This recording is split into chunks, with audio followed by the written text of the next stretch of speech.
stall off on 3rd and 1 and they don't get it, and then they throw it on 4th down and the guy doesn't even try to catch the ball and the game's just over like that? Like that's it? And so I got to say, halftime show was great. Everything else, woof, woof, woof from the Super Bowl.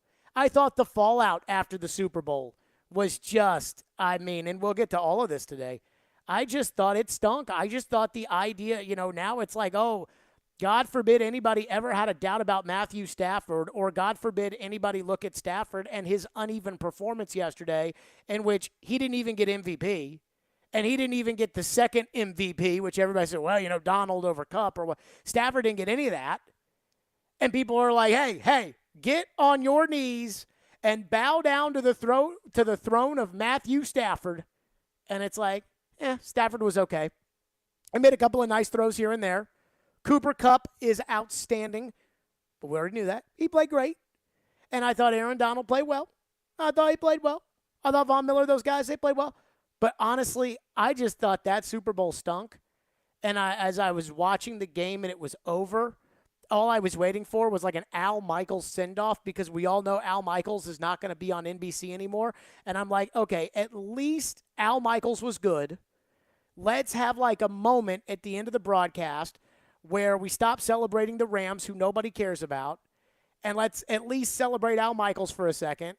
And Al didn't even do that. And then you got the trophy presentation, and you got this owner of the Rams who looked like he had taken some Klonopins before he went up there, because he's standing up there on the stage, and it's like, congratulations, Stan, on winning the championship. Here's your trophy. And he's like, thank you. Very excited. Go Rams. I'm like, this is the Super Bowl. Everything. I'm like, this is the Super Bowl. You got to block. It's the Super Bowl. Tyler Boyd on 3rd down drops the ball, put right in his breadbasket. I dropped the ball all year. It's the Super Bowl. The Rams, come on. They got all these no-name receivers that can't run the ball. It's the Super Bowl. The referees don't call anything the whole game, including a terrible missed call on the ball where T. Higgins clearly grabbed Jalen Ramsey's face mask. They don't call anything. I'm like, it's the Super Bowl. And then at the end of the game, and not even touching Cooper Kupp, and they throw the flags. I'm like, this is the Super Bowl. I can give the quarterbacks credit, because at least both of them I thought might get knocked out of the game, especially Burrow. I thought Burrow might have torn his ACL or something when he went off. And both those guys went right to the little table or the blue tent. They were right back on the field. Those guys realized it was the Super Bowl. Everybody else, I'm like, guys, it's the Super Bowl. It's the Super Bowl. And it felt like a divisional round game. And I know people are going to be saying that I'm complaining, or, that it was a great game because it kind of came down to the end and all of that. I'm sorry. I get the YouTube Premium, so that's where you pay extra money so that YouTube doesn't inundate you with commercials in the middle of YouTube videos. If you're over the age of 40, you have no interest in this.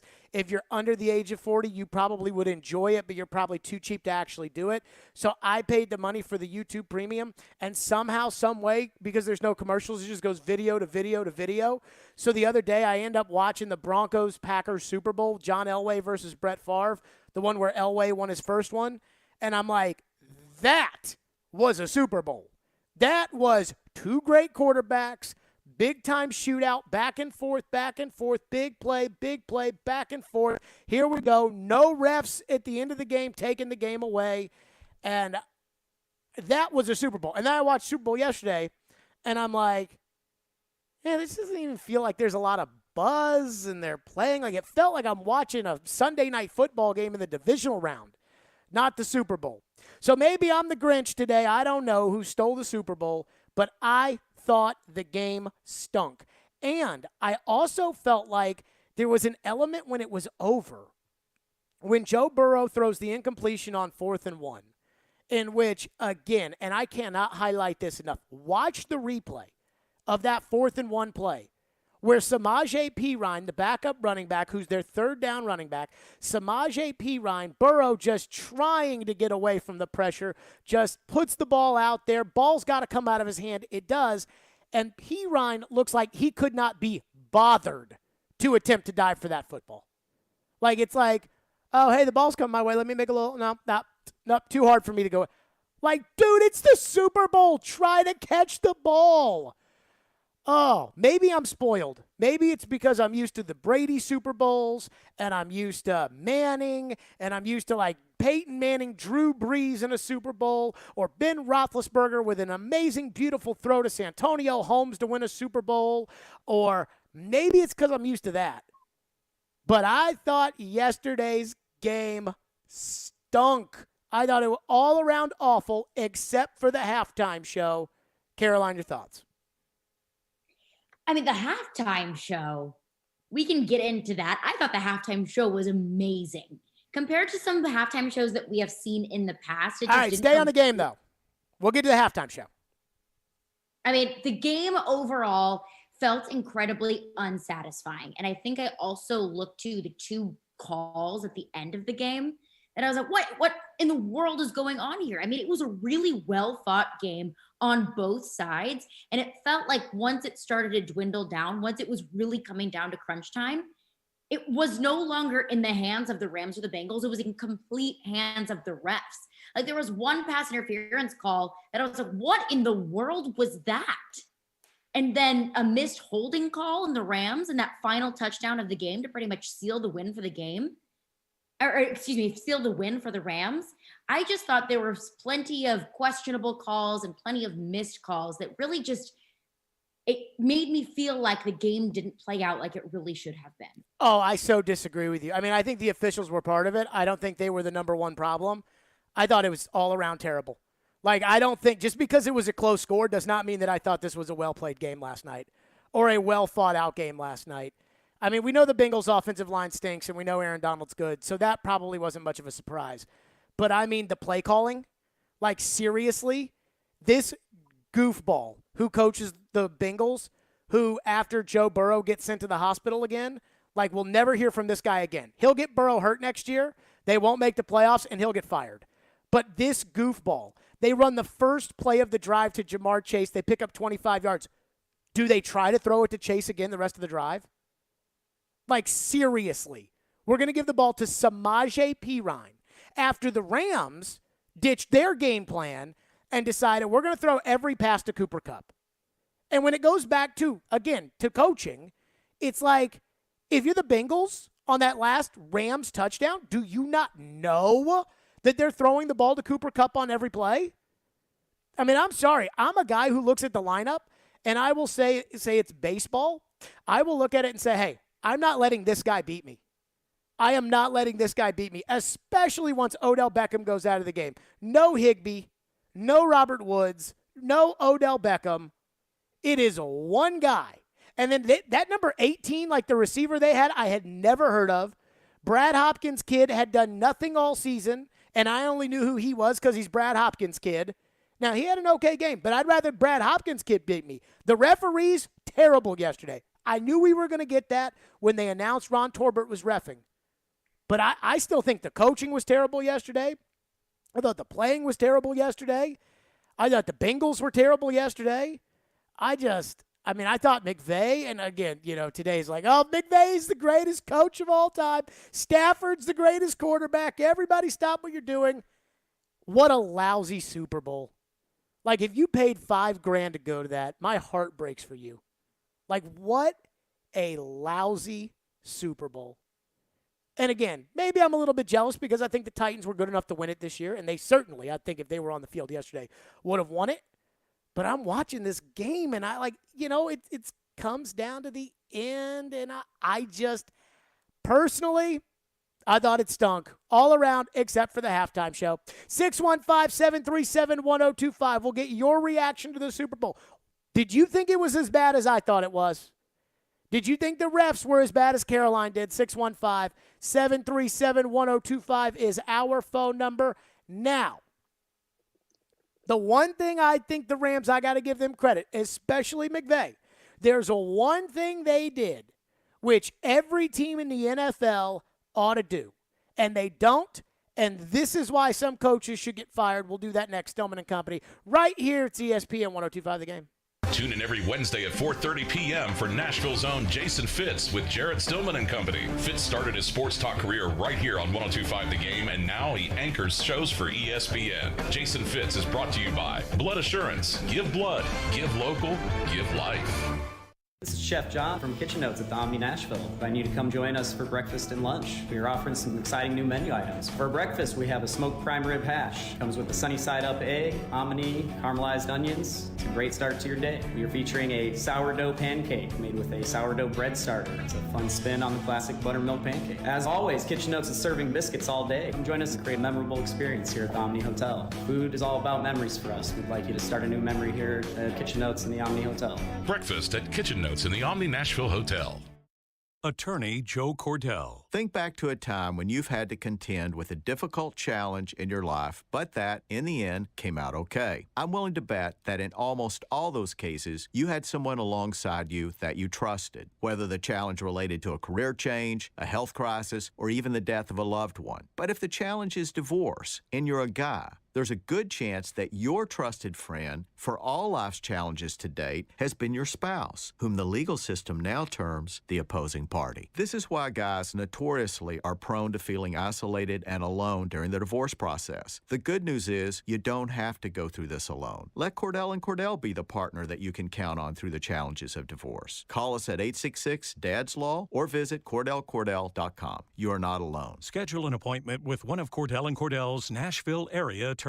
866-DADS-LAW, 810 Crescent Center Drive, Suite 160, Franklin, Tennessee, 37067. CordellCordell.com. Professional quilt maker Dana Ballard once said, "There are no rules in quilting, and if you think that there are, then it's time you try breaking a few." Now, I like that type of creative entrepreneurial spirit, and that's why I do my adult beverage trading at Red Spirits and Wine. It's not just a great selection of distilled spirits, single-barrel Red Select whiskeys, great wines from around the world, and awesome craft beers, but it's more the way the folks at Red just go about their business. At Red, they keep it interesting and fun. And the Crackerjack crew makes you feel welcome after a hard day on the trail, never coming off like some of them snooty-nosed, big-talking whoop-de-doos. At Red, it's always square dealing with the best in service, selection, and prices. Plus, Red is locally owned by real folks, not some totally faceless corporation. There's no doubt in my mind, Red is my kind of place. Red Spirits and Wine, Highway 70 South and Old Hickory Boulevard. And check them out on Facebook, Instagram, and at redspirits.com.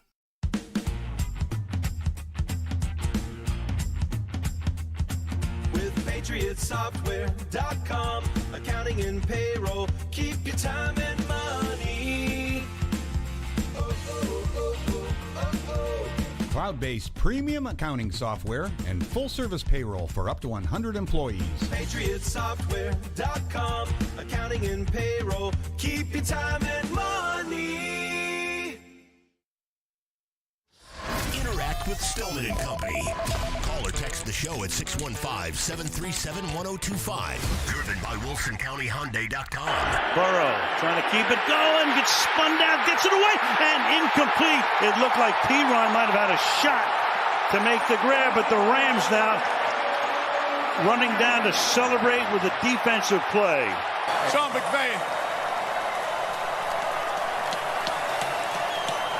Get on in here, Sean. We're going to hand it off in a second. Getting your hands on that? You've been thinking about it for a while. I know you came close. How's it feel?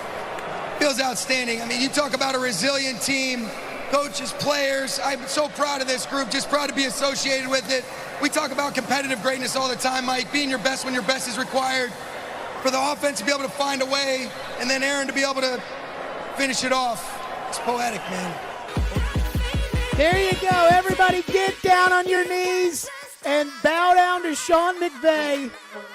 Everybody in the national media has been telling you for 4 years now that you cannot think that Sean McVay is not a perfect coach. And now that he's got a Super Bowl at 36 years old, God forbid you criticize Sean McVay.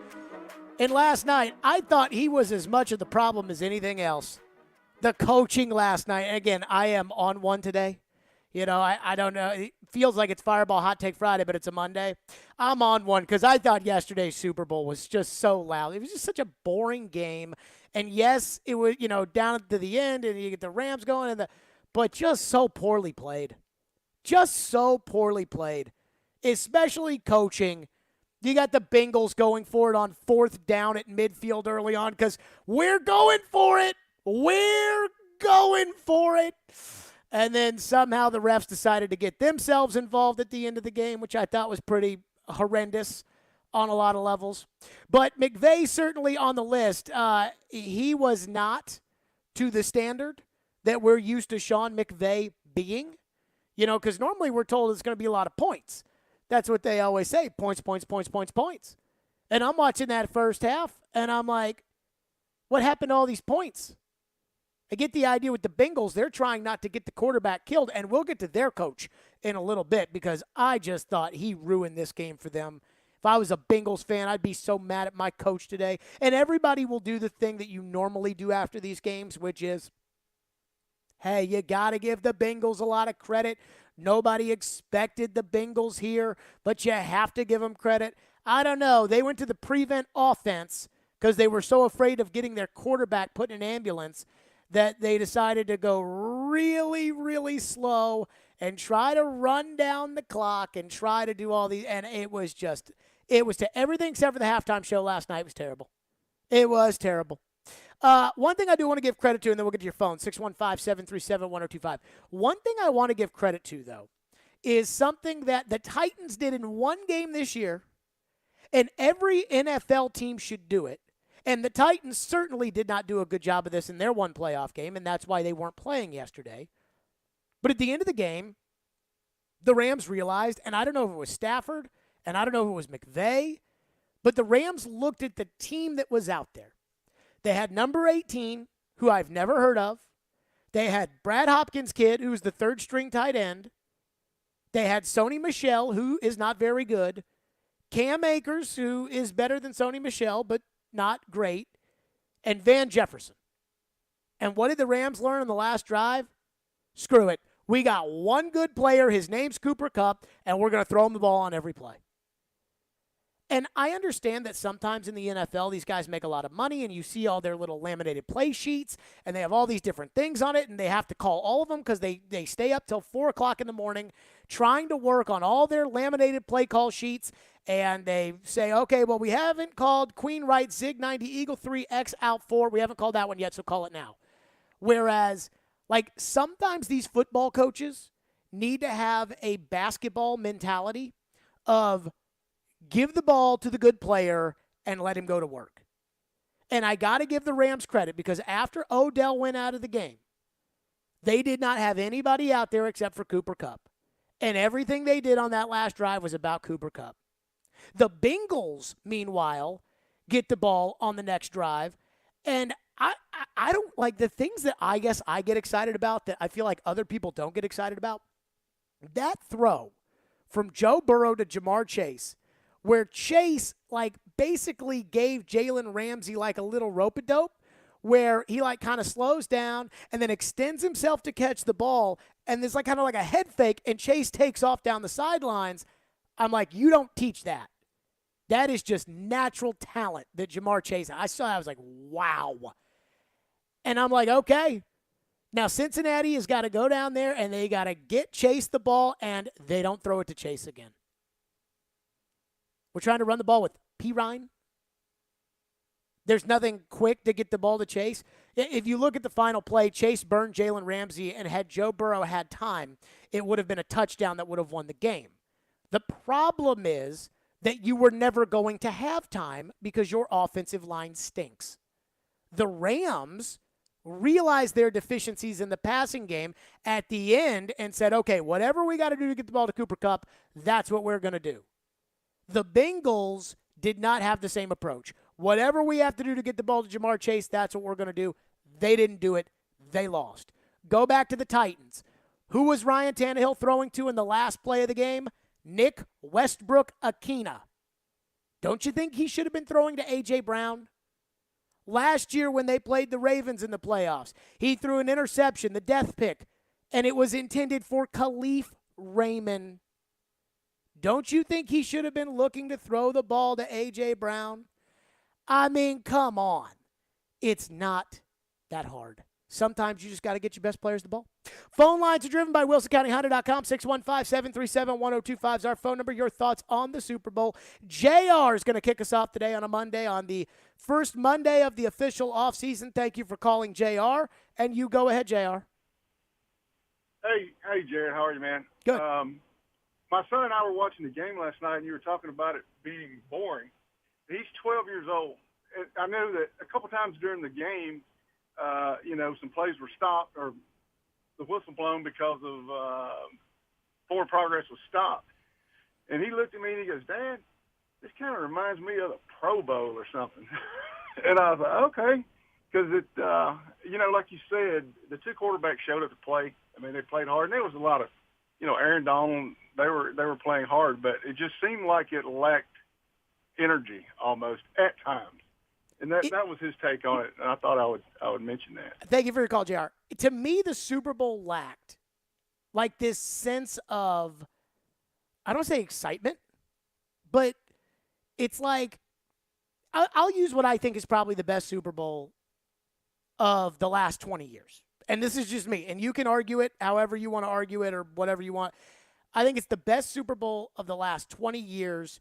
And it was the Patriots-Seahawks Malcolm Butler interception Super Bowl. Maybe the Falcons Super Bowl, you could argue, could be ahead of it because of the comeback. But I'm going to use this one. And in that game, and yeah, critical mistake by Pete Carroll at the goal line. Everybody's still ripping and shredding and all kinds of stuff, like for sure. But I felt like in that game you had two championship clubs. Two championship coaches. I mean, both coaches are going to be in the Hall of Fame. The quarterback's going to be in the Hall of Fame. The other quarterback's probably going to be in the Hall of Fame. You had great players, Edelman and Marshawn Lynch and the Legion of Boom. And that game was like punch, counterpunch, punch, counterpunch, punch, counterpunch. Like, this game felt like two teams that just didn't want it. That, like, the two teams, they just weren't very good, or they just weren't very well coached, or I can't put my finger on it. I don't think it was the blowing of the whistle that stopped it, but it was like just two teams that didn't feel like Super Bowl champions. And the Rams are Super Bowl champions, and you got to give them their due. And they beat Tom Brady after Brady had a great comeback, which is incredibly hard to do. So they earned it, certainly. But it just kind of felt like, when I think of champions, this Rams team, like, it just doesn't do it for me. And I think this is where a lot of the anger, because I've seen all of your tweets and things that are, Jared, you need to stop talking about Tannehill. You need to move on. You need to. And I think that's where the anger comes from. For me personally, as a Titan fan, it's like, I kind of think the Titans are better than these teams. Certainly better than the Bengals. Generally speaking, better coached. And yet, it just felt like just didn't feel special to me. 615-737-1025 is our phone number, 615-737-1025. So we'll get back to Carolina's thoughts, because Carolina is out on the refs after last. I thought the refs were bad. Did the refs ruin the game? We'll discuss, plus more your phone. Stillman and Company, it's ESPN 1025 The Game. Hey, this is Phil Forsberg, and this is Smashville. Forsberg, a shot, broken up in front, give it back to Forsberg, and here come the Habs. You're listening to the flagship of the Nashville Predators radio network, ESPN 1025 The Game. Now through February 16th, join a clean and spacious Planet Fitness for zero enrollment and only $10 a month. With tons of equipment and free fitness training, it's the perfect place for everybody to work out. Even me, Mr. I can't sleep at night, so I keep dozing off during the day. Especially you, Snoozy. You'll rest easier and feel fit-tacular. Wait, how did you get in here? Join in club or at planetfitness.com. Zero enrollment, $10 a month. Cancel anytime. Hurry, deal ends February 16th. See club for details. QC Kinetics provided amazing pain relief for a former professional baseball player, and you have access to the same life-changing treatments as retired Braves pitcher Jose Alvarez. I put a lot of stress and strain and work on my right arm, but my right elbow took most of the damage with 3 surgeries. Arthritis developed, and the pain was unbearable. It wasn't just pain when I was trying to play sports. It was anytime I was moving the right elbow. It was pretty excruciating at times. That's when Jose discovered QC Kinetics and the regenerative treatments that help the body heal itself, restoring damaged tissue and providing relief with no surgery or downtime. Jose's message to the medical professionals at QC Kinetics? My elbow is feeling outstanding. Where were you 10 years ago, for crying out loud? QC Kinetics is right here. Call for your complimentary consultation. Call QC Kinetics, 615-249-4024. That's 615-249-4024. QC Kinetics, 615-249-4024.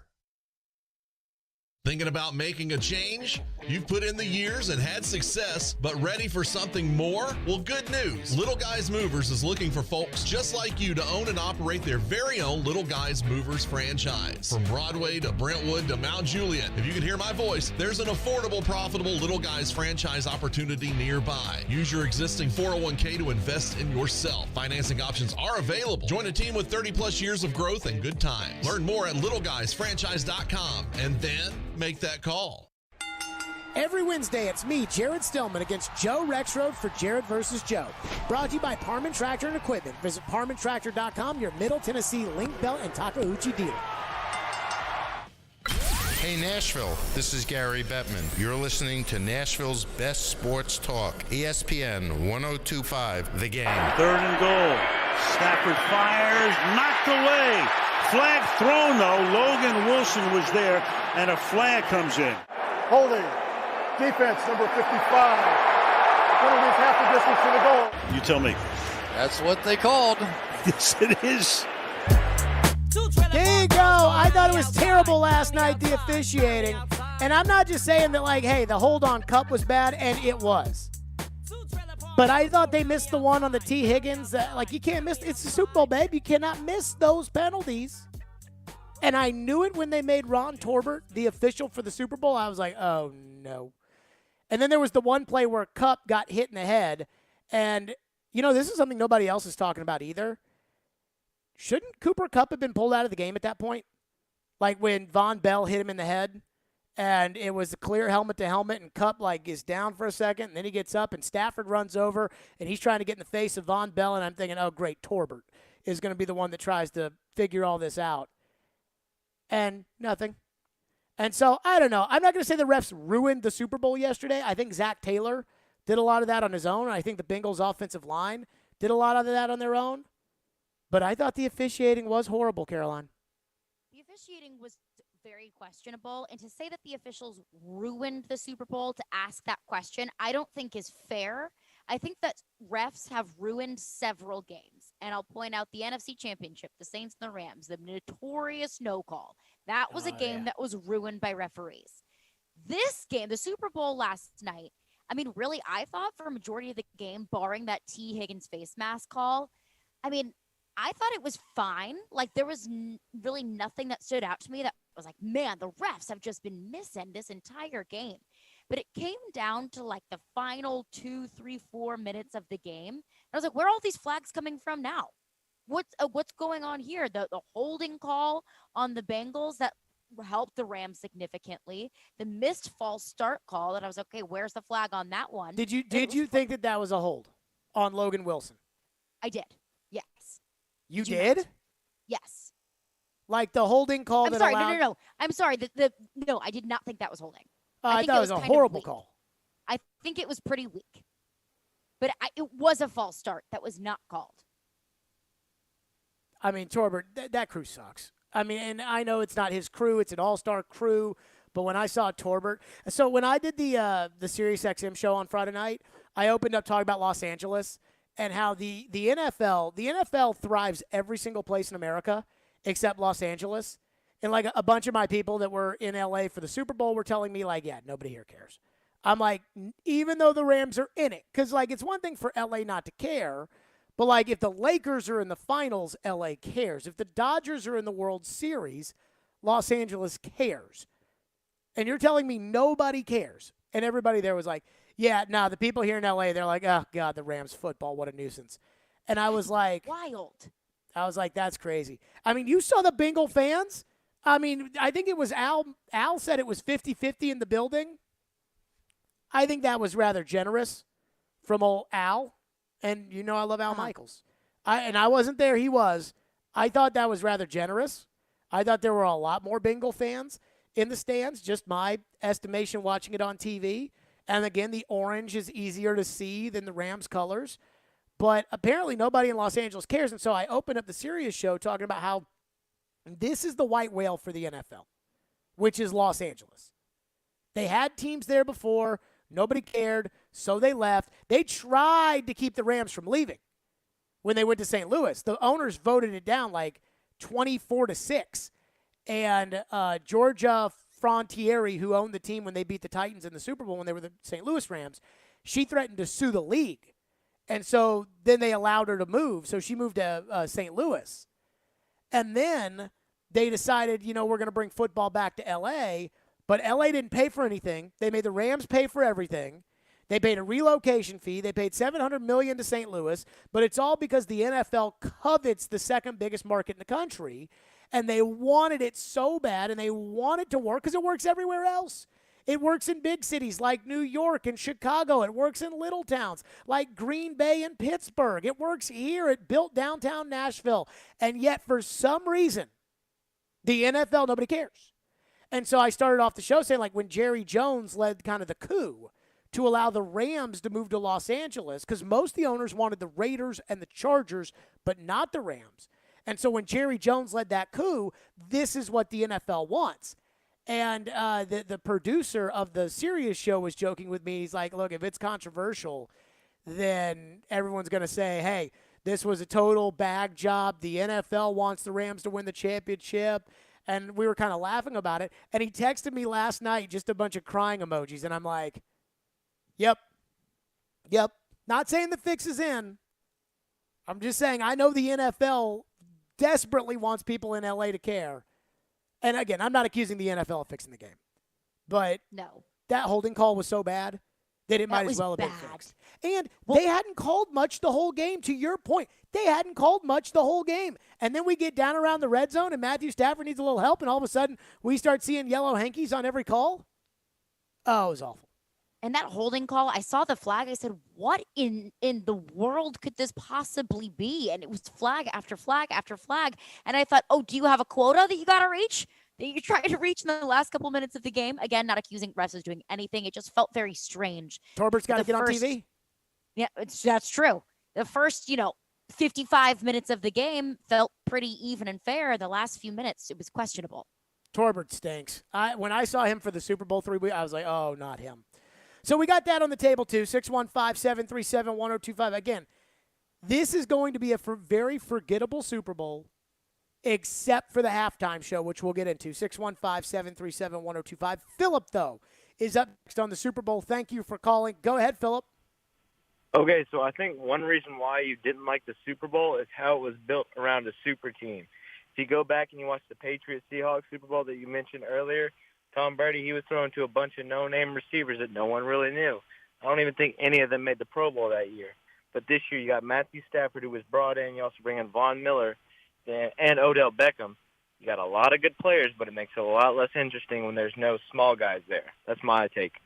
Thank you for your call. I totally disagree. I'm not sure I look at the Rams as a super team. Like when LeBron James goes up with Dwayne Wade and Chris Bosh and they win a championship, that's a super team. The Rams, they went for it. They signed Odell Beckham. They traded their picks for Von Miller. They have good players on the Rams. But I don't consider them to be a super team. I didn't. Is there a team in the NFL that you do consider a super team? Where they literally buy a championship. It is just star after star after star. No. The NFL just doesn't allow it. It's so hard to do that in the NFL because the NFL is such a socialist government society, and outside of the Dolphins, nobody is really consistently trying to tank. And so when you don't have that, yeah, you'll have a couple teams that are really, really bad, and then you'll have teams that are trying really, really hard to win.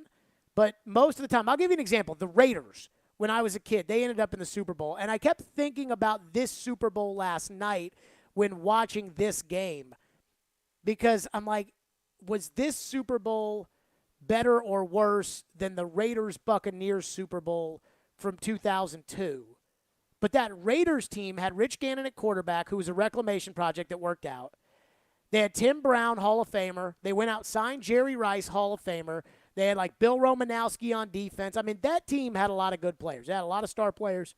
And I'm not saying they were trying to be a super team, but there was something there. Deion Sanders decided he wanted to unretire because he wanted to play for the Raiders.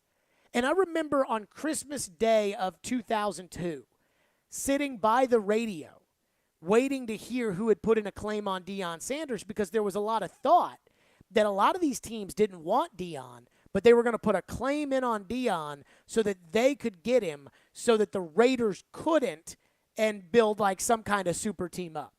And the Titans, I believe, put in a claim on Deion Sanders. But the Chargers were the ones who were awarded the claim. I think they were in second place in the West at that point, so the Raiders couldn't. That's probably the closest thing.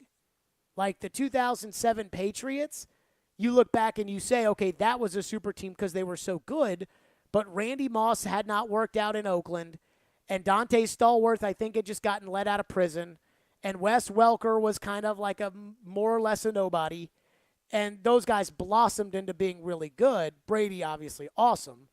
But no, I don't think last year's Buccaneers team was a super team. I just don't think super teams exist in the NFL. So I disagree with the caller. I don't think it's that the Rams didn't earn it. Like the idea of, well, the Rams won the Super Bowl, they didn't earn it, so let's not get excited about the Rams. I think it's more so like nobody cares about the Rams. Like it's hard for me when it comes to like the Cowboys, for instance. I don't like the Cowboys. I know I get accused of being a Cowboy hater, which I am not. But I know a lot of people care about the Dallas Cowboys. I know a lot of people care about Brady. Even like the teams that don't have great fan bases, like the Bengals or the Falcons or the Titans. Like, I know that those people care. With the Rams, it's just like, everybody's trying to prop up this championship for the Rams. They award it. I can't get over this owner. I'm sorry, Caroline. I'm sorry you had to live with this guy in St. Louis. Goodness gracious. That's what I've been saying since 2015. He's the worst. They get the owner up on stage. I mean, first of all, both owners.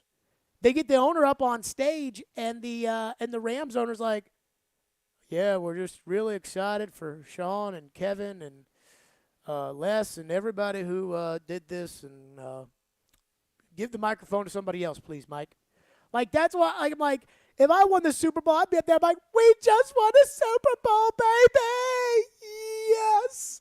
Yeah, I love my coach. I love the quarterback. I love the fans. I love them. I mean, like, give me a little something. Like, Bob Kraft gets up there and has these speeches that kind of stink. Like, you know he's trying to land them super well.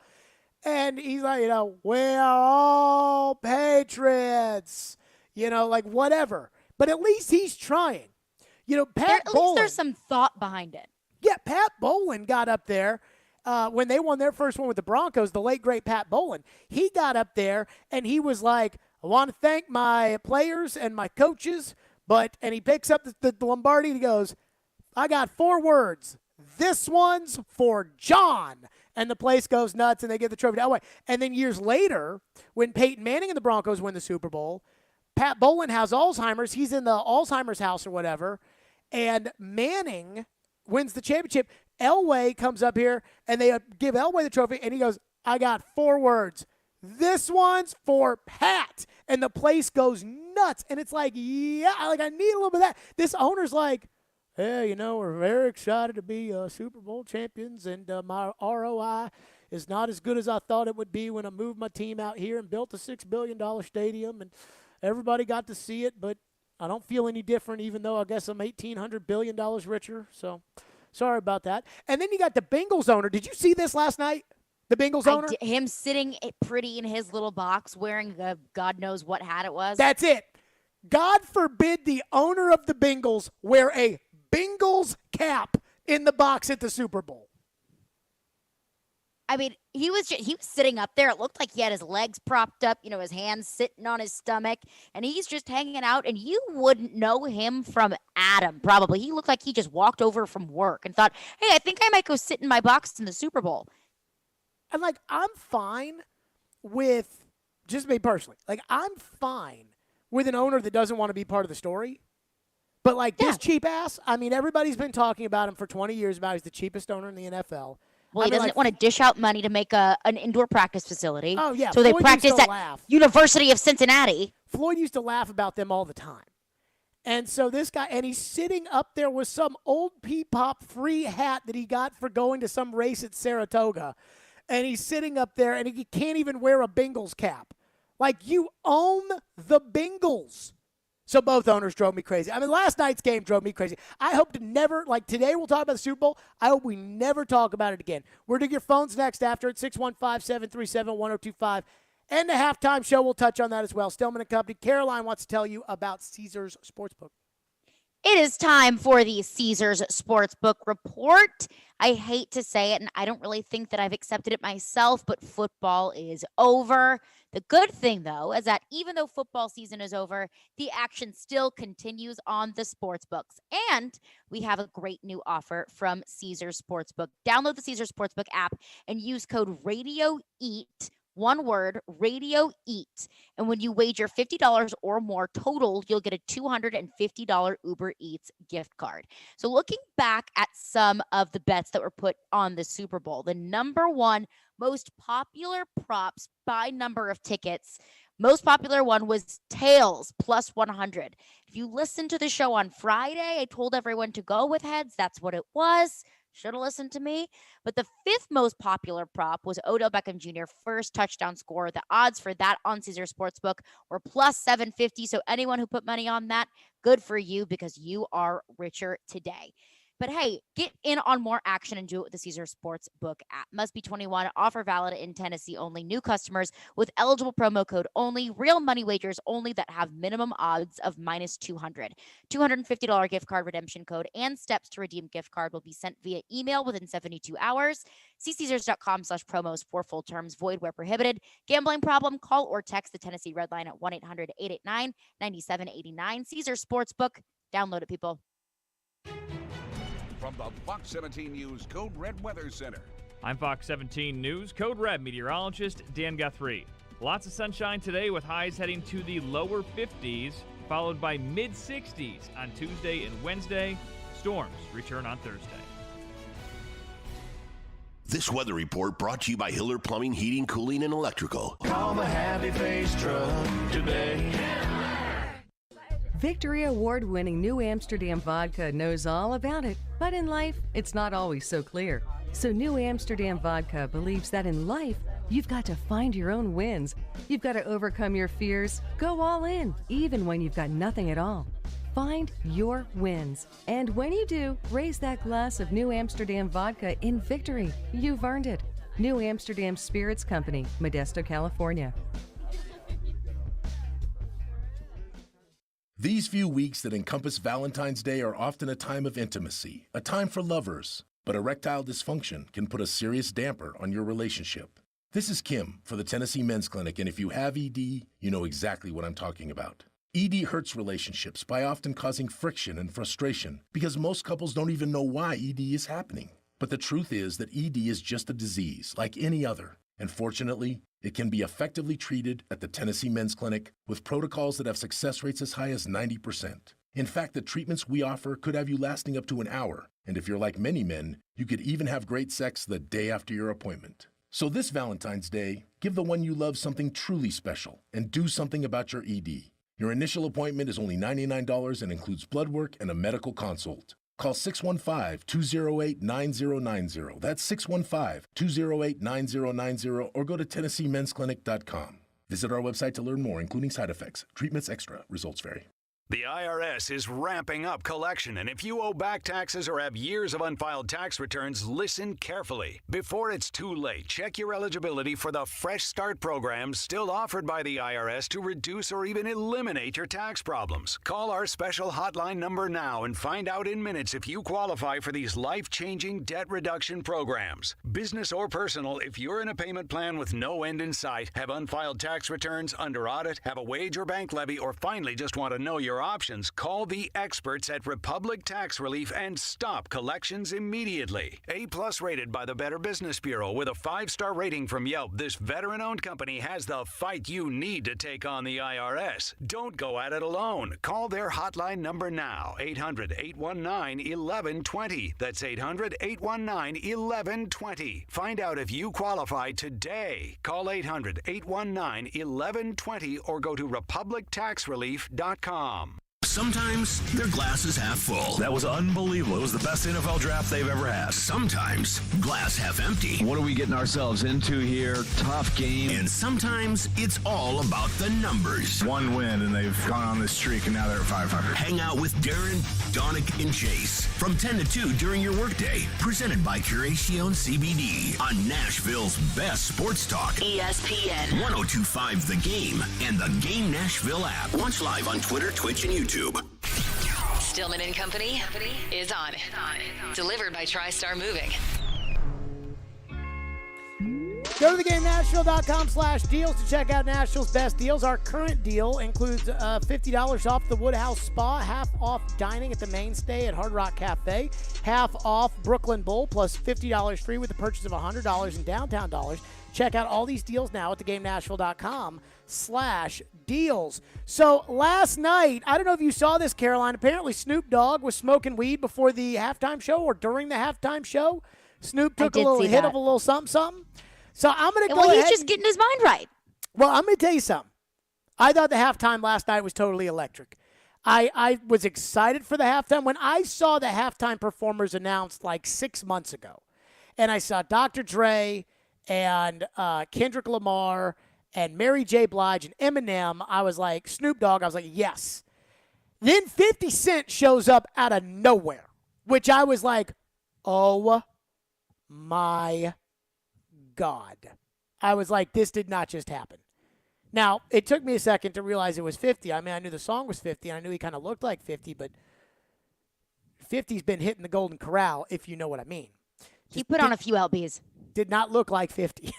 I mean, you know, the vitamin waters. Maybe more like 100. I think he still drinks his vitamin waters. Maybe he needs to switch to the vitamin water zeros because, I mean, it did not look like 50. So, anywho, so 50 comes out. I thought 50 killed it. I thought the whole thing was great. I thought that was what the Super Bowl halftime show should be. What we saw yesterday, where it is star after star after star singing hit after hit after hit. And I understand that for a lot of people my age, the Super Bowl halftime show last night was kind of like a welcome to being old moment because it's like all the people that have played in the previous Super Bowls when it was like Paul McCartney, it's like that really wasn't for my demographic. That was more so for my parents' demographic. This obviously was very much for my demographic. I was watching the game at my parents' house last night, and my dad was sitting there talking. I'm like, hush, hush, the halftime show's on, and I've never been, like, I never care about the halftime show.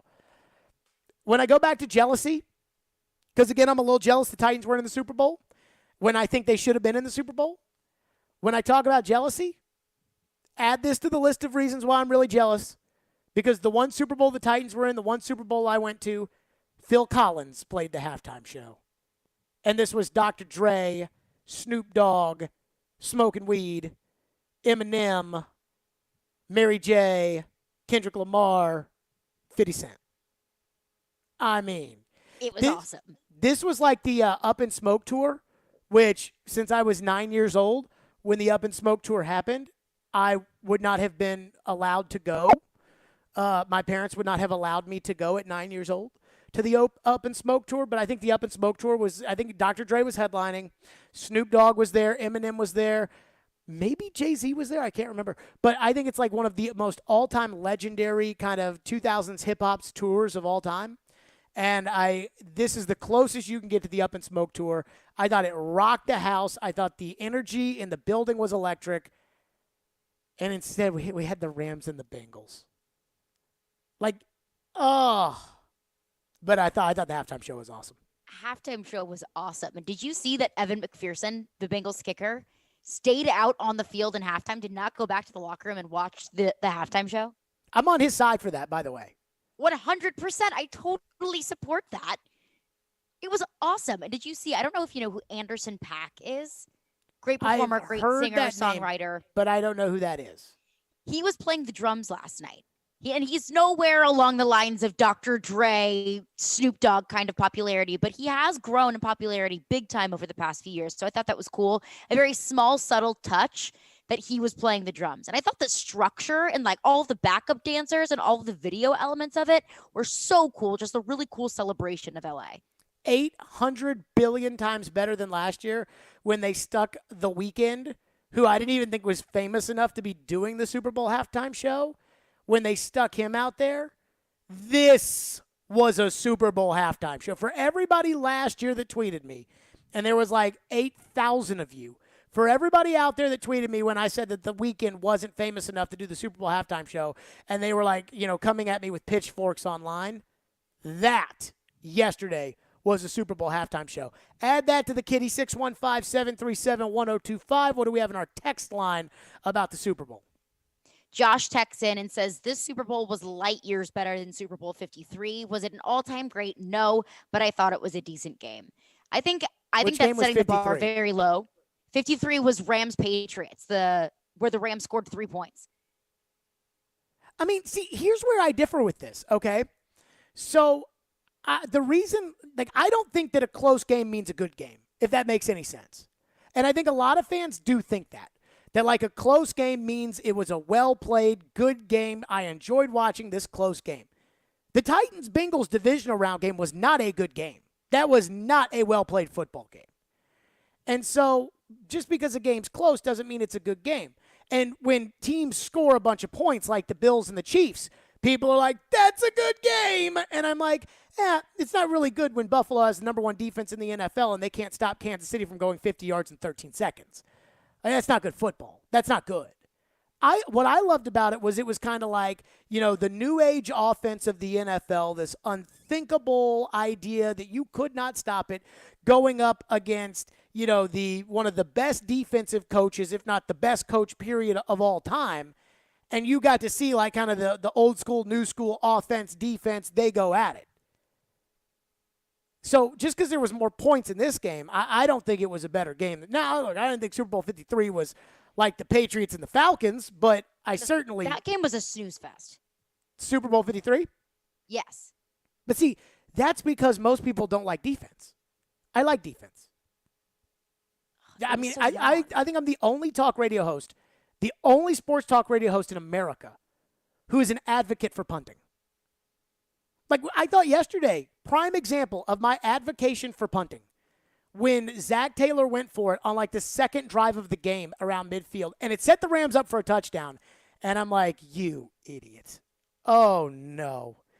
All these coaches, and they all got to go for it. And every time, everybody's got to punt the ball, put the defense back on the field, put them down at the 11, get a stop, have them punt it back to you around midfield, and go from there. And so, again, I like defense. Everybody else hates defense, apparently, except for me. I don't know why. Another texter texts in and says, there were only 4 flags this whole game. How did the refs ruin the game? Because they threw all 4 of them right at the very, very end, including one that was a ridiculous holding call on Logan Wilson. That's it. Because they let him play the whole game, which I'm not a huge fan of the idea. Let him play, let him play. I might call the game by the rules, but they let him play. And then they didn't. And I thought that just because they didn't throw a lot of flags doesn't mean that they didn't throw them at the right time. Coming up next, the most painful part of yesterday's game, if you were a Titan fan, we'll get to that. Stillman and Company, it's ESPN 102.5 The Game. The voice of reason. Now, you may say, well, a quarterback is more important than a running back. That's fine. You can say whatever you want. The voice of the fan. Even if we have to develop him while he's playing, I just want a boring first-round pick. The voice of Nashville sports is your home of Nashville's best sports talk. ESPN 1025 The Game and the Game Nashville app. ElectronicExpress.com. We make it happen. Hey guys, it's the new year. Are you still struggling with erectile dysfunction? I've yet to meet anyone that enjoys timing those intimate moments around a pill. Well, now you don't have to. The advanced wave technology at Hillside Medical has been shown by Cambridge University and the Cleveland Clinic to restore and even regrow blood vessels. It can improve circulation and eliminate erectile dysfunction. No pills and no side effects. If you're ready to put a stop to your ED, call us in the next 2 minutes and you'll receive a consultation, assessment, and blood flow ultrasound free, plus a special gift that produces immediate results in the bedroom. You're going to love that. Trust me. This is a $600 value, free to callers now. 615-576-5000. That's 615-576-5000. Guys, get rid of your ED and get that spark back. Call Hillside Medical now to qualify. 615-576-5000. Willie Donick here for Pella Windows and Doors of Nashville. The cold winds of winter are here, and that means it's a great time to replace those old, drafty windows. Pella is the leader in the industry for top-quality window and door products. But Pella Windows and Doors are also affordable, extremely affordable. Pella has payment plans less than $95 a month to replace your windows. So, I suggest you purchase your windows and doors from the experts at Pella of Nashville. Go to PellaofNashville.com. Tune in every Wednesday night this hockey season for Smashville Live from 6 to 7 p.m. Smashville Live features exclusive interaction with Nashville Predators players, broadcasters, and celebrities. They'll break down the latest on the ice. Listen every Wednesday night at 6 on ESPN 1025 The Game, or you can now watch live on theGameNashville.com, Facebook Live, Twitch, and YouTube. Smashville Live is presented by New Amsterdam Vodka, the official vodka of the NHL, Red Spirits and Wine in Bellevue, and Spring Hill Heating and Cooling. Houston Clinic Orthopedics wants to thank their patients for voting them the #1 orthopedic practice in the Nashville Scene Poll for 3 years in a row. Their physicians specialize in spine, joint replacement, knee, hip, upper extremity, and other orthopedic conditions. At Houston Clinic Orthopedics, they adhere to all CDC guidelines for the patient's and staff safety. To experience world-class orthopedic care and see a list of all physicians, visit their website at tn.houston.com and book your appointment online today. From the Hillside Medical Game Studios, WPRT-FM Pegram, WPUC HD2 Laverne, Nashville's exclusive home for the Nashville Predators. ESPN 1025 The Game and the Game Nashville app. A Cromwell Media Station. Live from the Game Nashville studios, it's Stillman and Company. Delivered by TriStar Moving. TriStar Movers with 5-star service. With Jared Stillman on Nashville's best sports talk. ESPN 1025 The Game and the Game Nashville app. Stillman & Company is delivered by TriStar Moving, ESPN 1025. The Game streaming live on Twitter, Twitch, YouTube, and Facebook Live. Thanks to the law offices of Amanda Gentry. Live from the Hillside Medical Game Studios, Caroline Fenton on remote. Now, I asked Caroline the question on Friday. I think I asked you this on Friday. It could have been some other time. I can't remember. But I asked you if I was a jealous person, and your answer was? Yes. Okay. I don't think I'm a totally jealous person, but I think I'm kind of a jealous person. I think so you anywho, mean that way. So I watched a game last night, and there was a part of me that was going to hope that the Bengals were going to win so I could come on here today and just laugh at the boo-hoo Tannehill crew, the Titan fans that are thick and thin, and no matter what the Titans or their players do, they can do no wrong. They are going to win every game. They think that they're this. They think just, you know what I'm talking about. And if the Bengals had won because they were Super Bowl champions after the Titans let them off the hook, in spite of a decent game from everybody except for the quarterback, then I could point the finger in your direction and I could laugh and say, take that, boo-hoo Tannehill crew. But deep down inside, I'm a Titans fan. And I kept seeing everything that Cincinnati was going through last week and the excitement of it all and doing national radio and talking about the teams. And I was immensely jealous that I didn't get to talk about my team and I didn't get to celebrate and go to the game to go support my team yesterday. But it didn't really bother me much until the second half. Then it hurt.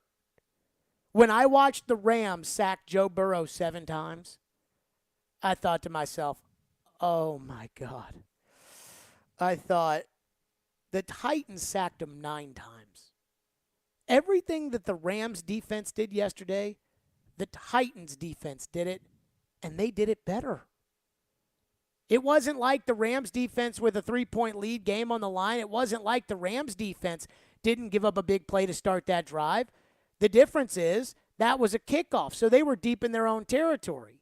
Ryan Tannehill threw an interception, which means all they needed was 20 or 30 yards. They got it on the one play. They got a big gain from Jamar Chase on that first play. And I'm watching the Super Bowl last night, and I'm like, the Rams formula is the Titans' formula to winning. The Titans gave up 19 points in the divisional round of the playoffs to the Bengals. But the first 3 came on an interception from Ryan Tannehill. The last 3 came on an interception from Ryan Tannehill. So that's 6. The Titans, meanwhile, scored 16 points, and 3 of which they should have had added on because Tannehill threw an interception at the 9-yard line. 9-point swing, but 6 points. The Titans held them to 13 points. This Rams defense, which is a good defense and played well last night and has a Hall of Famer in Aaron Donald, a Hall of Famer in Von Miller, a very good player in Leonard Floyd, a potentially obnoxious yet could one day be in Canton corner in Jalen Ramsey. This Rams defense, they played well, and they didn't play as well as the Titans defense. Oh, it killed me. It killed me to watch the pummeling of Joe Burrow again. And this time, I just felt bad for Joe. The first time I saw it in person, and I was sitting in my seats yelling, get him, get him, get him. This time, I'm watching it, and I'm watching Joe Burrow take these hits, and I'm like, oh, no, no, no, no. I mean, when Joe grabbed the knee, I was like, oh, boy.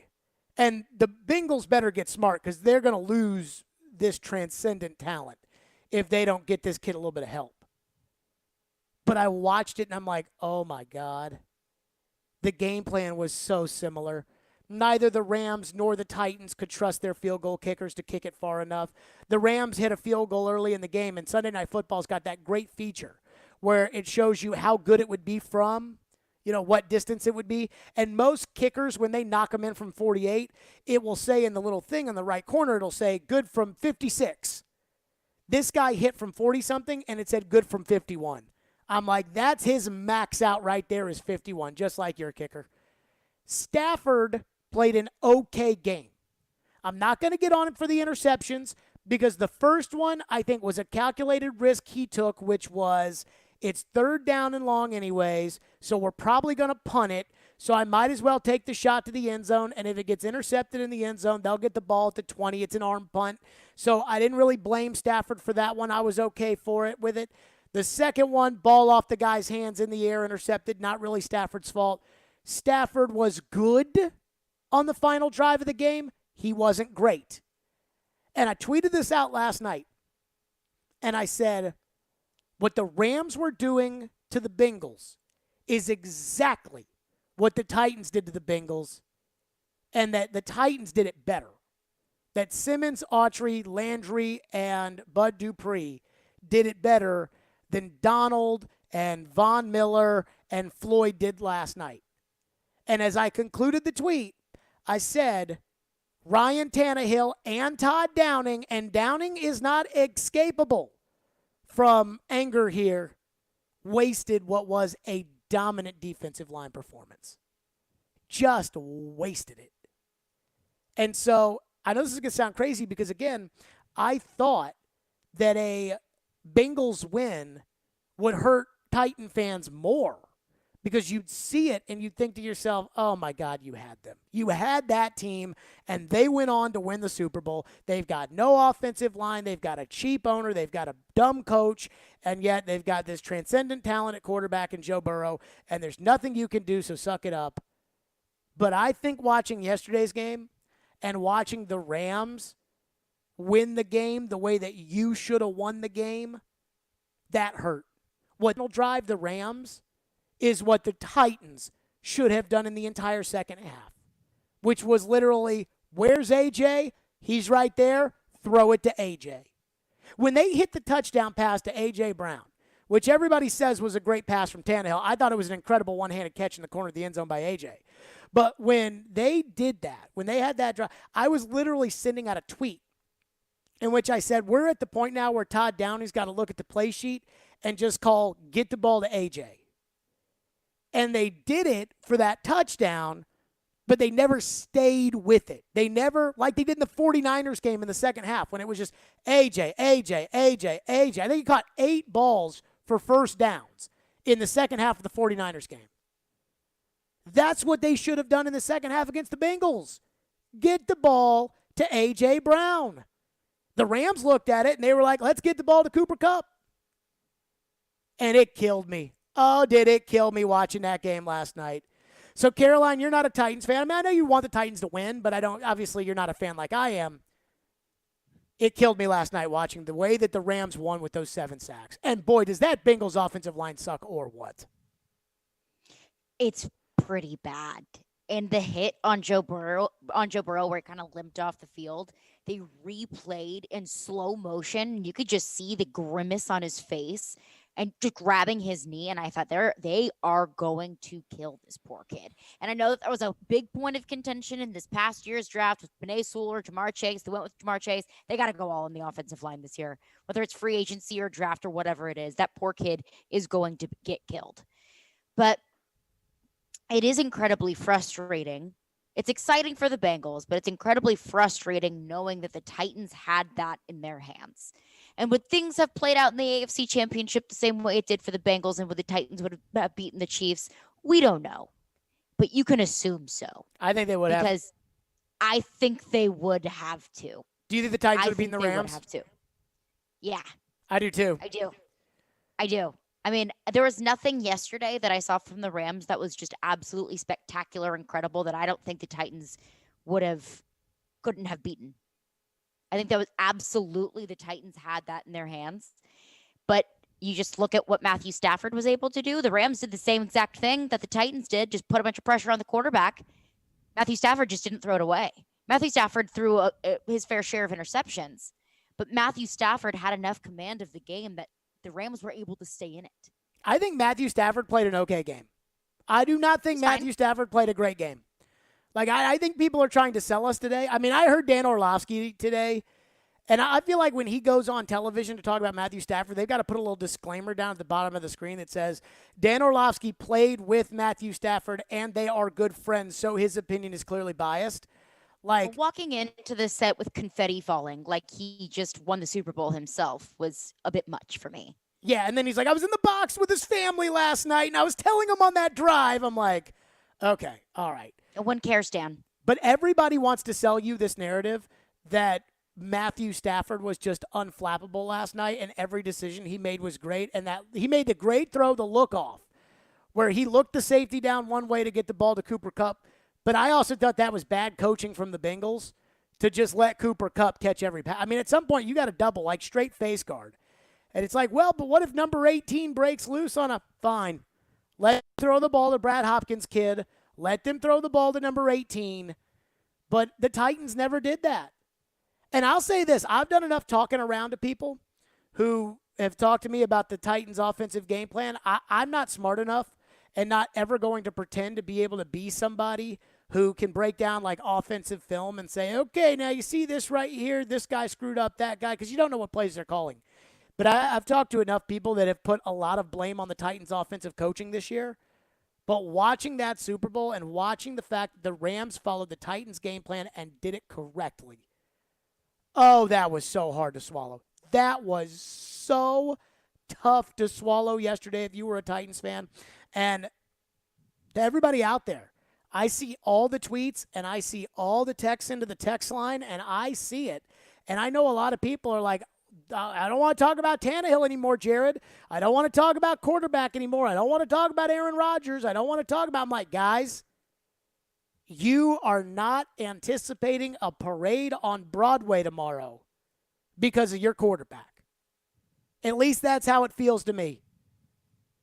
We knew the NFC was going to be way harder. When we looked at the bracket going into the playoffs, we knew the NFC was going to, or the NFC was going to be way harder. We were like, okay, if you get matched up with Green Bay, it's probably going to be kind of tough. You get matched up with Tampa Bay and Tom Brady, it's going to be, the Rams are okay. And then everybody got hurt for the Rams. The Rams are okay. But, the way that they played the Bengals, they just did it, and their quarterback just didn't screw it up. That is the hard part.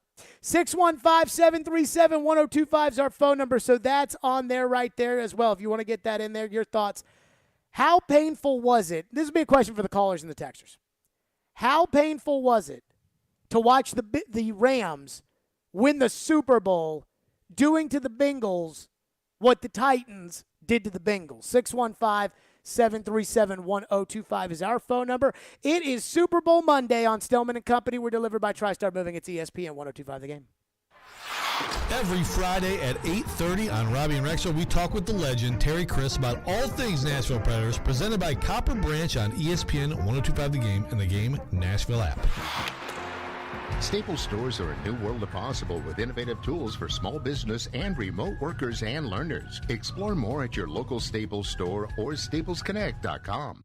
Bob's Steak and Chop House is a renowned award-winning steakhouse in major cities across the U.S. Nashville is lucky to have a location here in downtown at the Omni Nashville Hotel. Fine dining is brought to a new level at Bob's with awards like the Wine Spectator Award 4 years in a row, TripAdvisor Certificate of Excellence 5 years in a row, and Open Tables Diner's Choice Award 6 years in a row. Fine dining at its best. Bob's Steak and Chop House, open Wednesday through Saturday, 5 to 10 p.m. in the Omni Nashville Hotel. Complimentary valet parking is always available. Need cash for that home improvement or want to finally be credit card debt free? How does a check for 80 or 90 grand sound right now? Loan Pronto can do it for you, whether you have a VA loan or a conventional loan. They're helping local homeowners convert their home equity into cash with zero closing costs. Willie Donick here. Listen, your home value is up. Let Loan Pronto tap that equity and get you the cash you need. Pay off high-interest loans. Start that home remodeling project. Veteran homeowners are really loving this because with a VA loan, you can tap 100% of your home's equity. That's a ton of cash. Loan Pronto's all-digital process makes it fast and easy. They are doing loans with APRs in the twos. And if you call now, you can even skip your next 2 house payments. Call now to see what your options are. Loan Pronto, 615-499-5780 or loanpronto.com. That's 615-499-5780. Equal housing lender, NMLS 166-1781. Subject to lender approval. Not all loans apply. Mike Capel here, serial entrepreneur with words from another happy payroll customer. I've used it for a year now, and I've worried 0 time. I just enter in the time, it's calculated, and it's taken out of bank account, and it's just done. I love it. Visit us at patriotsoftware.com. Use promo code RADIO and get 2 months of payroll free. That's patriotsoftware.com. Accounting and payroll, keep your time and money. If you've missed any of today's show, just search Stillman and Company on Apple, Spotify, or your favorite podcast platform. Woods coming. And they get there again. You got Floyd at first, and then Miller comes in, and they wrap him up, and you got a flag down at the end of the play. And Burrow is on the ground. Burrow's down on the ground, and you saw the face, and you thought, oh, no. Don't do this to this kid right now. Do not do this. So we'll get to your phone, 615-737-1025. But again, 7 sacks.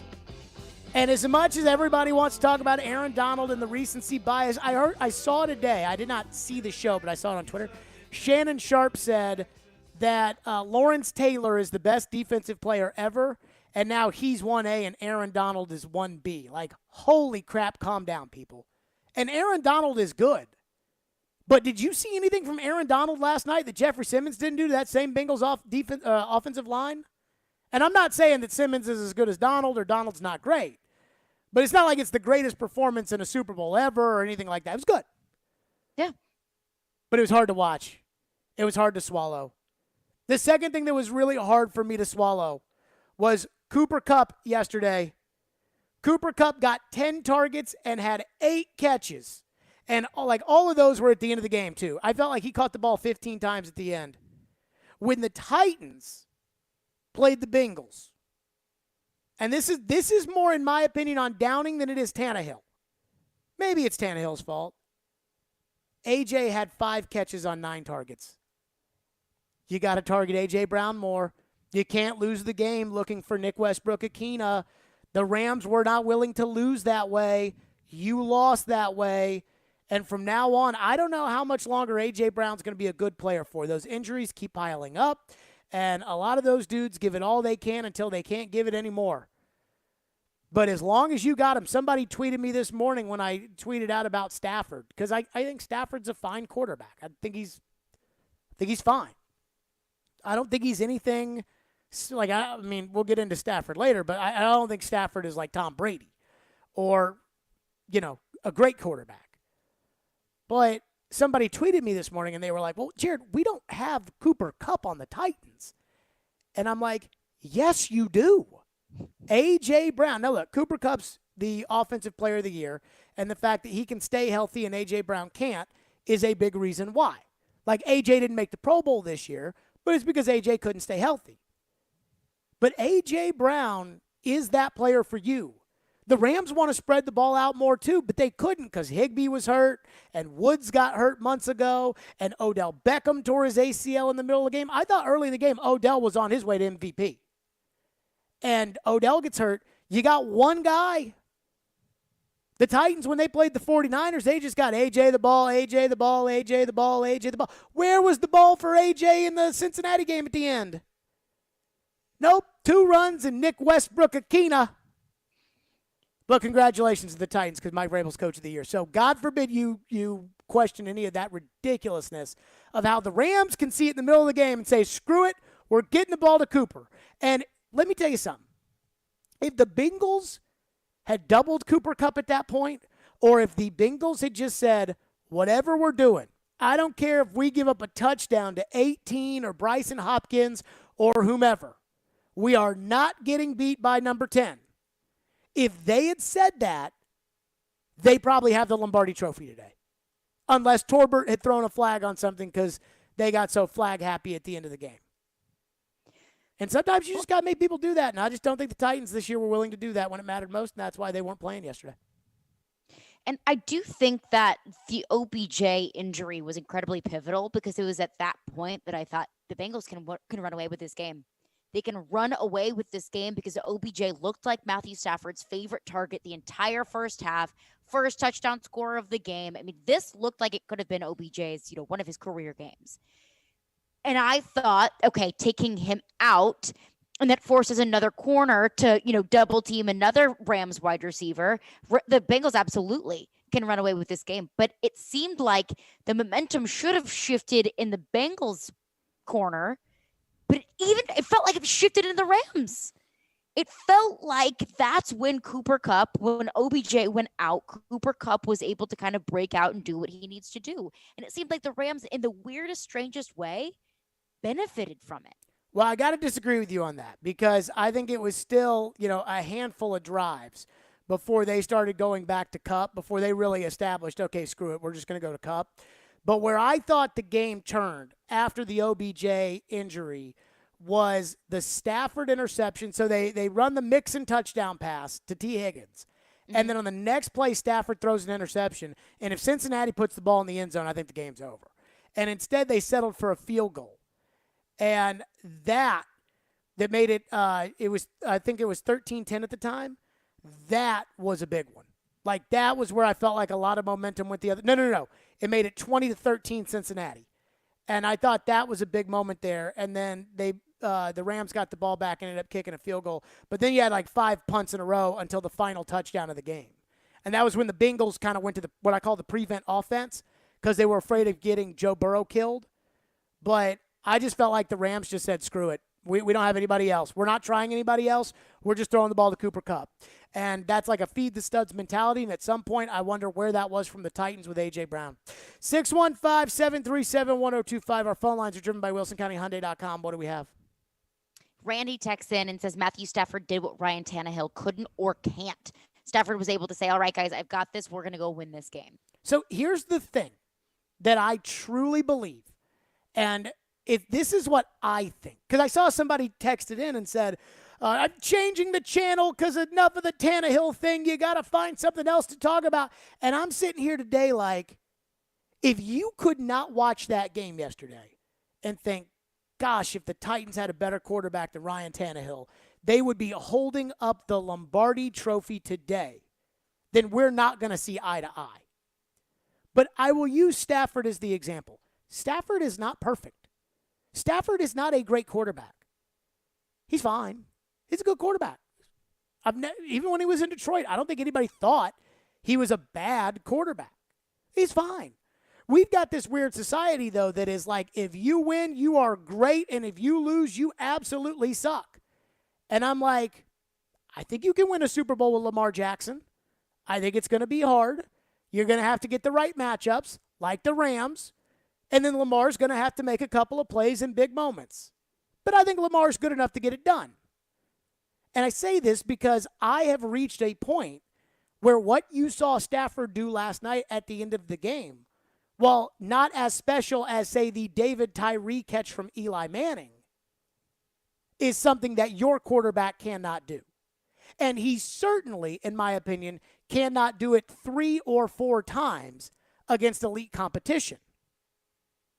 Matthew Stafford ended Tom Brady's career because they missed an assignment on defense, and he hit Cooper Kupp down the field for a long play that set up the game-winning field goal. Where was Tannehill when he threw the deep ball to A.J. Brown when he was wide open in the Bengals game? He missed him. Tannehill gets the ball going down the field. They need a drive. I mean, in all seriousness, and again, I'm not trying to bag on Tannehill there. I'm really not. I had somebody call the Sirius show the other day and wanted to argue with me about Tannehill, and I was like, look, this is not the time and the place to talk about Ryan Tannehill. Ain't nobody on Sirius XM care about Ryan Tannehill.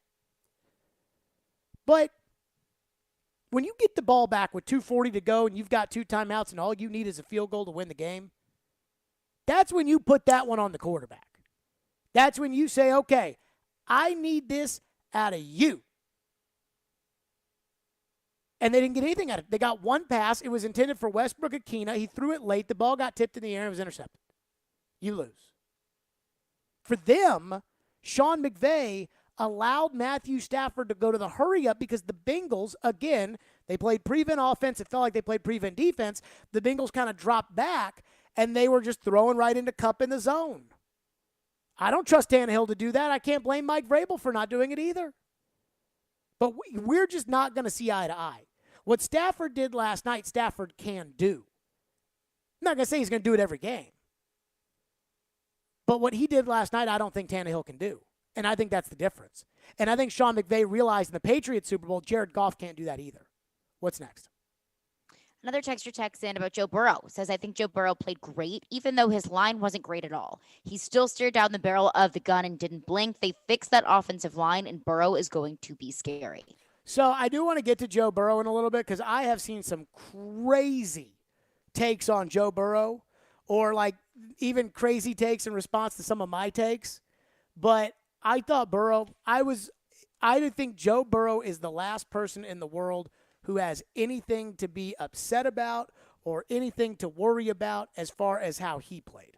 I thought Joe Burrow was great. But then again, I guess I'm a kind of a Joe Burrow.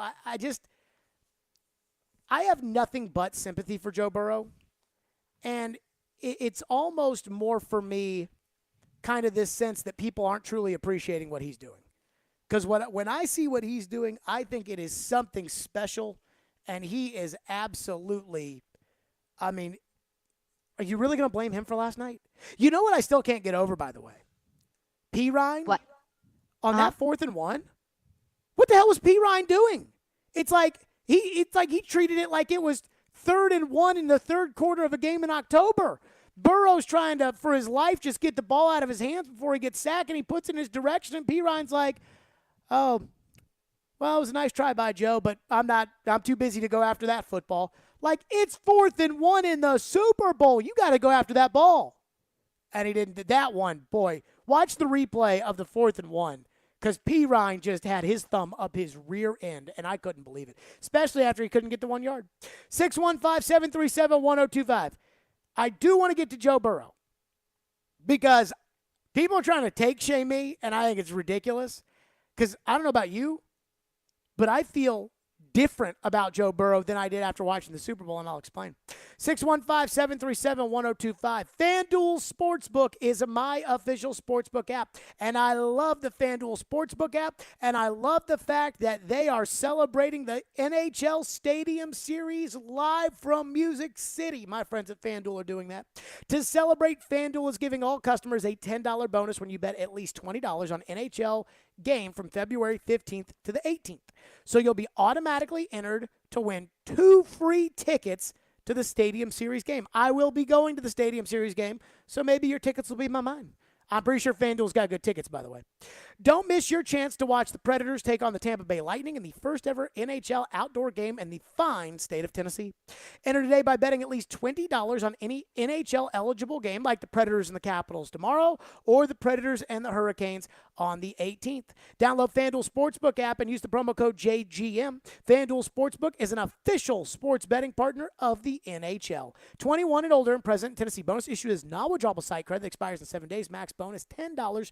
Restrictions apply. See terms at sportsbook.fanduel.com. Gambling problem? Call the Tennessee Redline 1-800-889-9789. This is Tanner Janot, and this is Smashville. And now down the right wing side, Tanner Janot. His shot, he scored! Tanner Janot with a shot! This is the flagship of the Nashville Predators Radio Network. ESPN 1025, The Game.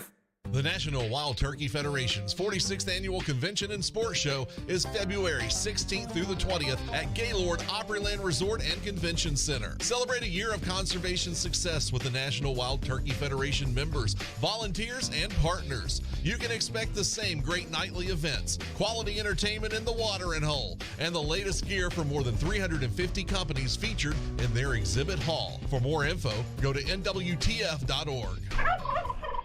If you suffer from chronic joint pain, don't assume that steroid shots, pain pills, and surgery are your only options. You can call now to get real, lasting, life-changing relief from QC Kinetics. QC Kinetics is the nation's leader in using biologic therapies to repair damaged tissue in your aching joints. The success rate is staggering. People with knee and back pain, shoulder pain, hip pain, they're moving again, enjoying life again with help from QC Kinetics. This advanced, unique treatment protocol uses natural biologic agents, mostly from your own body. These powerful, highly concentrated growth factors are put directly into your affected joint, going to work to soothe the inflammation and restore damaged tissue. A truly regenerative treatment. No surgery, no drugs, no downtime. Finally, a new, different, highly successful approach to dealing with joint pain. Is it time you got a second opinion? Call the local medical professionals at QC Kinetics now. 615-249-4024. 615-249-4024. That's 615-249-4024 for QC Kinetics.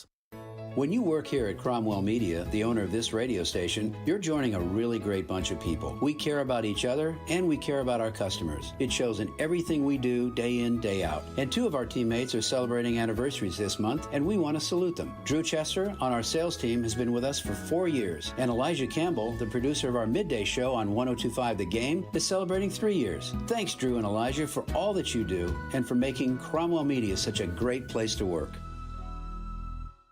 ESPN's Turon Davenport breaks down the Titans like no other. On the field chemistry, I don't think it's going to be a problem. It's just going to be a process. Catch TD Mondays at 11, Thursdays at 3, and Fridays at 8. Plus, the Talking with TD podcast drops every Wednesday. When you draft players, it's not just for one season, it's for a career. Presented by FreedomTireGuys.com, Nashville's premier mobile tire company.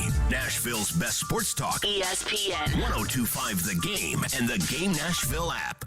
Hey, this is Jordan Rogers, and you're listening to Nashville's best sports talk, ESPN 1025. On play action, finding room, going deep, and it's caught by Higgins.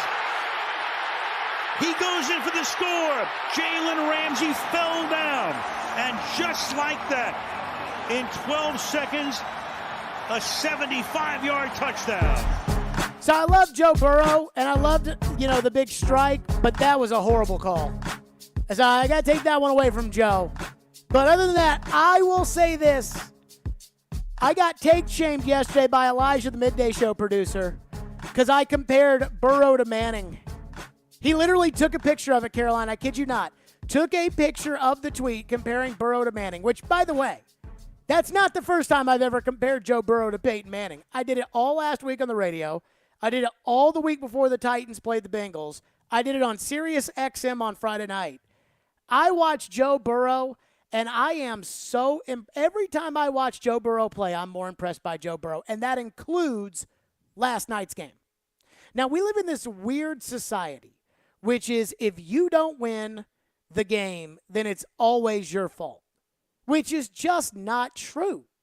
Everybody gets mad that Derrick Henry didn't have 150 yards in the Titans playoff game, but it's not Derrick Henry's fault. The Titans rushed for 140 yards. That's what you expect out of a Derrick Henry team. So I don't sit here and bag on Derrick Henry. Now, if they get into the playoffs next year and Derrick runs for 18 yards and he stopped behind the line of scrimmage and he has no chance, and we know it's Derrick's fault, then maybe I'll blame Derrick. But I will tell you what about Joe Burrow. And I am afraid that the Bengals are going to ruin this kid, if they can. I listened to Ed Orgeron on Colin Cowherd's podcast this weekend, and he was talking about, what did you think of Joe Burrow? And Ed Orgeron told a story in which he said that his son had alerted him to the Ohio State spring game and said that Joe Burrow was going to be available and that he thought that Joe Burrow could help him. Ed Orgeron says I'm sure somebody who worked for him, watched the Ohio State spring game, and they were like, this kid could start at quarterback for us. So they're recruiting Joe Burrow out of Ohio State, and Joe Burrow says to Ed Orgeron, I don't want to talk about the recruiting stuff. I don't want to do that. I just want to talk about football and eat crawfish. And Ed Orgeron said that they had a meeting, and there were 6 of them in the room. Him and Joe were 2 of the 6. And they were talking football. And that it took him 5 minutes to realize that Joe Burrow was the smartest guy in the room, which backs up my claims that Joe Burrow is the coach of that team. You watch last night, and the fact that they were in position to win until Joe hurt his knee. And Joe Burrow will never tell you, because that's not what real competitors do. Joe Burrow will never tell you how bad that knee hurt. But when I saw it, I thought they were going to have to bring the cart out. When you saw the grimace on his face as he's grabbing his knee on the field, I'm like, oh, no, they did it again. They ruined him. The Bengals, too cheap to get him an offensive line, bad ownership, and a coach that seriously brings nothing to the table. Zach Taylor brings nothing to help Joe Burrow. Now, again, Joe Burrow's overcome it because he had Ed Orgeron as his coach, and no disrespect to Ed, but we know that it wasn't Ed, it was Joe. But they're calling a run on 3rd and 1, and at some point, Joe's just going to have to take it all over himself. And I don't know how hurt Joe Burrow was at the end of the game. But I was impressed with Joe. Here he is in the Super Bowl, and he is moving his team down the field. Now, they struggled inside the red zone, but they struggled inside the red zone against the Titans. He's not going to be perfect right away. It's his second year in the league. And in the Super Bowl, he still threw for 263. Everybody talks about the great Matthew Stafford, that now we have to erect a statue for Stafford because he won a Super Bowl. Stafford's rating last night was 89.9. Joe Burrow was 101. You win with a 101 quarterback rating. Burrow is awesome. I don't know how you can watch and not think, boy, this kid's got it all. He's got the moxie. He's got the courage. He's such a smart player. And once he gets a couple more guys in there like Jamar Chase that know exactly what he wants to do, I mean, Joe is going to take off. And the difference between him and Andrew Luck, because I saw somebody compare him to Andrew Luck with the sense that the Colts got Andrew Luck killed. And then after a while, Andrew Luck couldn't take it anymore.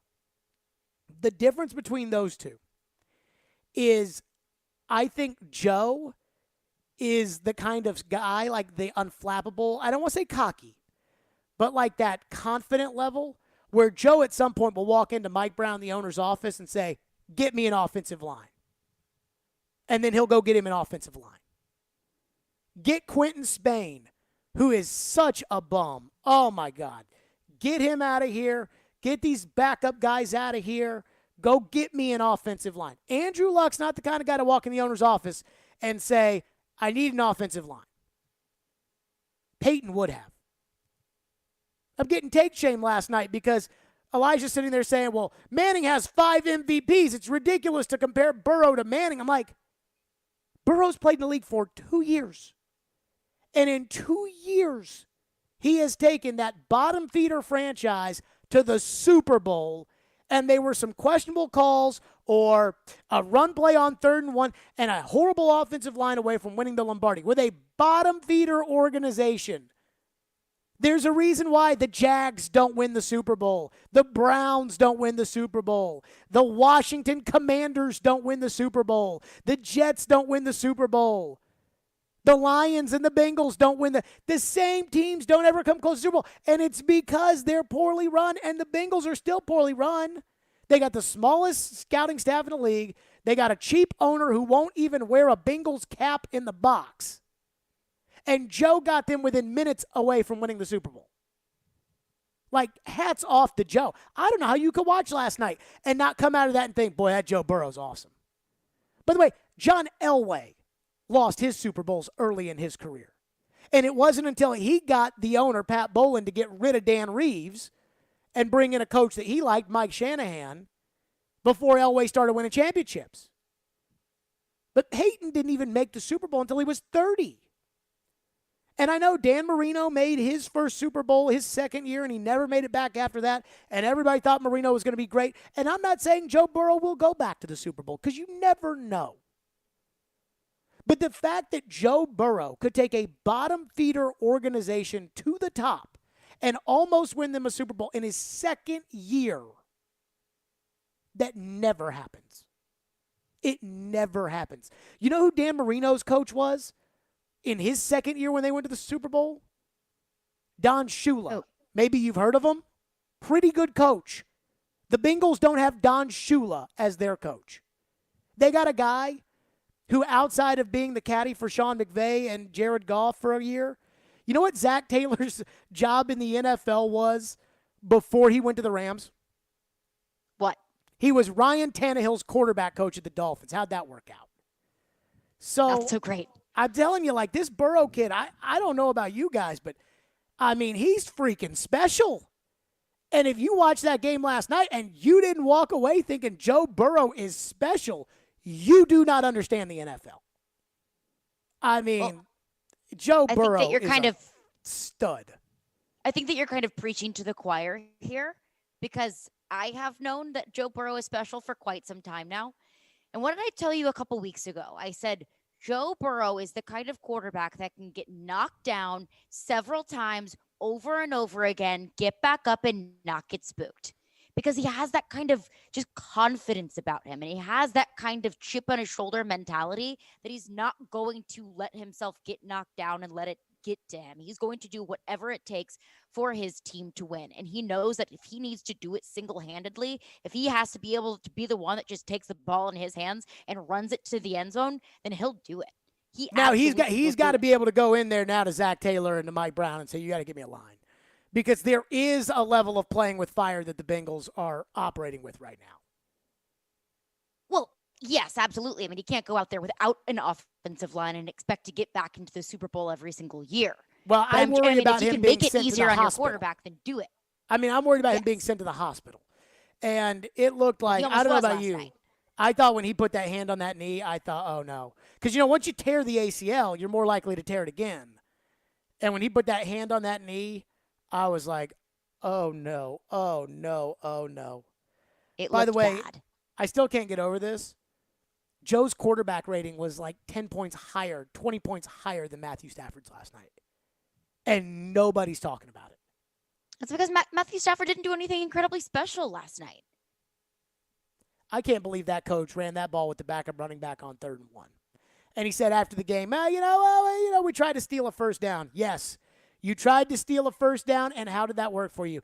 They were afraid to get the quarterback killed because they were doing it the whole game, and they went to what I call – I've never seen this before, what I call the prevent offense, which is what the Bengals went to, where they were trying, every pass was short or it was a running play. They were just trying to milk clock and punt and then put the defense back on the field, because once they saw Joe put his hand on his knee and they saw they had a 4-point lead, they were like, okay, everything that we've done to get here up until now, get rid of it. Get rid of it, because we can't risk Joe. And I get it, but boy, oh. And by the way, can we talk about two guys in the Bengals for a second, and then we'll get to your phones? Quentin Spain, former Titan, who was no good, and Eli Apple, cornerback, who has been with all these different teams and is no good. These guys talk so much trash for two guys who suck. I mean, they stink. And they're out there talking all kinds of trash. And did you see Mecole Hardman put a video up of his Super Bowl ring and sent it to Eli Apple last night? And then Jeffrey Simmons was firing off at Quentin Spain. I mean, like, dude, sometimes you got to realize when you're a passenger and just be happy to be there and zip it. That's Spain. He's terrible. I mean, he's awful, and Eli Apple's awful as well.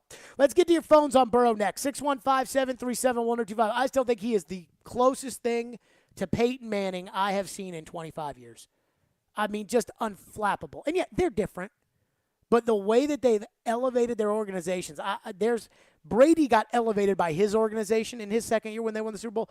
Manning and Burrow are elevating their organizations. Maybe if Burrow plays a little bit better, the owner of the Bengals can go get a Bengals cap to wear up in the box. Still driving me nuts. 615-737-1025 to your phones.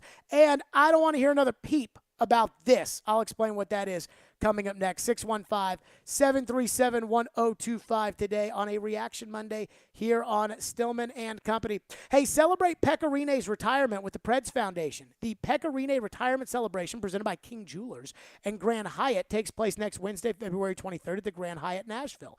This once-in-a-lifetime event gives Smashville the exclusive opportunity to hear stories and memories of Pekka's decorated career. Secure your spot at NashvillePredators.com/Pekka Lunch. From the Fox 17 News Code Red Weather Center. I'm Fox 17 News Code Red meteorologist Dan Guthrie. Lots of sunshine today with highs heading to the lower 50s, followed by mid-60s on Tuesday and Wednesday. Storms return on Thursday. This weather report brought to you by Hiller Plumbing, Heating, Cooling, and Electrical. Call the Happy Face Truck today. Staples stores are a new world of possible with innovative tools for small business and remote workers and learners. Explore more at your local Staples store or staplesconnect.com.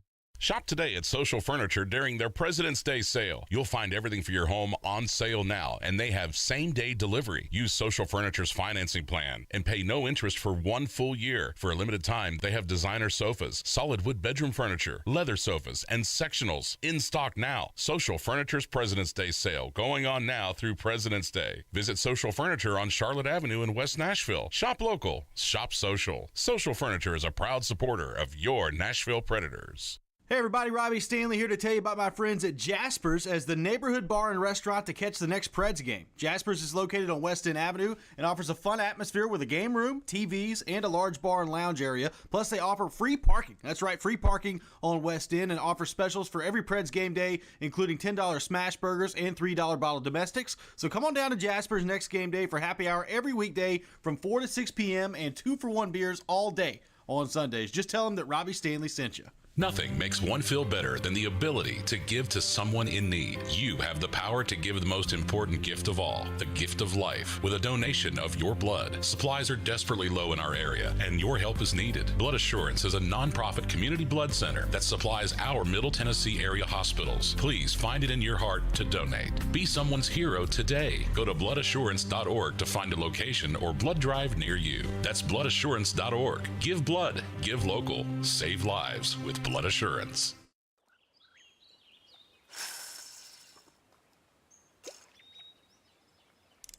For the love of Tennessee at dawn. For the love of the fight. For the love of having nowhere else you'd rather be. For the love of Tennessee. Travel safe. Brought to you by the Tennessee Department of Tourist Development, the Tennessee Association of Broadcasters, and this station. Inside knowledge on the Titans. Todd Downey's got his notepad out right now, just writing things down. Ooh. Inside knowledge on the Predators. They can go right into the forecheck, and boom, you get a beautiful goal from Colton Sissons. And then there's a team in Knoxville. How excited should Tennessee fans be by what they've seen from Josh Heupel in year one? Wake up and hang out with Robbie and Rex Road. Weekday mornings from 6 to 10. Brought to you by Little Guys Movers on Nashville's best sports talk. ESPN 1025 The Game and the Game Nashville app. Watch live on Twitter, Twitch, and YouTube. This is Stillman and Company. Delivered Well, let's by also TriStar look at the Moving. Bengals. You brought it up at the tail end of your soliloquy. Their offensive line is trash. We all know that. Yeah. They're horrible. Joe Burrow was sacked 51 times in the regular season, 19 in the postseason. That's 70 times this brother was sacked. Don't even account for the amount of times he was hit. You would think they would have prioritized protecting him, considering the knee injury he suffered last year. But they didn't do it. Okay? So as much credit as I want to give Zach Taylor and his staff for the job that they did, the bottom line is you dropped the ball on that one. There you go, Stephen A. Smith, and I am on Stephen A.'s side. I think, like, when you get to the Super Bowl, nobody wants to criticize you because you got to the Super Bowl. So, hey, nobody's going to say anything about you. Then a couple years later, you realize, oh, no, it really wasn't about that guy. It was really more about these other people. And so this guy's really, he's not really all that good. I'll give you an example. Coach of the year for, you say something bad about Vrabel, like, Coach of the year. I'm not taking anything away from Vrabel. But anybody saying that about Matt Nagy? Because he was at one point Coach of the year. Anybody saying that about Kevin Stefanski? Because he was Coach of the year. No, they are not. So, before we get to your text about Joe Burrow, and again, I just think Joe Burrow is the bee's knees. I think he's awesome, and if they ruin him, shame on them. And their terribly run franchise will never recover from it. But I say this because Zach Taylor stinks, and nobody talks about it. First drive of the game. Sometimes these guys can't help themselves, these coaches. They spend too much time getting excited about being in the Super Bowl. They spend so much time. I saw NBC did a sit-down at the stadium in Cincinnati. It was Tony Dungy and him. And if you're Zach Taylor, and 4 years ago he told the story that he was at the Bengals game because he was the offensive coordinator for now Senator Tommy Tuberville at Cincinnati, and they were awful and got fired.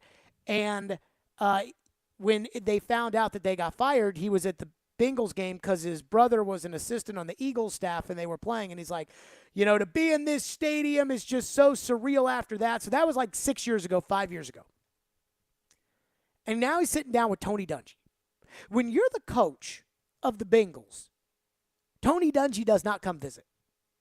Like, you've got to do something pretty spectacular to get Sunday Night Football to pay a visit. You got to get the Super Bowl. And so all of a sudden you do a whole week of this. Like, Belichick hates doing all that stuff, and he does the bare minimum required because Belichick doesn't really, whatever you make me do, I'll do, but that's it. Well, Tony, we're just really, excited to be here. Instead, Zach Taylor, he's probably taking it all in, and he probably starts to think, like, man, I'm a good coach. First drive of the game, Zach Taylor goes for it at the Ram 49. They don't get it. Touchdown, Rams. Good coaching. At the end of the game, first of all, an offensive coach with arguably one of the better quarterbacks in the NFL. They get a 20-16 lead, and all of a sudden, punt, punt, punt, punt. Now they're down. Maybe figure out a way to shore up the offensive line. Maybe instead of allowing 9 sacks in one game and 7 sacks in another game, like maybe make an adjustment to kind of shield your quarterback. And then on the final drive, and this is just, you talk about inexcusable. On the final drive, Burrow to Chase for 17 to the Cincinnati 42. Burrow to Tyler Boyd for 9 yards. You're now at the Ram 49. They've got maybe the second best kicker in the NFL to Justin Tucker. So, I don't know. Like, maybe try to get 10 yards, run another play, send somebody deep, throw it short. Nope. They chuck one for Chase, which is incomplete. I'm fine with. Then they run the ball with Samaje Perine. Their second best running back. Not their Pro Bowl running back. Their second best running back was Samaje Perine. Then 4th and 1, they don't have something short. Jamar Chase is wide open down the field beating Jalen Ramsey. You were never going to give Joe Burrow the time to throw a ball deep. It's 4th and 1. When the Rams faced a 4th and 1 with their season on the line, they designed a running play for Cooper Kupp because they needed the ball in the hands of their best player. Where was Zach Taylor last night? So when you think about Zach Taylor and you say, well, he got the Bengals to the Super Bowl, I think about a guy who couldn't keep his quarterback clean, who won 3 games without Joe Burrow, and is now in the Super Bowl, and people saying that he's a good coach. Pass. I'm out on Zach Taylor. By the way, Lovie Smith, who just got hired as coach of the Texans, people consider him to be one of the worst hires in the NFL. He's been to a Super Bowl. John Fox has been to 2 Super Bowls. Jeff Fisher has been to a Super Bowl. Just because you get with the Raiders got to a Super Bowl. Oh, my goodness. Do you have something to add on that, Caroline, or do you want to go to the phones? You can go to the phones. I can't do Zach Taylor talk. Cedric is up next and has been waiting patiently. Thank you for calling. Go ahead, Cedric. Man, listen, dog, I got to start calling you Stillman Mariota because that's who you are hosting like. You hosting like that bum Mario. Listen, man, you first of all, when did Joe Burrow become Joe? I feel like I'm listening to you talk about Marcus. You're talking about a dude who elevated a franchise, a bottom feeder franchise, to this playoff contender. So did Ryan Tannehill, bro. Well, I mean, when Tannehill took over, we were straight garbage. But you don't want to give Tannehill his flowers. That's not true. I knew you was going to cut me off. I knew you was going to cut me off. Go ahead, bro. You do not. But you're not telling the truth outside this radio station, man, because you know I will destroy you in a debate, bro. You are not telling the truth, Cedric. You are telling everybody out there that the Titans were trash, like the Bengals. Like the Bengals. The Titans were trash before Tannehill got here. They were 9-7 for 2 years in a row before 9-7 for 3 years in a row before Tannehill got here. 3 winning seasons in a row. And while that's not great, it's not the Super Bowl. It's a whole hell of a lot better. It is a whole hell of a lot better than what Cincinnati has been. What was our record when he took over? When Tannehill took over, how many games have we won? 2-4. Well, so we won 2 games. You said we won 2 games when he took over. We didn't win 1 game? What are you talking about? Look it up. When Tannehill took over after that game in Denver, what was our record? 2-4. Okay. And so that wasn't a bottom feeder team. We wasn't on our way. The other thing I want to touch on real quick, Jared, because I know you're going to cut me off. You keep referencing Stephen A. Smith. Tannehill, we need to move on. Stephen A. Smith said, your boy Stafford's a Hall of Fame quarterback, but I don't hear you talking about that, dog. But I told you, man, back in the day, before we got Tannehill, we needed to trade for Stafford. You said Matthew Stafford sucks. And now he took us to the Super Bowl. I remember there was a Monday Night Football game a couple years ago, and I'm not a huge Stafford guy. Thank you for your call, Cedric. I am not a huge Stafford guy. There was a Monday Night Football game a couple years ago. I think Tannehill had taken over as quarterback then, and I remember Floyd saying, you watch those 2 guys, and it was Detroit and Green Bay.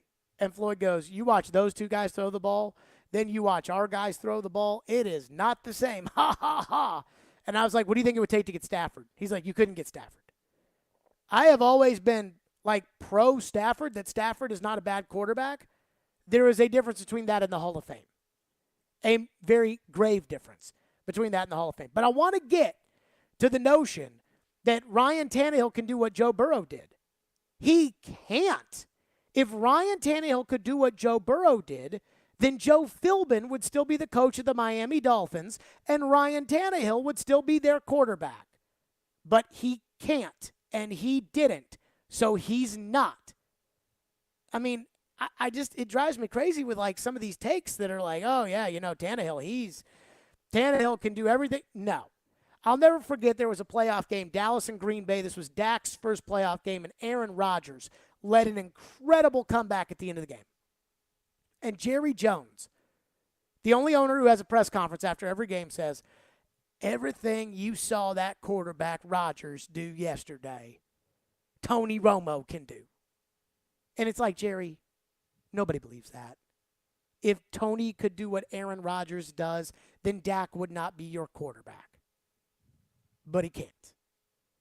The Titans were not a bottom feeder organization when Ryan Tannehill took over. They were 9-7 3 years in a row. The fact is, this has always been more about the general manager and the coach, and the quarterback has been a passenger when it was Marcus, and now it's a passenger with Tannehill. Mike Brown is considered to be the worst owner or one of the worst owners in the NFL. Zach Taylor can't win anything without him, and now they're in the Super Bowl because of Joe. And again, I haven't seen anybody do that with an organization except for Peyton. He's the one guy that did it in Indianapolis. 615-737-1025. We got to get to this Matthew Stafford recency bias Hall of Fame discussion and why it's ridiculous next. Stillman and Company, it's ESPN 1025 The Game. The MTSU Blue Raiders live here. Down, Middle Tennessee. 3-ball, yes, sir. And when you're in the borough, tune us in on 97.5. In the end zone, caught, touchdown. We are Nashville's best sports talk. ESPN 1025 The Game. ElectronicExpress.com. We make it happen. Business owners and professionals face special challenges in divorce court. In addition to everything else going on, they have to contend with allegations that they are earning more than they are, coupled with claims on their business or practice itself. Attorney CPA Joe Cordell. An effective defense often hinges on sophisticated strategies relating to income tax projections, business valuations, spousal support claims. Clients with assets depend on their divorce lawyer's skills in these matters, and that's why it's so important to hire someone that has those skills. Contact the domestic litigation firm of Cordell & Cordell to schedule an appointment with one of our firm's Nashville area attorneys, a partner men can count on. 615-457-8700. Online at CordellCordell.com. That's CordellCordell.com. Offices in Nashville, Franklin, Murfreesboro, and Gallatin. Cordell & Cordell, 810 Crescent Center Drive, Suite 160, Franklin, Tennessee, 37067. Now through February 16th, join a clean and spacious Planet Fitness for zero enrollment and only $10 a month. With tons of equipment and free fitness training, it's the perfect place for everybody to work out. Even me, Mr. I can't sleep at night, so I keep dozing off during the day. Especially you, Snoozy. You'll rest easier and feel fit-tacular. Wait, how did you get in here? Join in club or at planetfitness.com. Zero enrollment, $10 a month, cancel anytime. Hurry, deal ends February 16th. See club for details. Hey, it's Chase McCabe, Program Director at 1025 The Game, and when our crew is out, we want to look our best. Thankfully, we have Authentically American taking care of all of our apparel. The way your team looks is everything. Enhance your company's image with the help of veteran-owned and operated Authentically American. For you parents out there, they'll take care of your kids' team apparel too. It's Authentically American, and yep, it's made in America. Check them out at authenticallyamerican.us. Mention The Game and they'll handle the setup and artwork free of charge. That's authenticallyamerican.us. The National Wild Turkey Federation's 46th Annual Convention and Sports Show is February 16th through the 20th at Gaylord Opryland Resort and Convention Center. Celebrate a year of conservation success with the National Wild Turkey Federation members, volunteers, and partners. You can expect the same great nightly events, quality entertainment in the watering hole, and the latest gear from more than 350 companies featured in their exhibit hall. For more info, go to nwtf.org.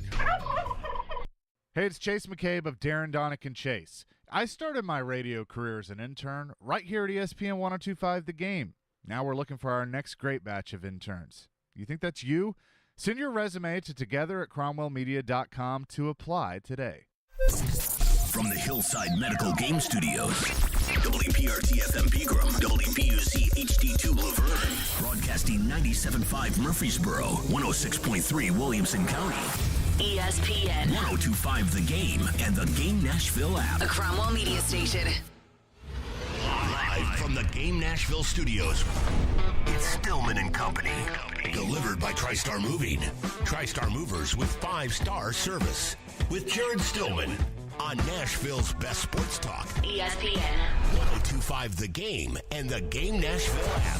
Stillman and Company is delivered by TriStar Moving, ESPN 1025 The Game, streaming live on Twitter, Twitch, YouTube, and Facebook Live. Thanks to the law offices of Amanda Gentry, live from the Hillside Medical Game Studios. So I got to share this tweet first. I tweeted out the last segment, Zach Taylor stinks and nobody's talking about it. Josh Ennis, a radio host, he does music radio, said, you think everyone stinks. Literally everyone. Sorry, other than Belichick and anyone featured in the Tom Brady documentary. I replied with this. Brady, Belichick, Elway, Joe Burrow, and Steve McNair.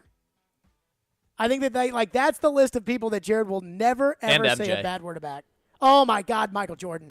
I love Michael Jordan. I mean, I think Vrabel's a good coach. But, I mean, look, when you stink, you stink. And I just think Zach Taylor is a below-average coach who would get fired in 3 years like every other coach in the NFL if he didn't have Joe Burrow. And I don't think he's winning 9 games with Mariota as his quarterback. That's just me. So I want to get to this, what I think is the most important difference for me between the two quarterbacks last night. And I've told you, Burrow played better last night, in my opinion, than Stafford.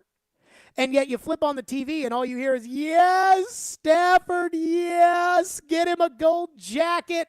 And I did not hear Robbie and Rexroad, but I did see somebody tweet it in and said that Joe was making out Matthew Stafford's Canton speech today. I did not hear that, but it would not surprise me if Joe said that. He and I were going back and forth on Twitter about this yesterday. And I will say this about Stafford and the Hall of Fame.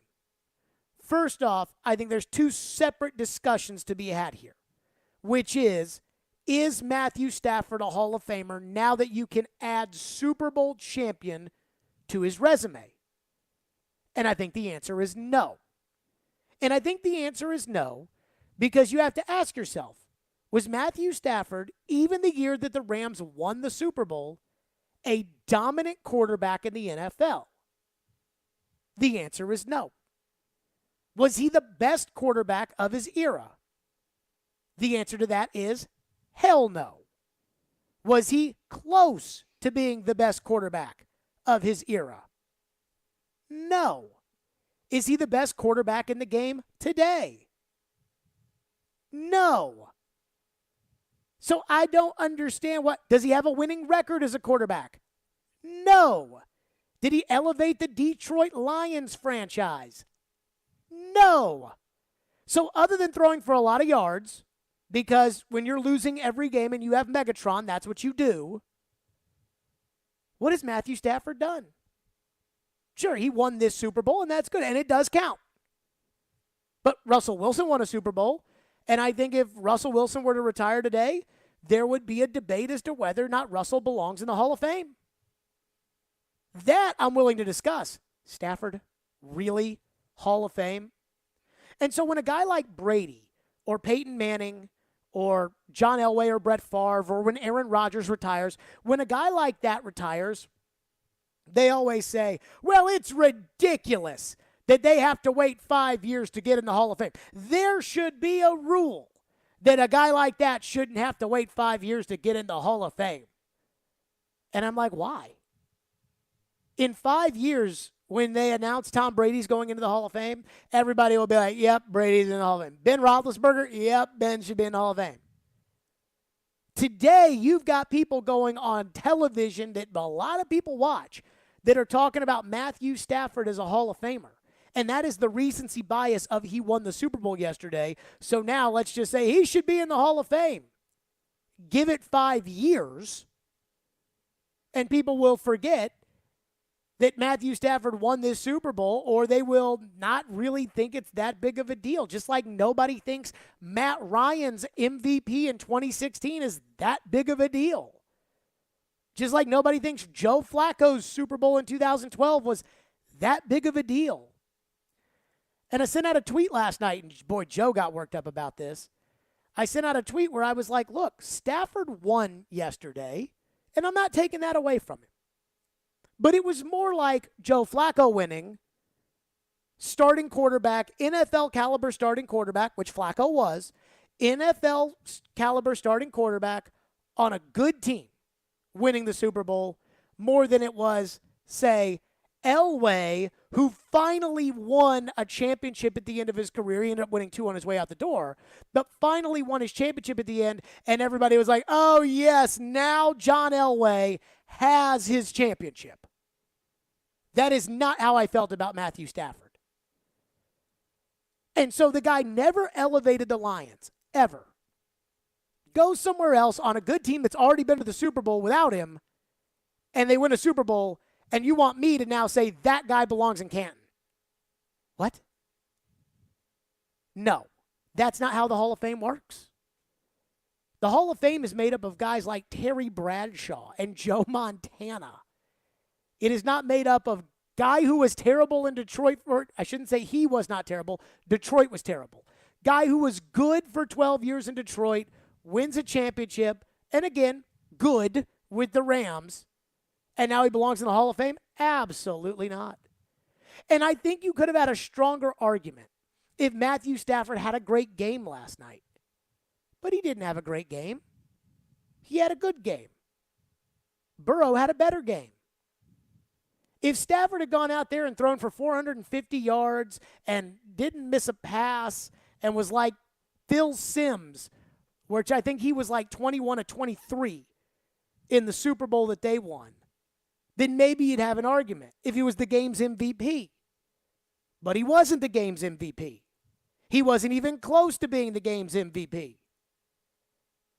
So I don't know where Joe and Dan Orlovsky and everybody else that is now saying Matthew Stafford belongs in the Hall of Fame. I don't know where they're getting this from.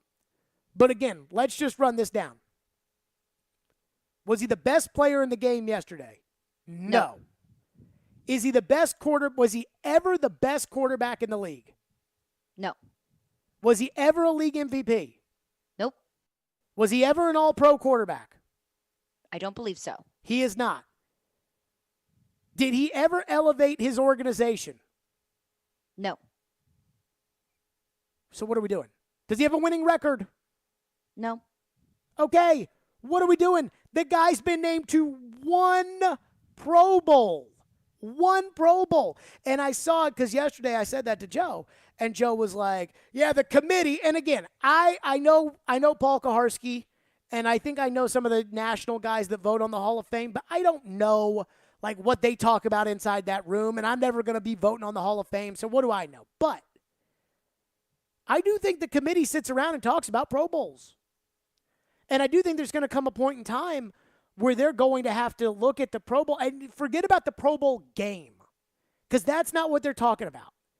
They're talking about how many times you were named to the Pro Bowl team, where your peers, coaches, fans, whatever, voted you as one of the best 3 quarterbacks in your conference. And at some point, they're going to say, look, all these guys have turned down the Pro Bowl, so it shouldn't matter as much when a guy has 9 Pro Bowls. Stafford's got 1 Pro Bowl. He's never finished in the top 10 in the league, in the NFL top 100 players. And again, I'm not sure I care about that, but again, like, it's the Hall of Fame.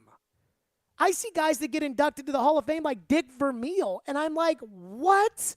Why are we putting Dick Vermeil in the Hall of Fame? He won 1 Super Bowl. He lost another. Hall of Fame? Bill Cowher in the Hall of Fame? Like, no. But Stafford, that one takes the cake. And so, again, was it a worthwhile trade for the Rams to upgrade from Jared Goff to go to Matthew Stafford? Absolutely. Was Stafford a better quarterback than Goff? Yes. Is Stafford a decent enough quarterback that you can win with? Yes.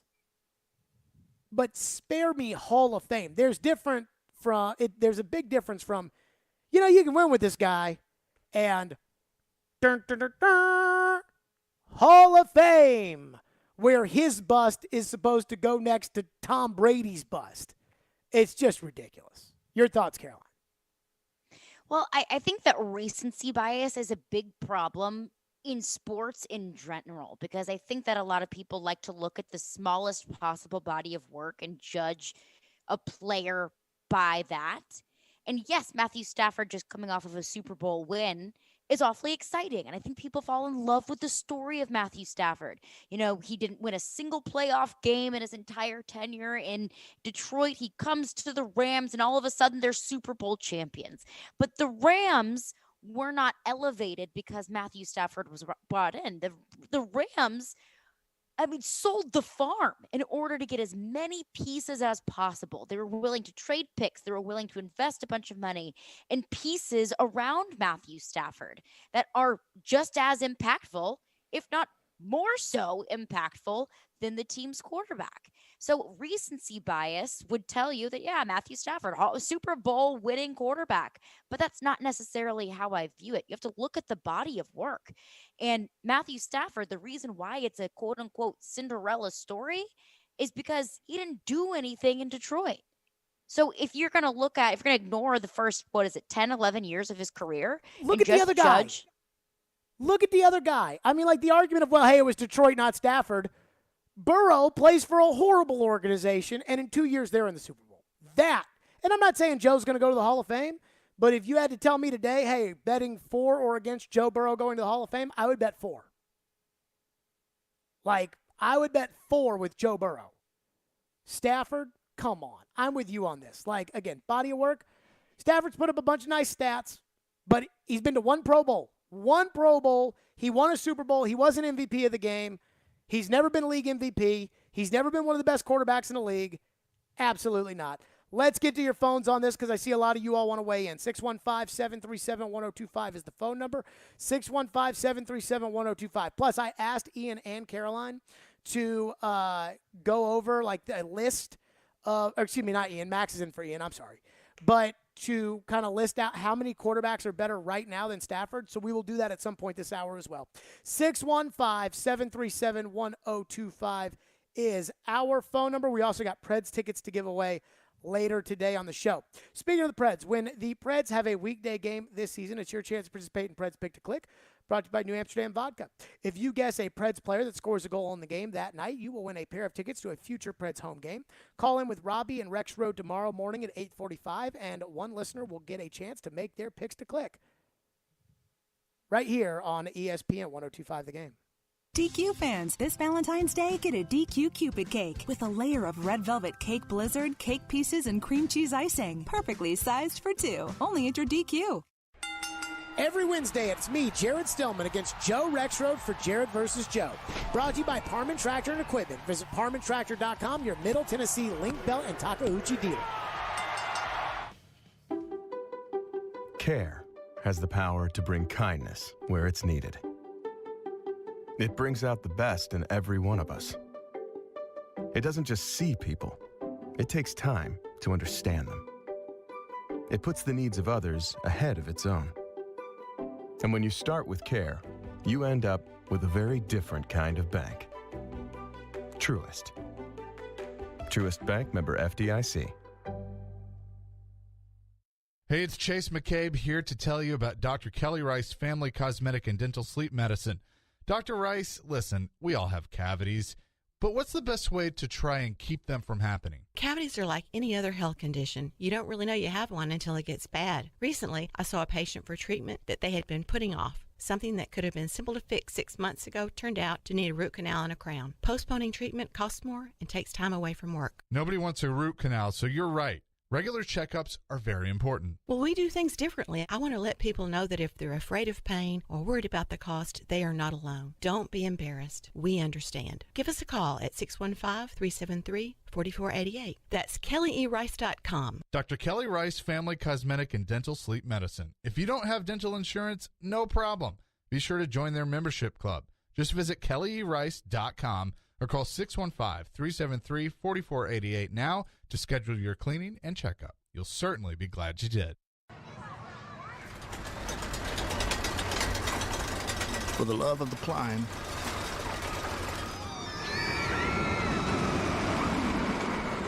for the love of the fall, for the love of knowing your kids' laughter is the sweetest music there is, for the love of Tennessee. Travel safe. Brought to you by the Tennessee Department of Tourist Development, the Tennessee Association of Broadcasters, and this station. Interact with Stillman and Company. Call or text the show at 615-737-1025. Driven by WilsonCountyHyundai.com. In the end, you go back to the bread and butter. You and Cooper Kupp. What is it, Matthew? Why do you have such a connection with him? We spend a lot of time together. We talk ball a lot.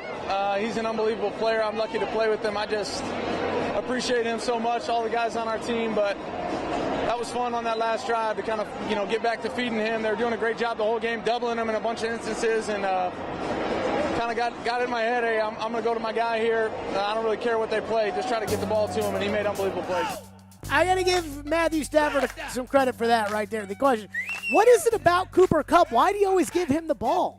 It's like the real question should be, if he didn't give him the ball, why did he not give him the ball?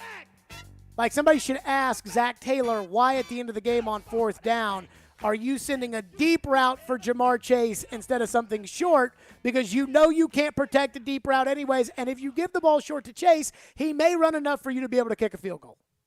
But they don't ask that. I also am going to say this, the no-look throw by Stafford last night was freaking sick. It was pretty cool. Oh, my God. And that's another one. Wasn't freaking sick? What? Cooper Kupp's pass. Yeah, that was terrible. That But was pretty bad. But, I mean, you talk about a rod up my tailpipe, watching that no-look pass from Matthew Stafford, and then to think about your quarterback and how your quarterback can't throw a no-look pass. Right now, he can't throw a pass where he doesn't just stare down the guy for 5 seconds. And that's why they intercept you, and the Rams are the Super Bowl champions. But I digress. Because, again, I just want to differentiate. Like, I think Stafford played a good game last night. But there's a difference between he played a good game and he's had a nice career and the Hall of Fame. And for some people, I think it's either you think a guy's a Hall of Famer or he's not, or you think he sucks. And I don't think that. I do not think Matthew Stafford sucks. I have never said Matthew Stafford sucks. I just never thought that Matthew Stafford was this unstoppable quarterback inside the NFL. Do you have a thought, or do you want to go to the phones? To the phones. Phone lines are driven by WilsonCountyHonda.com. Rob is going to kick us off. Thank you for calling. Go ahead, Rob. Hey, thanks for taking my call there, Jerry. Always good to talk to you, Robert. Hey, it's always good to call in and just, talk to you guys. I mean, you just full of excitement every time I hear you and young lady that's on here with you. Okay. I'm going to say my opinion with Matthew Stafford is I think he just sort of fell in that role due to the fact of COVID this year, because of these players, okay, that were out, that could not play. So he wound up, and the team did, winning games, certain games, just, surprisingly. I mean, Matthew Stafford, to me, he was fumbling the ball. He can't. To me, he's like a turnover machine.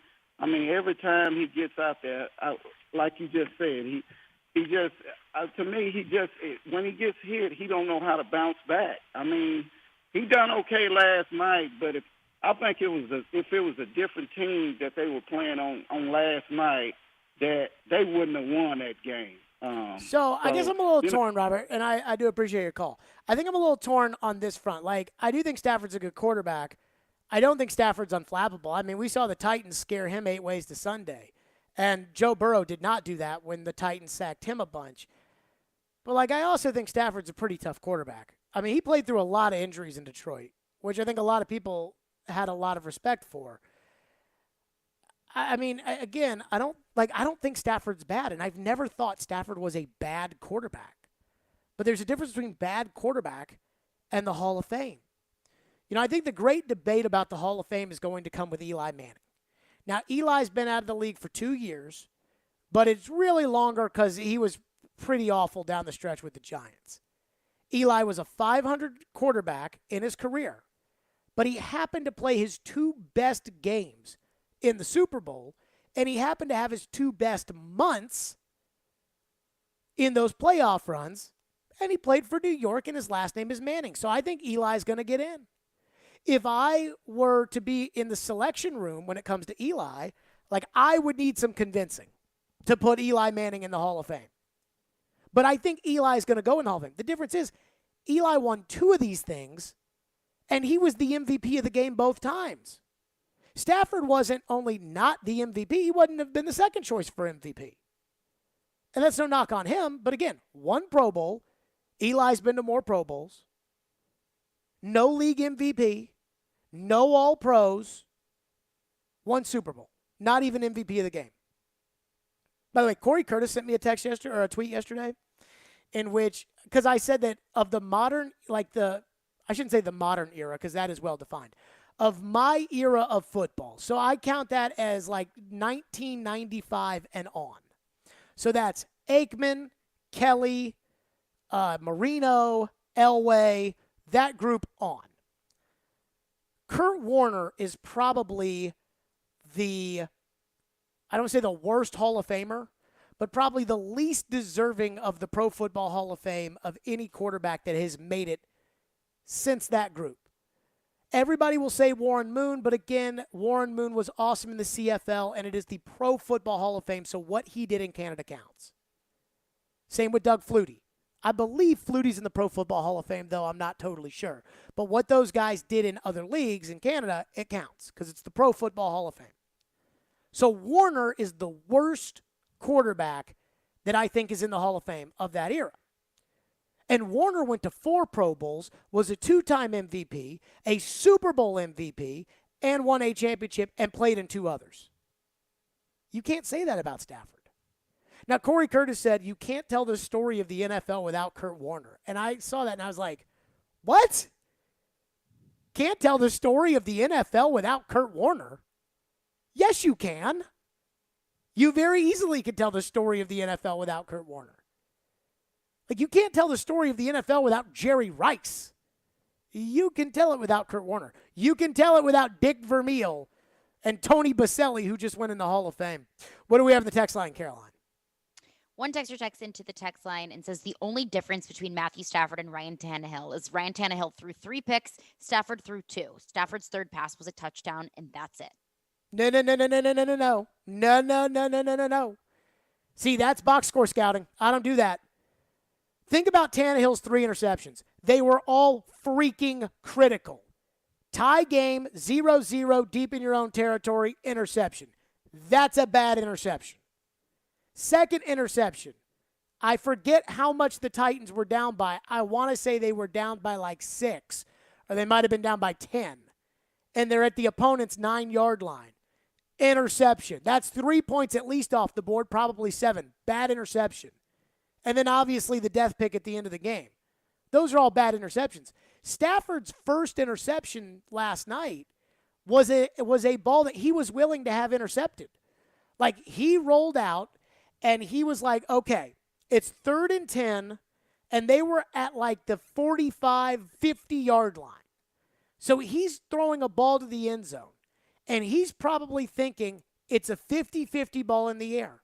And the 50% chance that their guy comes down with the ball means it's going to be an interception in the end zone, 1st and 10 Bengals from the 20-yard line. Now, he did not anticipate Vernon Hargreaves stupidly running on the field, which, by the way, go back to Zach Taylor and my complaining about him. Can you not get the inactive guy not to run on the field? I mean, it's stupid. So he chose to throw that, but he's like, okay, if we punt it on this next play, best case scenario, the ball's going to be at the 14-yard line instead of the 20. That was a risk that Stafford decided to take, knowing there was a 50-50 chance the ball's going to get intercepted, and it did. I'm not, like, that's not a bad interception. The second one, the timing of it was horrible, but the ball literally popped off the guy's hands into the air. And so I can't blame Stafford for that. But as far as sitting there and saying, like, well, he threw 2 and Tannehill threw 3, they're not the same. Not interceptions of the same breed. What's next? Another texter texts in and says, so for years, Matthew Stafford has been a top 5 quarterback in the NFL. So how is he not in the Hall of Fame? How has he been a top 5 quarterback in the NFL?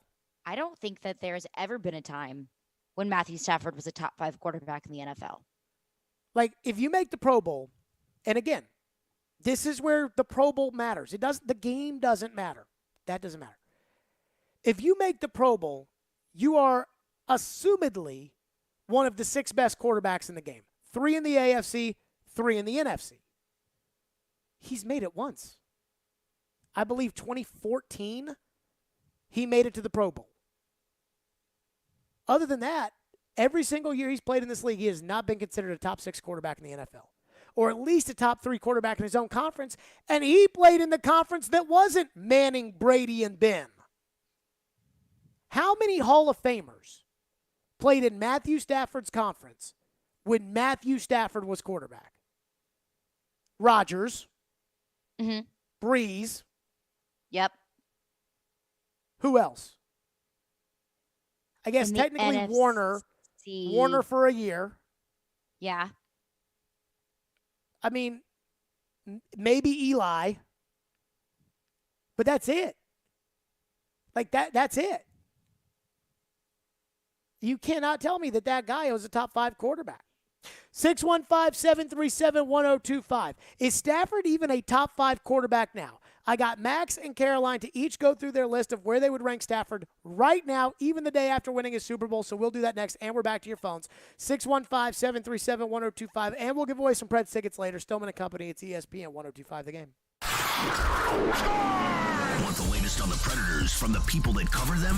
Heck of a year so far for the Predators. They've been so much fun to watch. Join Robbie Stanley for Preds Insiders every Monday at 6. I feel probably as good about this group of 6 on D. Presented by Dr. Kelly Rice on Smashville's best sports talk. ESPN 1025 The Game and the Game Nashville app.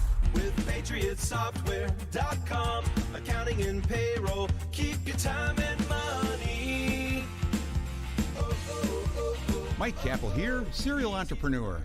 I started my first business in the basement of a factory over 30 years ago. We had no heat and no air conditioning. Instead of customers, our office visitors were rats, birds, flies, and snakes. Our office flooded often, and we used blankets as our office walls. We were broke and needed help. That's why I created Patriot Software, to help small business owners with simple payroll for 1 to 100 employees. And if you need help, we will help you for free. Go to PatriotSoftware.com. Use promo code RADIO and get 2 months of payroll processing free. That's PatriotSoftware.com. With PatriotSoftware.com, accounting and payroll, keep your time and money.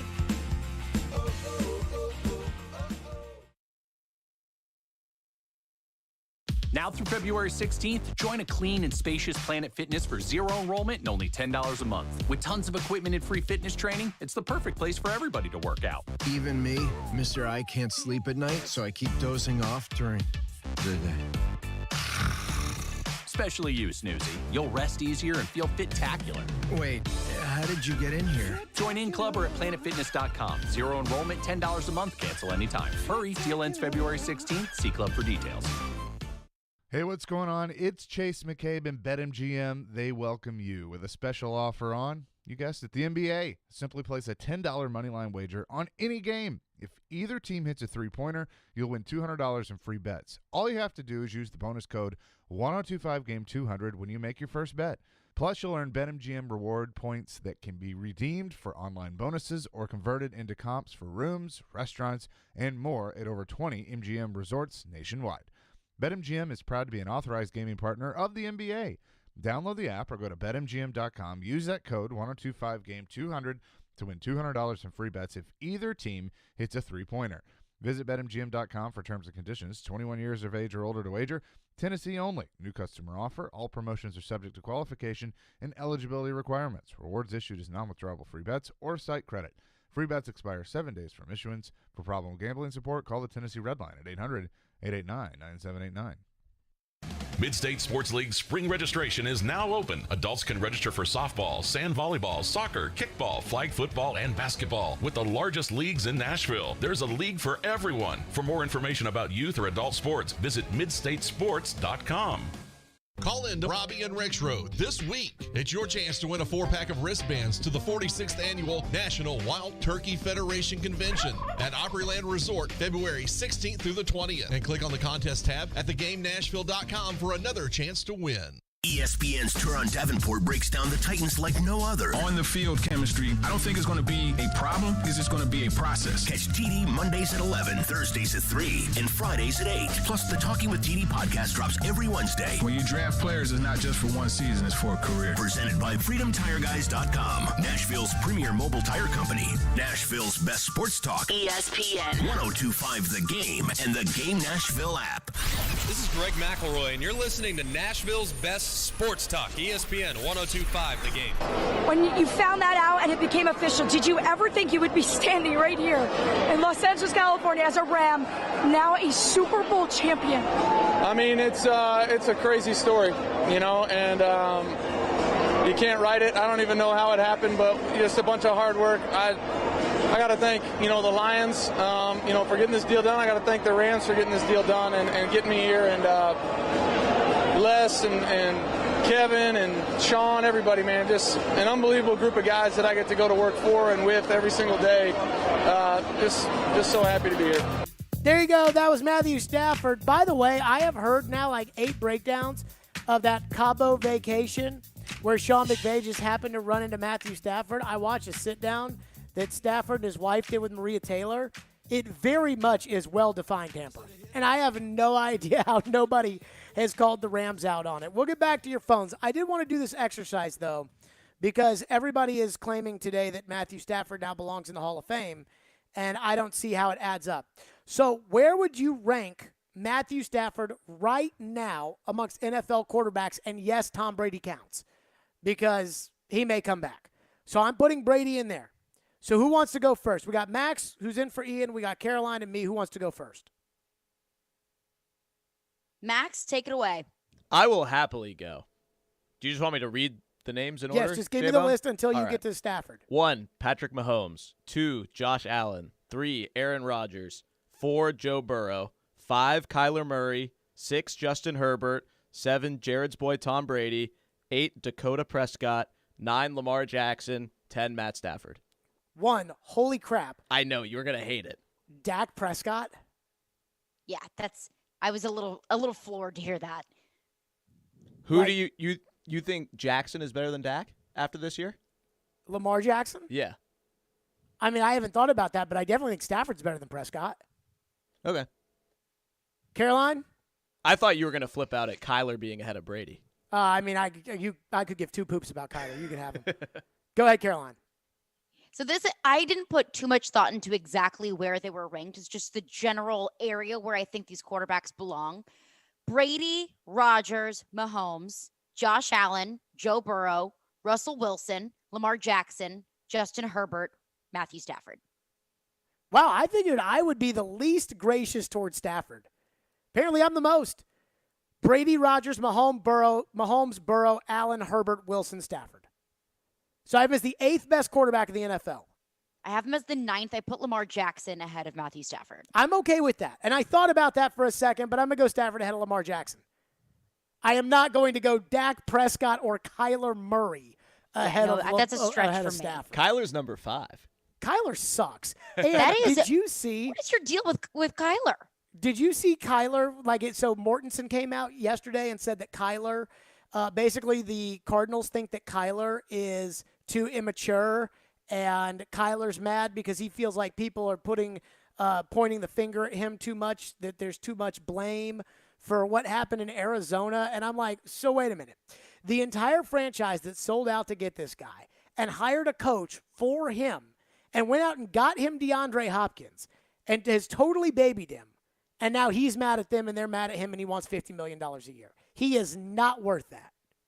And when I say Kyler sucks, I mean more like his attitude sucks. And I also find it interesting that Kyler doesn't want any fingers waved his way. Yeah, You're the like God starting forbid anybody blame me.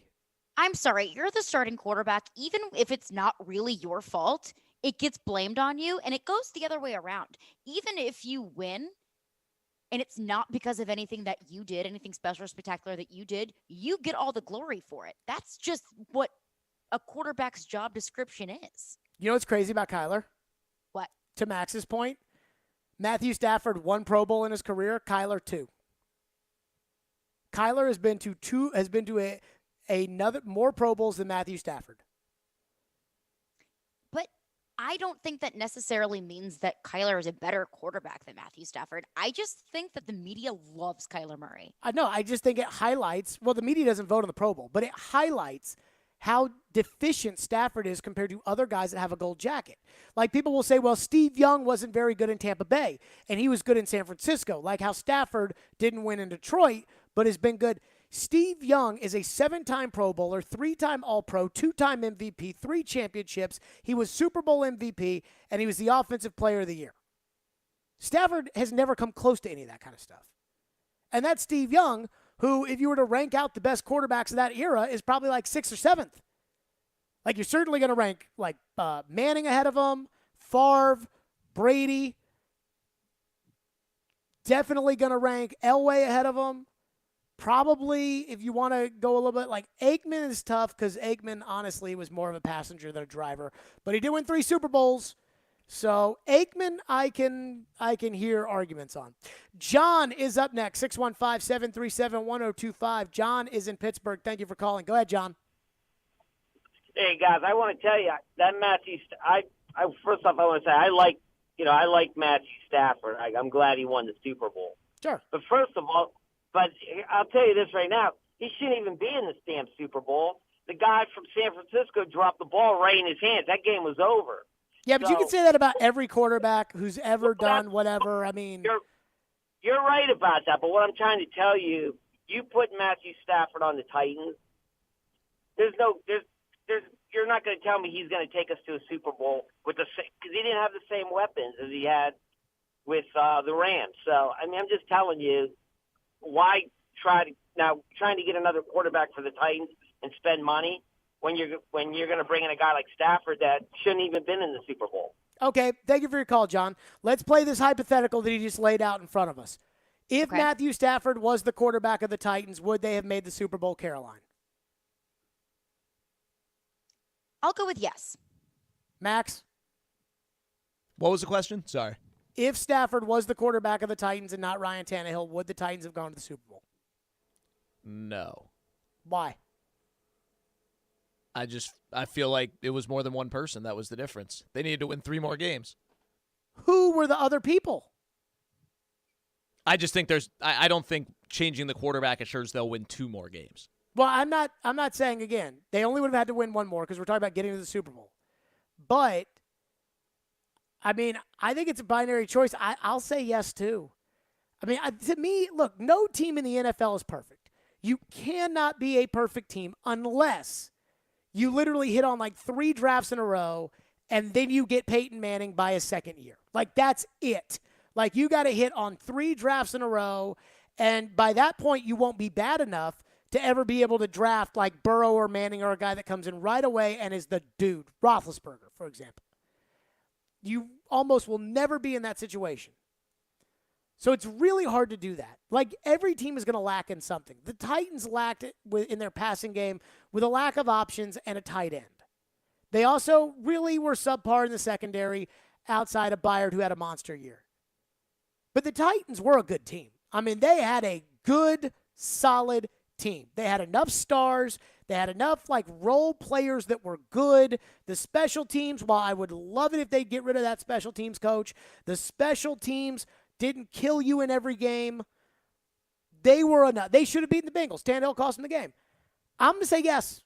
I'm going to say I think the Titans get to the Super Bowl, and I think they probably win the Super Bowl if Matthew Stafford is the quarterback. As no guarantee, but I think that they get there. And that's why I've just decided, I'm just like, people, I understand people are just going to have a different opinion than me. And we call these people the boo-hoo Tannehill crew. But I have closed the door on the idea that you could ever be good enough that you could win with Ryan Tannehill. I just think it's impossible. So I'm willing to try other people. There's no guarantee. You can put any of those quarterbacks in the Titans, and there's no guarantee you're going to win with Brady.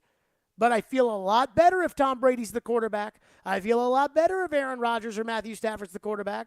And there was no guarantee that the Rams would win with Stafford. But they did. But I feel like most of us feel pretty confident that they wouldn't have won with Jared Goff. What do we have in the text line? This is kind of a doozy, in my opinion, just because I think that this is a very flawed way of looking at the league. One texter checks in and says, I find it amazing that a quarterback in Matthew Stafford has just won the Super Bowl. That should make him, as of right now, the best quarterback in the NFL, with Joe Burrow as second best. Tom Brady didn't win this year. Sorry about your luck. Aaron Rodgers didn't win this year. Matthew Stafford won the Super Bowl by default. That makes him the best quarterback in the league right now. So I will go back to, I love using the mid-90s quarterbacks as like a way of doing this. And I could use the 2000s quarterbacks and I could be like, hey, Brad Johnson won the Super Bowl in 2002. Was he a better quarterback than Peyton Manning? Of course he was not. But I'm going to use the 90s quarterbacks. Aikman won 3 Super Bowls. Aikman won his 3rd Super Bowl against Neil O'Donnell. Now, I like Neil O'Donnell. He was a great backup quarterback for the Titans. Was Neil O'Donnell ever better than John Elway? Was Neil O'Donnell ever better than Brett Favre? Of course not. So, no. That's not how that works. Aaron Donald has been a great defensive player for forever. He just won his 1st Super Bowl. Was he not a great defensive player or the best defensive player before that? No. That's not how it works.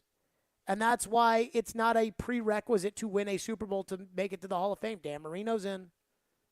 But at the end of the day, it is a nice piece of that puzzle. 615-737-1025. We'll get back to your phones. Plus, there's some quarterback drama that I want to get to, that I want to discuss at some point today. And also, the game within the game of last night that no one's really talking about. We'll get to that next. Stillman and Company right here at ESPN 102.5 The Game. From the Fox 17 News Code Red Weather Center. Mainly clear and cold overnight as temperatures drop back into the upper 20s. A warm day on tap for Tuesday. Winds a tad on the breezy side. Mainly sunny skies. Highs topping off in the mid-60s. For Fox 17, I'm Chief Meteorologist Katie Morgan. This weather report brought to you by Hiller Plumbing, Heating, Cooling, and Electrical. Call the Happy Face Truck today. Ray Magliozzi here. eBay Motors has the right parts at the right prices. 122 million of them. Now I got no excuse not to finish my car. But I'll find one. eBay Motors. Let's ride. Now's the time to get a great deal on select Kubota compact tractors. Rated #1 for reliability in the under 100 horsepower category, they're designed for easy operation and feature performance-matched attachments. Right now, put 0 down and get 0% APR for up to 60 months, plus save up to $1,100. Now through February 28th. See us or go to KubotaUSA.com for full disclaimer. Come see why Coleman Tractor Company is one of the largest Kubota dealers in Middle Tennessee, Paris, Clarksville, Nashville, and their new location in White House.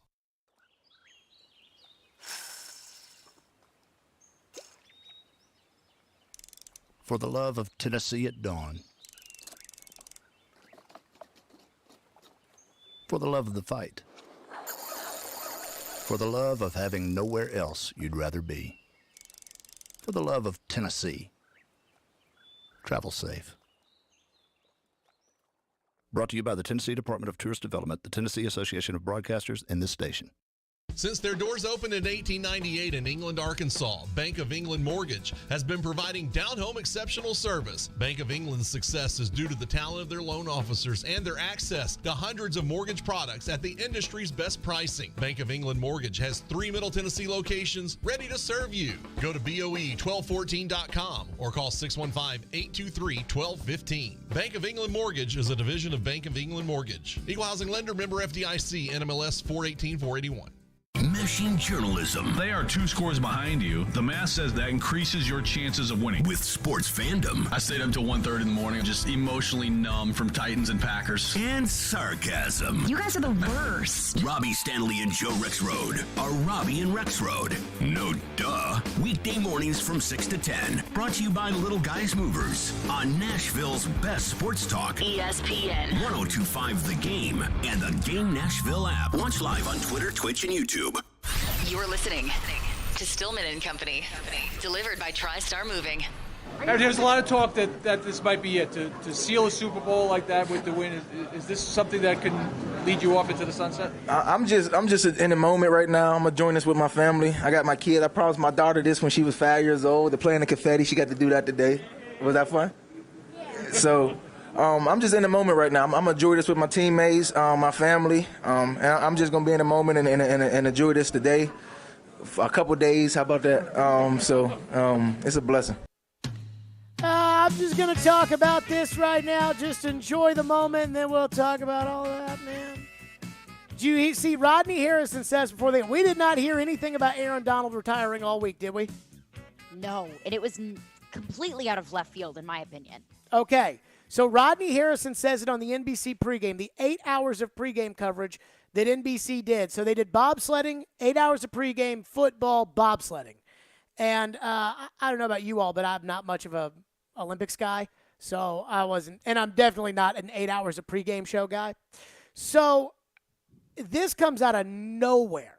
And there's also a report yesterday that Sean McVay is thinking about retiring. Did you see that? I did not see that. Okay, so there's a thought that McVay's going to go do television. So right now there's more networks than there are number one analysts. So McVay at 36 is going to get married this year. So he, wants to spend time with his family. And so and then all of a sudden he's not interested.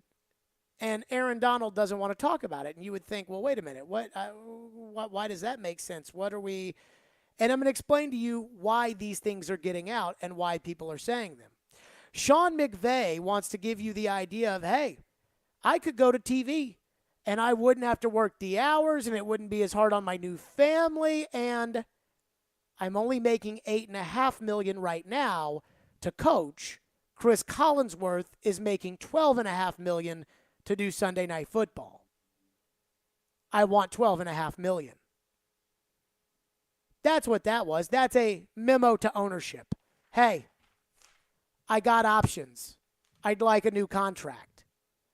Aaron Donald has made a lot of money in his career. Remember, he held out when the Rams were still in, I think this was their first year in LA, that he held out and signed a big, massive contract. Aaron Donald, who made $19.89 million last year, is set to make $14.25 next year. That's year 6 of a $135 million contract that he's outplayed. So you slip it in there with Rodney Harrison that I'm thinking about retiring. You have that be known so that everybody now is Aaron going to retire? I got all my money. I've got my Super Bowl ring. Why should I come back? You tell me, Rams, why should I come back? Wink, wink, nudge, nudge, because it won't be for $14 million.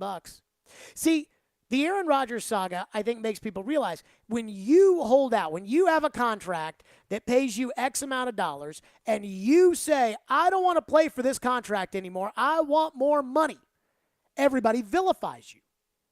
You're selfish. You're not doing what's in the best interest of the team. You're not honoring the agreement you signed. When I play the sympathy card with you of, I'm 36 and I'm getting married and the commitment because I love football and I love the team so much and I just don't know if I'll be able to be a father for $8.5 million a year when everybody else is making more. Belichick's making 18. That is a lot easier way to get your message across. I want more money. That's what all this is about. Aaron Donald, he might retire, but if he retires, it's because they want him to play for $14 million next year, and he doesn't want to. And Sean McVay says he's coming back to coach, but I believe he has 2 more years left on his contract. And if Chris Collinsworth is making $12.5 million and Sean's making $8.5 million, that number better change, or else Sean's going to go sacrifice all the hard work to make more money. Time now for headlines with Caroline.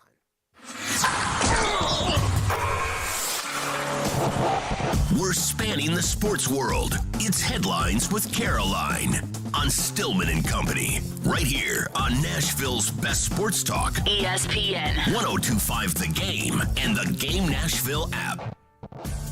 We've got a lot of Super Bowl headlines to get to, of course, but one quick non-Super Bowl headline. I think this may have gotten buried in the big game over the weekend, but Adrian Peterson in a little bit of legal trouble on Sundays.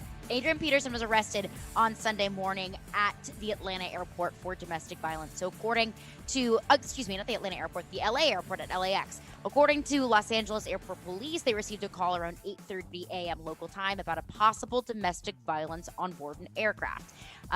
One person responded to a verbal and physical altercation between a male suspect and a female victim. Male suspect, of course, Adrian Peterson. The female victim was his wife, Ashley Peterson. Adrian Peterson, according to this statement, according to the report, Adrian Peterson grabbed her wedding ring and scratched her finger.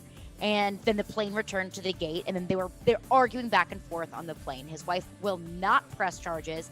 And the representative said that this is a private misunderstanding between husband and wife, and we anticipate it will all be resolved shortly. Adrian Peterson out on $50,000 bail today. So I'm watching this new Pam and Tommy Lee series on Hulu.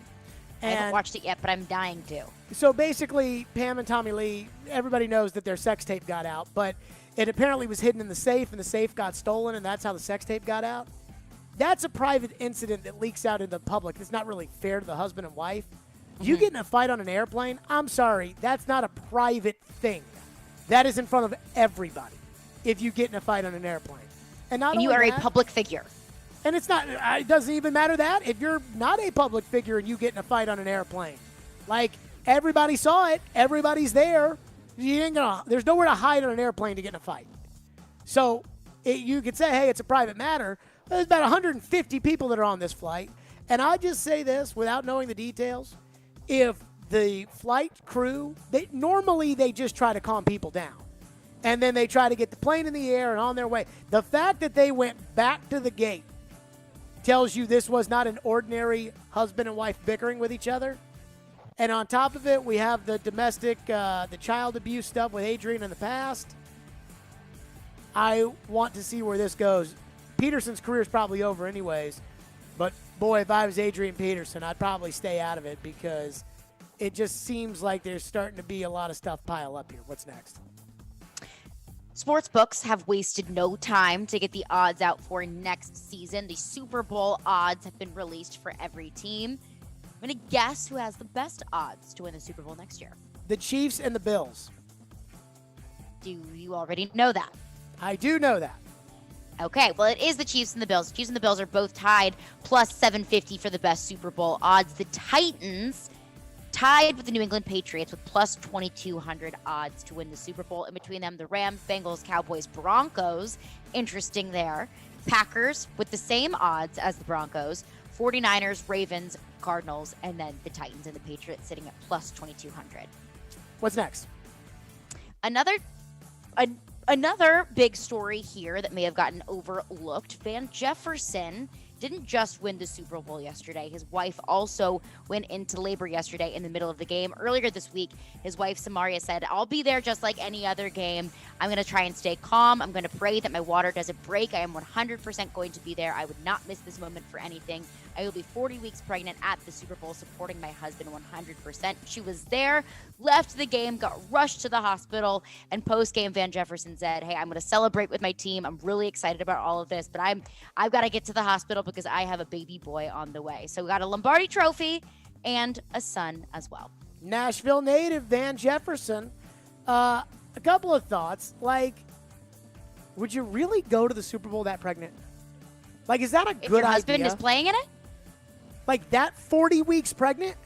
Yeah, if my husband was playing in the Super Bowl and I was about to pop, you better believe you just roll me in there and I'll be there. I mean, but can't a lot go wrong? A lot go wrong at the Super Bowl? Well, like trying to get out to the Super Bowl, to get to a hospital, to have the delivery, to all like. Well, if you get into an ambulance, I know, but you're sitting in a seat, and then you have to. I mean, like, I guess it worked out fine, but you are no OB. I mean, I have pretty good sources. I can figure out if this is a good idea or bad idea. It just doesn't seem like a good idea. Then again, it worked out for everybody, so good for Van Jefferson. Boy, I tell you, though, that would make me nervous. My wife at the Super Bowl, right when she's about to pop, and then you don't know, and then next thing you know, like, because I'm a big worst-case scenario person, like, the last thing I want is the idea of my wife giving birth in the middle of section 180. You know, it's like, well, so-and-so who's 3 rows up, who's neurosurgeon performed the birth. Like, that's the last thing I want. But I guess it worked out for him. Kind of a cool story when that kid grows up. You know, where were you born? Well, I was born at the Super Bowl where my dad was playing. Yeah, but it wasn't born at the Super Bowl because the baby went to the hospital or wherever they went. And so, but you can say my mom went into labor there, which I guess is pretty cool. My sources say it's fine to go to the Super Bowl that pregnant. So I guess it's fine. Good to hear. I guess it's okay one way or another. Those are headlines with Caroline. Coming up next, a bomb from Chris Mortensen yesterday. And it's the kind of thing then honestly, as a Titan fan, should break your heart, and we will get to that coming up next right here on Stillman and Company. We are delivered by TriStar Moving. TriStar Moving, those are my official movers. I absolutely love TriStar Moving. My most recent experience with moving, and I hate moving, but my most recent experience was with TriStar, and it was fantastic thanks to those guys. They made the entire process so easy and so simple, and that's why their motto is TriStar Movers with 5-star service. From the initial phone call to the final signature, moving was a breeze. They offer home protection, so they cover your floors, banisters, railings, door jambs, and even the doors themselves. And they are always upping the game when it comes to mover training. They've got a brand new state-of-the-art storage facility in Mount Juliet as well. Their owners, Garrett and Robert, are true Nashvillians who truly care about helping their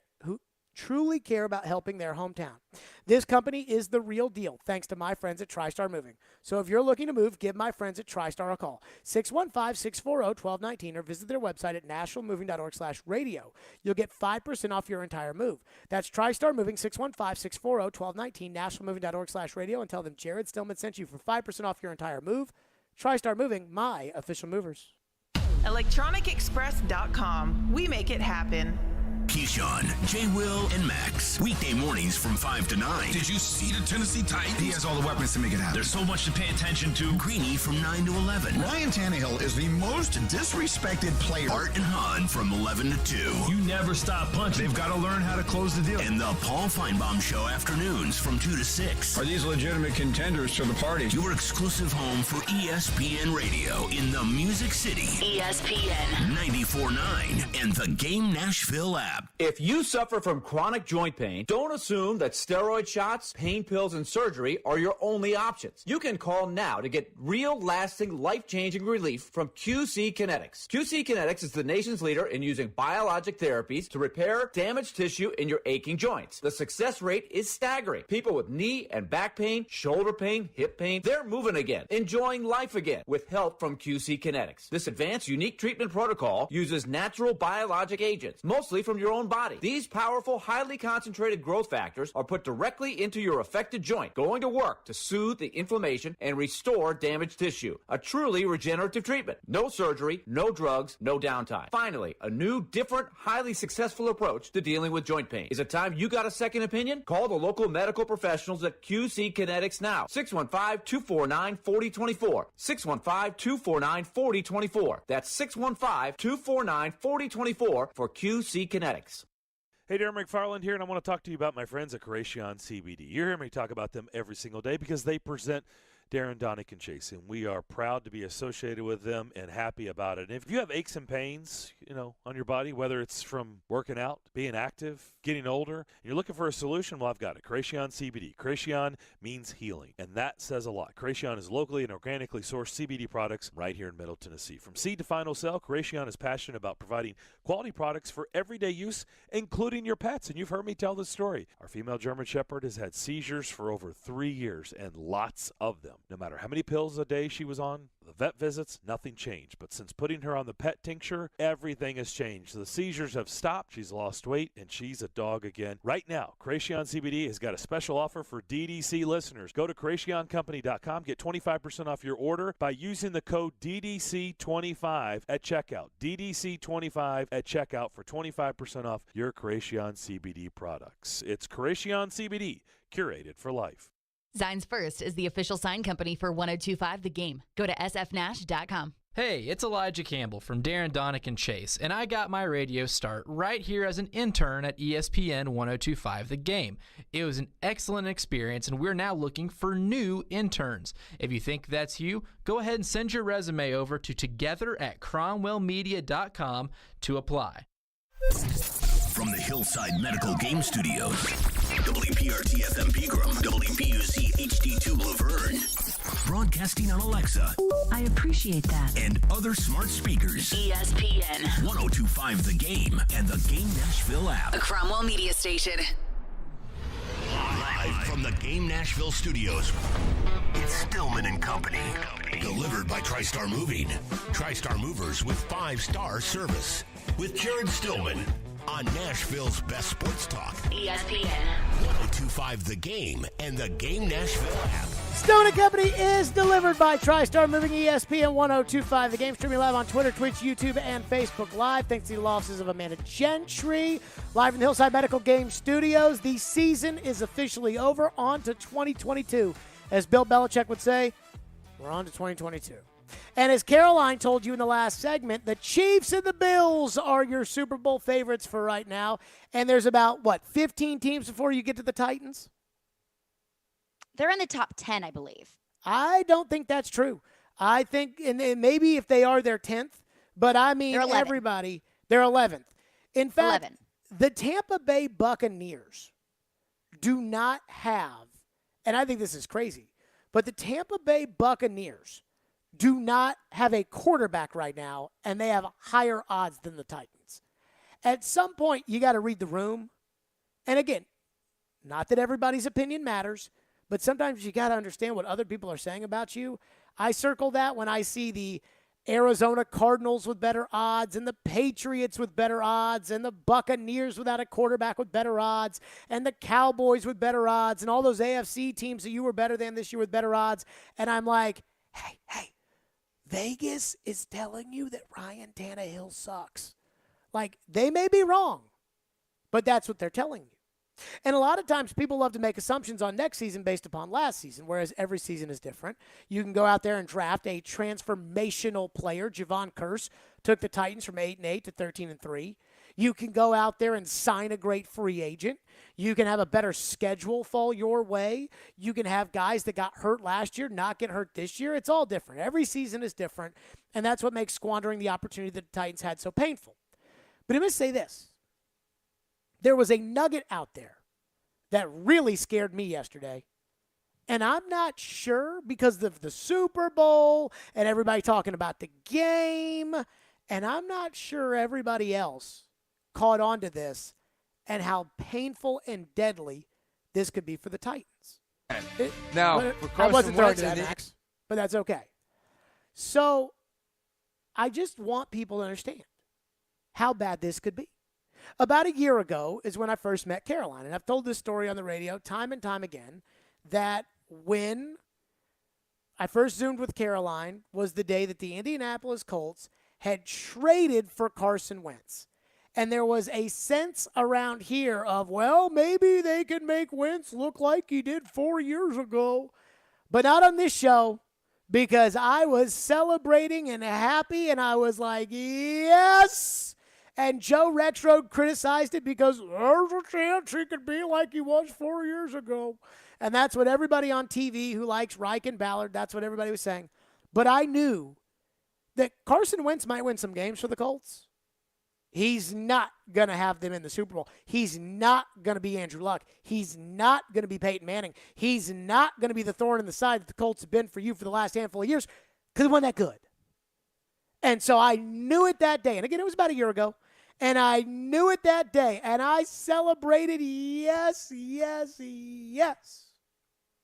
And Chris Mortensen reported yesterday that he believes the Indianapolis Colts will move on from Carson Wentz. One and done on Carson Wentz. Mort says that he will probably be cut or traded before March 9th when $15 million of his base salary becomes fully guaranteed. So the Indianapolis Colts traded a first-round pick and a third-round pick for Carson Wentz. Now, there's still going to be a nice little dead cap hit. I don't know what it is. I haven't looked it up. I don't care. There's still going to be a nice little dead cap hit as far as Carson Wentz is concerned in Indianapolis. But the Colts have decided they're out of the Carson Wentz business. Or at least Mort says that they've decided they're out of the Carson Wentz business. And if they actually are out of the Carson Wentz business, oh, that's bad. Oh, that's bad news. Because Aaron Rodgers, even though he's not officially out there, is more likely than not going to be available. Tom Brady, it's 50-50. Russell Wilson, who knows?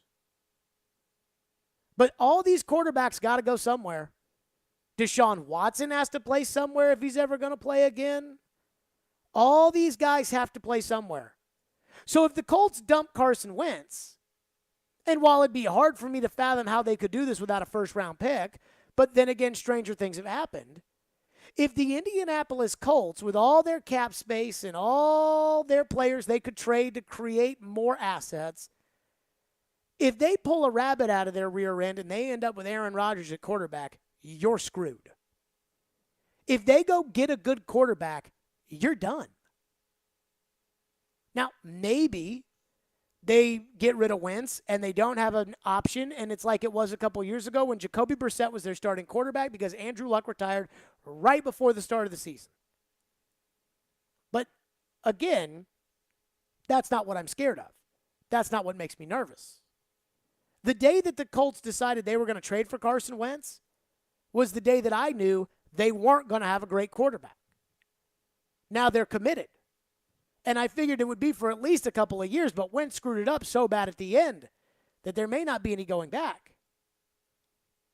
And I've talked about this with the Titans. And I've talked about this with their reluctance to want to look to upgrade as far as Ryan Tannehill is concerned. The general manager, he's our quarterback. I don't know how many times I have to say it. There you go. Hold your ground. But at the end of the day, you're playing quarterback with a guy who most people don't think you can win with. Indianapolis has now gotten to the point to where most people don't think they can win with Carson Wentz. Now, do you think the general manager who traded a first and a third for Carson Wentz, or the head coach who convinced the general manager and the owner to do it, to trade a first and a third with Carson Wentz, do you think this is their call? It should be noted the timeline. After they lost their season finale at Jacksonville, Frank Reich defended Carson Wentz. Then they got back to Indianapolis. And it was reported that there was a closed-door meeting between Jim Irsay, the owner, Chris Ballard, the general manager, Frank Reich, the coach. And nobody knows what they talked about in that closed-door meeting. And there's one person in that group that's got a big mouth, and if he's not telling anybody, the owner, then that tells you something. The owner wanted to know what went wrong in the 2021 season. Irsay was there every day. Irsay then posted videos about how if everybody's not on board, he's moving on from them. And most people thought that was a shot at Wentz. The way I reacted after the Titans lost to the Bengals in the playoffs with Ryan Tannehill, which was, I'm done with Tannehill. And I know it's going to be painful, and I know that moving on to go get Russell Wilson or trying to go get Aaron Rodgers, it is going to be costly, and you are going to burn through free agents, and you're going to have to trade guys and get picks, and I get it. It is going to be hard. But I'm willing to do it. And I'm afraid Irsay, who normally is a bad owner, I'm afraid Irsay went to those guys and said, I want this guy out of here. I can't win with Carson Wentz. You guys sold me on a bag of goods, and this guy sucks. And he's a bad leader, like they said in Philadelphia, and I want him out of here. And so if the owner's on board with it, which is where I think this is coming from, now Indy's going to try to shoot for the moon. They're not going to take their team that they had, get rid of Carson Wentz, and sign Ryan Fitzpatrick or Jameis Winston. Not unless they absolutely have to. So with all these quarterbacks who might be out there, whether it's Derek Carr or Tom Brady or Russell or Aaron, they're going to try to be players for one of those guys. And that scares the death out of me.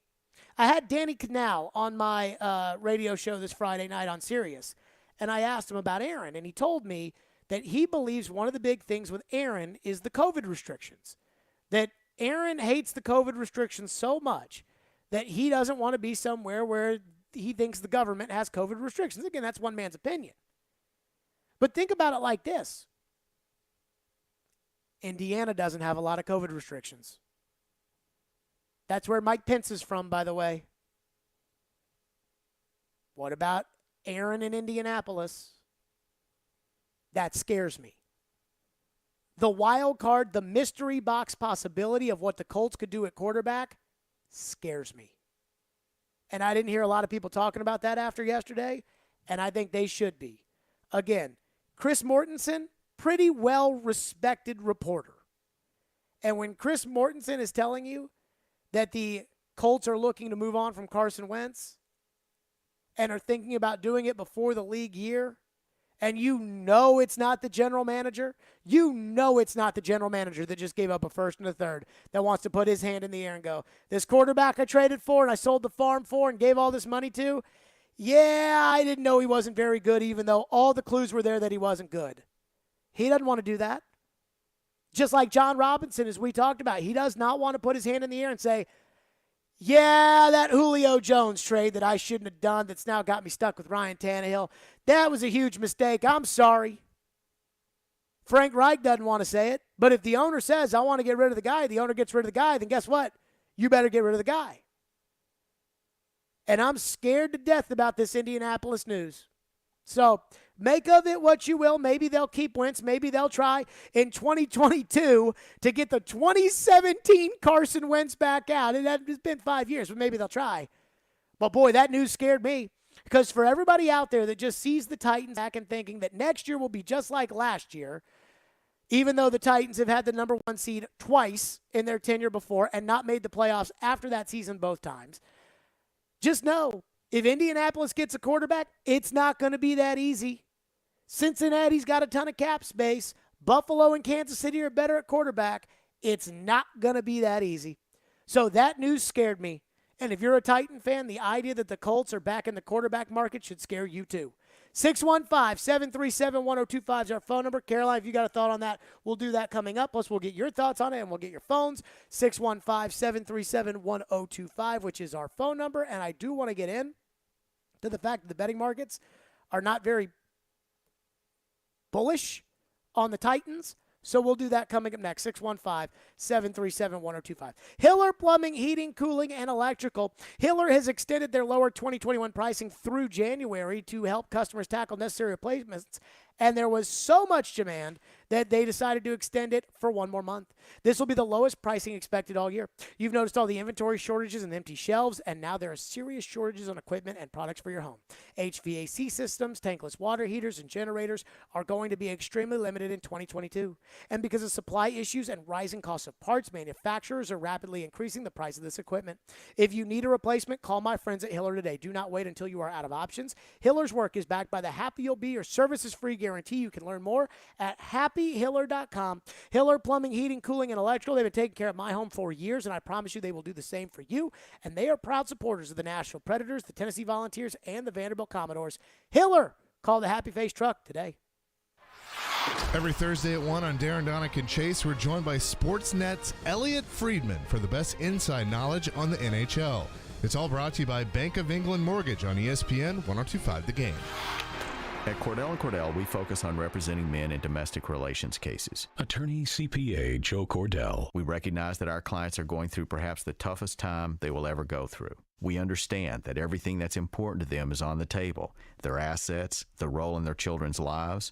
That's an immense responsibility that our clients entrust us with, and we take that very seriously. We've been trained to do that. We've helped thousands of clients before, and it's our hope that you'll choose to entrust us with what's most important to you. The attorneys at Cordell & Cordell work to help men maximize their role in their children's lives. Contact the domestic litigation firm of Cordell & Cordell to schedule an appointment with one of our firm's Nashville area attorneys, a partner men can count on. 615-457-8700. Online at CordellCordell.com. That's CordellCordell.com. Offices in Nashville, Franklin, Murfreesboro, and Gallatin. Cordell & Cordell, 810 Crescent Center Drive, Suite 160, Franklin, Tennessee, 37067.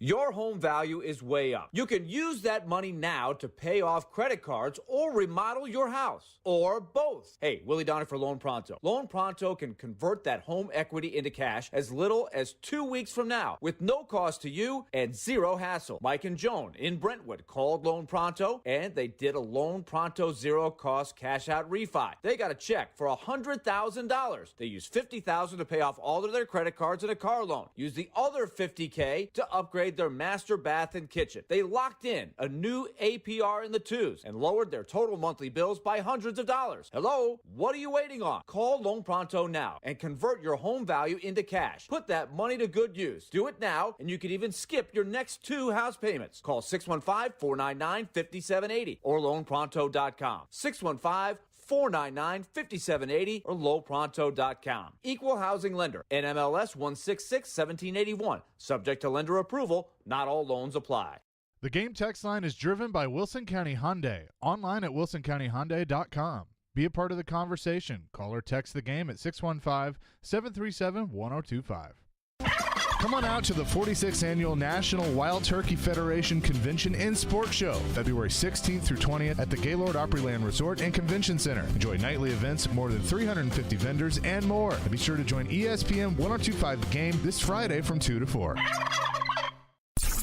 If you've missed any of today's show, just search Stillman and Company on Apple, Spotify, or your favorite podcast platform. Now, for Carson Wentz and the Indianapolis Colts, it looks bleak. Yes, the Colts did not give him support verbally after the season, said that they weren't guaranteeing him anything. Well, right now, it looks bleak, and by March 18th, he'll probably be traded or released. That's when his $15 million of his base salary is guaranteed. So for Carson Wentz and the Colts, it looks like it was a one-year marriage that went wrong. There you go. Chris Mortensen basically telling you, hey, Colts are out on Carson Wentz. And again, most people will look at that and say, you spent a first and third round pick and all that money, and you got that one crap year out of him, and now you're ditching him? Wow. Most people don't want to take those risks. I will say this, though. At some point, you come to and this is what I said about divorce, and I compared it to Ryan Tannehill, and I said at some point, you got to look in the mirror and say, hey, I know you want this to work. I know you want to find a way, but at some point, you just got to say, look, this ain't going to work. And the Titans won't do it with Tannehill, and the Colts are doing it with Wentz. And if the Colts get rid of Wentz and they're on the market for somebody better and they get somebody better, because don't think Indy's not going to go looking. And if they're looking for somebody better and they get somebody better, you're right back in the same spot you were when they had Peyton and Andrew Luck. So good luck to you. Caroline, do you have a thought on that? Well, I do actually have to give Indianapolis credit where credit is due because they're acknowledging that Carson Wentz isn't working out. It's not going to work out. It's been 4 years since he's showed any signs of being anywhere near an elite quarterback. You went all in for him. It didn't work out. Move on and try something else. Will it hurt in the long run if you have to give up picks and cap space? Maybe so. But if you believe in the team that you have now and you believe that your quarterback is hurting you more than he is helping you, then get out and try and find something better. But the Titans won't do it. Give Indianapolis my props. The Titans won't do it. Titans won't do it because is it blind faith in Tannehill? Are they too afraid to dish out the money? I don't know what it is, but I do have to give Indianapolis credit where credit is due. Now, is Aaron Rodgers a likely contender to land in Indianapolis? I don't know. I mean, I think it would be likely. These quarterbacks all got to play somewhere. Exactly. And if Indianapolis needs a quarterback, and if Aaron Rodgers is steadfast in not wanting to come back to Green Bay, which I still think that Green Bay is still in the mix for Aaron Rodgers, but anything could be a possibility. So it should be noted. I always try to tell people read what these insiders are saying. What are the things that what are they trying to tell you? Yesterday they were trying to tell us, hey, Green Bay is willing to spend the money and to redo Rodgers' contract and to give Rodgers all that money and then to go get people for Rodgers and kick it on down the road and max out the cap. And Green Bay was telling us two things yesterday through their insiders, which is one, they're willing to do whatever it takes to acquiesce to Aaron, and two, they don't think Jordan Love's very good. That's what I learned there. Tampa Bay told the insiders that they hope Tom Brady comes back and they hope Tom Brady's their quarterback, which means they're looking at the quarterback market and they see Ryan Fitzpatrick and Tyrod Taylor and Jameis Winston, and they're like, oh, Brady, please come back, please. And I definitely feel that sentiment. And Indianapolis is telling Chris Mortensen, whomever his sources are, and by the way, since Chris Mortensen is the one who broke the news that Peyton Manning was going to retire, my gut tells me his sources in Indianapolis are, I don't know, pretty good. And he's telling you, yeah, they're going to get rid of Carson Wentz. Chris Mortensen normally doesn't miss on stuff like that. Indy is telling everybody, hey, we're in the market. And once you're in the market, people start discussing, and then it's one thing to another.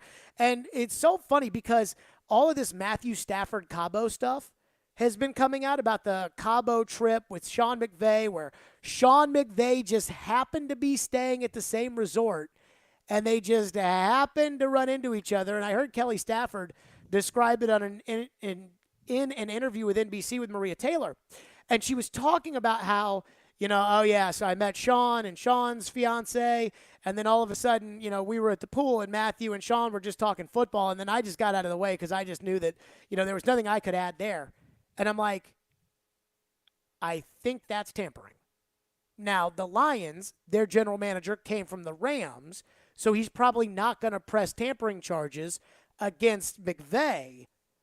But it sounds like if Matthew Stafford is under contract with the Detroit Lions and Sean McVay happens to be at the same resort as Matthew Stafford by quote-unquote happenstance, and all of a sudden they're just talking football, I think that's tampering. And that's why Go ahead. How much of a coincidence do you really think that was? Not very much. Supposedly, I think somebody wrote that Andrew Wentworth was there, and then Stafford's buddy from Georgia who played was there, and then somehow McVay showed up. So how, I don't know. I don't think it was much of a coincidence. I think it is incredible tampering. But my point here is, if Indy is sending the message out there that they're going to cut Carson Wentz so that they're going to be back on the quarterback market, they're going to start tampering, because that's what these people do. They tamper. Because, again, if Sean McVay gets caught tampering, yeah, they get a little trouble, maybe lose a 6th-round pick or something. If Sean McVay succeeds in tampering and he gets the player he wants, he wins the Super Bowl. Indianapolis is probably thinking the same thing. Now, when you look at the betting market, here's what's crazy. And Caroline brought this up. But here's who, according to BetAG. Now, you know me, I'm a FanDuel guy, FanDuel Sportsbook. But according to BetAG, here you go. Here are the odds. Kansas City and Buffalo are tied at Kansas City plus 700, Buffalo plus 750. The Rams, the Bengals, the Cowboys, the Niners, who knows who's playing quarterback for them? The Packers, who knows who's playing quarterback for them? The Broncos, a hedge if Rodgers is playing quarterback for them. The Ravens, Cardinals, Chargers, Titans. All those teams are ahead of the Titans. The Titans were the number 1 seed. They got 9 sacks in a playoff game. They got a star wide receiver. They got the best running back in the NFL. They proved that they can run the ball effectively without the best running back in the NFL. While they will have to make some adjustments, they don't have cap problems. They have a first-round pick. Can anybody tell me why the Denver Broncos have better betting odds on the betting markets by a significant amount? Plus 1,800, Titans are plus 2,200. Can anybody tell me why the Denver Broncos have a much better shot as far as the bettors are concerned than the Titans? Well, I think that Vegas is anticipating the Broncos to have a significant upgrade at quarterback. Maybe. I mean, you look at the odds right now for, where will Aaron Rodgers play next year? Green Bay and Denver have these same odds. So if you look at that, probably why they have the same odds in general, or similar odds. Green Bay then Denver. But the reason that nobody believes in the Titans is because everybody thinks that Tannehill sucks. And you can sit there and yell at me about, oh, there he goes talking about Tannehill again. There he goes. Well, it's the biggest story. We had Chad Withrow on, and he's doing a national show for Outkick, which is essentially Fox. And he's doing a national show for Outkick, and he told us last week that everybody at the Super Bowl wanted to talk about Aaron Rodgers and the Titans, and the Titans need a new quarterback. Stephen A. Smith said it today. They were talking about the Bengals. And they were talking about which teams in the AFC are a threat to the Bengals from repeating. And he brought up the Chiefs, and he brought up the Bills, and then he brought up the Titans, and then talked about how they need to go get another quarterback. So, I mean, we can sit here and we can listen to the team, and the team can tell us they think they can win with Ryan Tannehill, and Derrick Henry can go on Radio Row and do all these interviews with all these people that are probably not even going to hear it and talk about how they believe in Ryan Tannehill. But the betting market is saying, we do not believe in Ryan Tannehill. And I feel like a lot of the fans, outside of the vocal boo-hoo Tannehill crewers, are saying, we do not believe in Ryan Tannehill. So really the only people that believe in Ryan Tannehill are the people who have skin in the game as far as Ryan Tannehill is concerned. Maybe this time next year, they can all point the finger at us and say, nobody believed in us. Nobody believed in Ryan except we believed in Ryan. Well, guess what? You can say it. And I'll be glad. I will be glad to take those phone calls and take those texts and everything else of everybody saying, you said Tannehill can't win the Super Bowl, and look at him now, Jared. He's holding up the Lombardi. Knock yourself out. He can get up to the podium. They can do the John Elway. Titans can win the Super Bowl next year, and they can give it to Amy Adams Strunk. And who's got the game next year? Is it Fox got the game next year? I think it's Fox.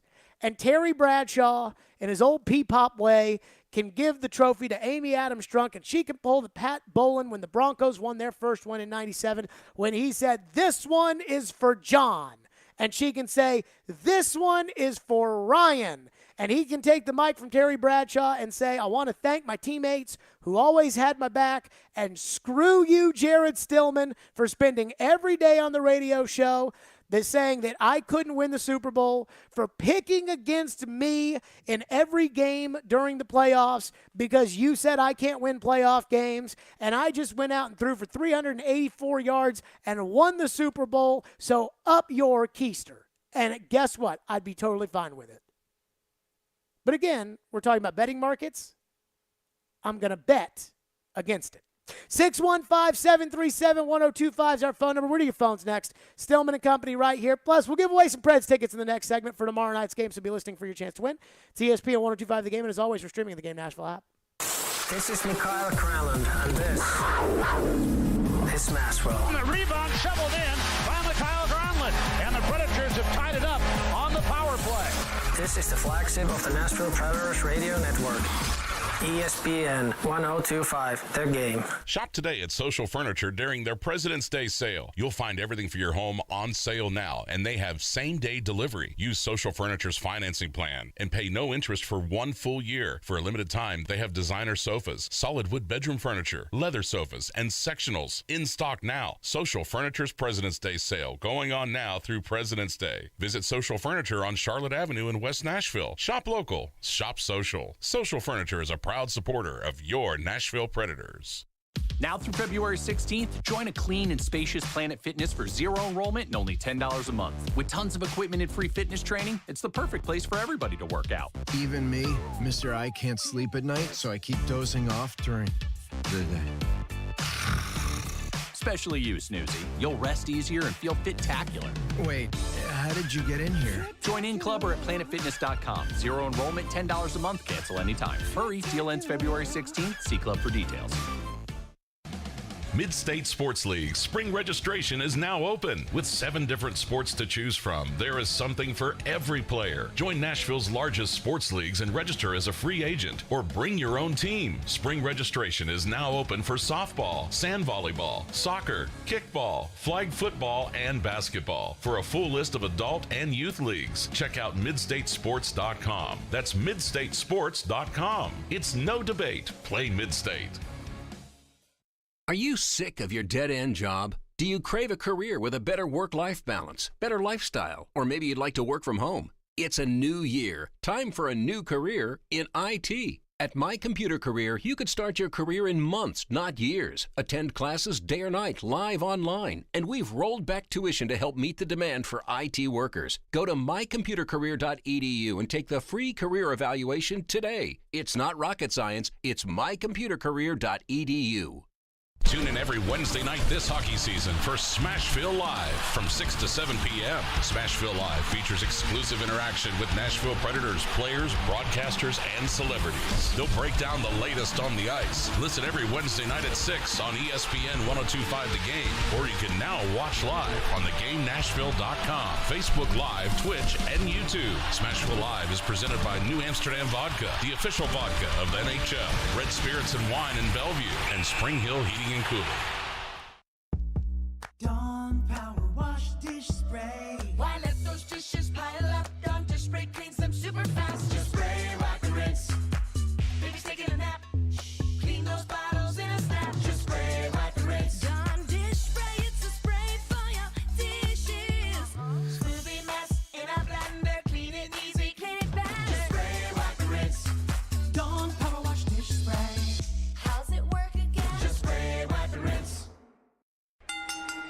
Wednesday, it's me, Jared Stillman, against Joe Rexroad for Jared versus Joe. Brought to you by Parman Tractor and Equipment. Visit ParmanTractor.com, your Middle Tennessee link belt and Takauchi dealer. Hey Nashville, this is Mookie Betts. You're listening to Nashville's best sports talk, ESPN 102.5 The Game. So I'm reading this from Pro Football Talk. Apparently, the Super Bowl MVP voting, the way they do it, they want all the votes in before the 2-minute warning. So there's kind of a thought about should it have been Kupp, should it have been Donald? Well, apparently they want the NFL currently handpicked 16 media members to vote on the Super Bowl MVP awards, with each casting a first-place vote, second-place vote, and third-place vote on their ballot. Fan voting through NFL.com ultimately counts as 4 additional votes, giving whoever logs on the total influence one of the 16 panelists, whatever the hell that means. The league won't disclose the names of the voters. That's the first spot where the change needs to come. There's no reason for no transparency, and if someone in the media doesn't want to have his or her vote scrutinized publicly, he or she should decline to vote. Another problem arises from the relatively small number of voters. There are far more than 16 media members qualified to cast a ballot. The more votes, the less likely a bad outcome will happen. One source with knowledge of the procedures tells Pro Football Talk the NFL wants the votes before the 2-minute warning, if possible. Obviously, after Kupp's second touchdown catch of the night, which came after the 2-minute warning, he became the logical choice, but then Aaron Donald saved the game twice. First, he stopped Samaje Perine on 3rd and 1, and then he harassed Joe Burrow, throwing an incomplete pass on 4th down. The NFL said, quote, "We are in touch with the panel during the fourth quarter, and often with the game in balance, media will wait until the winner of the game is clear before giving us the final vote. There is not a hard deadline. If voters want to wait until immediately after the game concludes, that is fine." So I don't know. I didn't know that there was much controversy surrounding the Aaron Donald and Cooper Kupp thing. I would have voted for Cooper Kupp as the MVP of the game. I think Donald had a great game. I'm not taking anything away from him. I would have voted for Kupp. And I think that this is a non-controversy.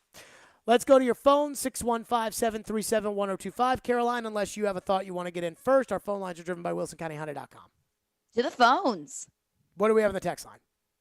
One texter texts in about Indianapolis and says the difference in the Colts and most teams is Jim Irsay is tired of mediocre quarterback play. He loves a good quarterback and will get one, mark my words. So I'm not sure Jim Irsay will. I think there's a lot of hurdles. I mean, again, they don't have a first-round pick because they traded it for Carson Wentz. But let's say Mortenson's right and the Colts decide to get rid of, let's say I'm right, and that Irsay is the reason behind why they're getting rid of Wentz, if they are, in fact, getting rid of Wentz, as reportedly Mortensen said they plan to do. I mean, you got to swing for the fences if you're Ballard or Reich, because the reality is Irsay's getting rid of the quarterback because he's mad at you.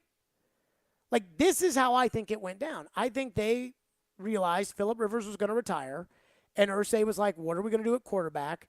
And the options out there were Stafford, but Stafford didn't want to go there because the Rams had tampered with him, and so he'd rather go to the Rams. So Stafford, but no. And then Darnold, but I don't know. And, well, you know, Frank really likes Carson Wentz. Yeah, but he fell out of favor in Philadelphia, and he got benched for Jalen Hurts, and there's, you know, friction between him and Peterson. And Reich probably went to Ballard and was like, I can fix this guy. So Ballard and Reich go to Irsay, and they're like, it's worth it. Let's do it. And then they get him, and then he won't get his vax shot, and that hurts the team, whether or not you agree with it. It's the reality of the situation. And then so now there's like, and Irsay obviously didn't like it because he hinted many times how he was disappointed with that. And that's a problem. And so now Irsay's like, you cost us the playoffs at the end of the year. You're obnoxious and you're not a good leader. I want to get this guy out of here. And he walks down and says, I want him out of here. And really, he's going to be mad at them. Like, now he's mad at Reich and Ballard because you guys sold me this bill of goods. It would be like if your stockbroker was like, this is a great stock we need to invest. And you're like, I don't know if we should invest in that. That's a lot of money. Well, I'm telling you, this stock's a great stock. And then you do it and it tanks down, and then you're going to fire the stockbroker. Or at least you're going to be furious with the stockbroker. And that's where I feel like Irsay is with his general manager and coach. So if the boss is mad at you, so mad at you, that they're going to basically make you admit that you made a huge mistake and get rid of this quarterback, then you better be swinging for the fences. I mean, you better be swinging for the fences. And now I got Denver and Indianapolis swinging for the fences, and I got the Titans saying, Tannehill's our guy. I already got good quarterbacks in Cincinnati, Kansas City, and Buffalo, and Baltimore, and the Chargers. And now I got these guys saying, batter up. And not only that, the Colts are in your division. Let's say the Colts get one of the good quarterbacks out there, Wilson, Brady, Rodgers, or Watson. And that's their starting quarterback next year. Who's the favorite for the division? Not Titans. Well, it ain't going to be Jacksonville. Ain't gonna be. It's Indianapolis. Right. So all these things that these Titan fans believe, which is, hey, we still got a good team. Give Ryan another shot. There is no guarantee you get another shot if everybody else is looking to improve and you're looking to stay the same. And that's something I keep an eye on. We've asked the question several times.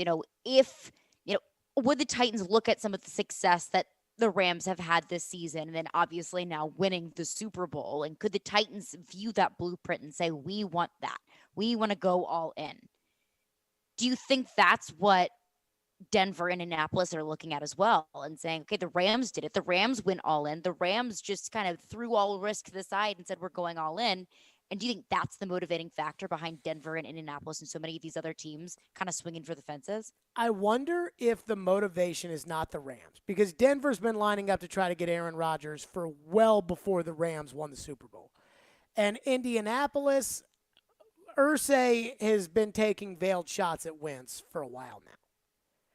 I think, though, those two organizations know great quarterback play and know that you have to take the risk in order to get it. In fact, those two are really tied together when you talk about great quarterback play. The Baltimore Colts had the first pick of the 83 draft.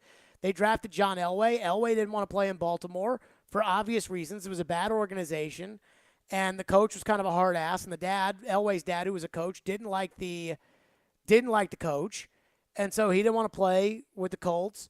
So the Colts ended up trading him, and they got an offensive lineman and a first-round pick. Woo! The Broncos got John Elway. So the Broncos have had success over the last 25 years when their quarterback has been John Elway and Peyton Manning, and they have had a lot of average results with Brian Griese and Jake Plummer and Tim Tebow and Kyle Orton and Jay Cutler and Trevor Siemian, Joe Flacco, Drew Lock, and Teddy Bridgewater. So Denver's like, yeah, whatever it takes to go get a good quarterback, we'll do it. And I wonder if Irsay looks at it like, hey, I've had a lot of success in my life with Peyton Manning and Andrew Luck. I have not had success with Jim Sorgi or Dan Orlovsky or Kerry Collins or Jacoby Brissett or Carson Wentz. Go get me a good quarterback. And because they've had the winning experience with the good quarterback, they're banking on, hey, let's do whatever it takes to go find a good quarterback. Whereas the Titans, no offense, they've had Steve McNair, but other than that, who was never as good as Elway or Manning or any of those guys, but that the Titans are so far removed from having elite quarterback play that it's like, well, we've won with Ryan in the past, so let's see if we can win with Ryan now. And I think that the owners of these other clubs, and again, the Broncos don't even really have an owner right now, but that the mindset of the clubs that have won Super Bowls with great quarterbacks is overtaking the mindset the Titans have. What else in the text line?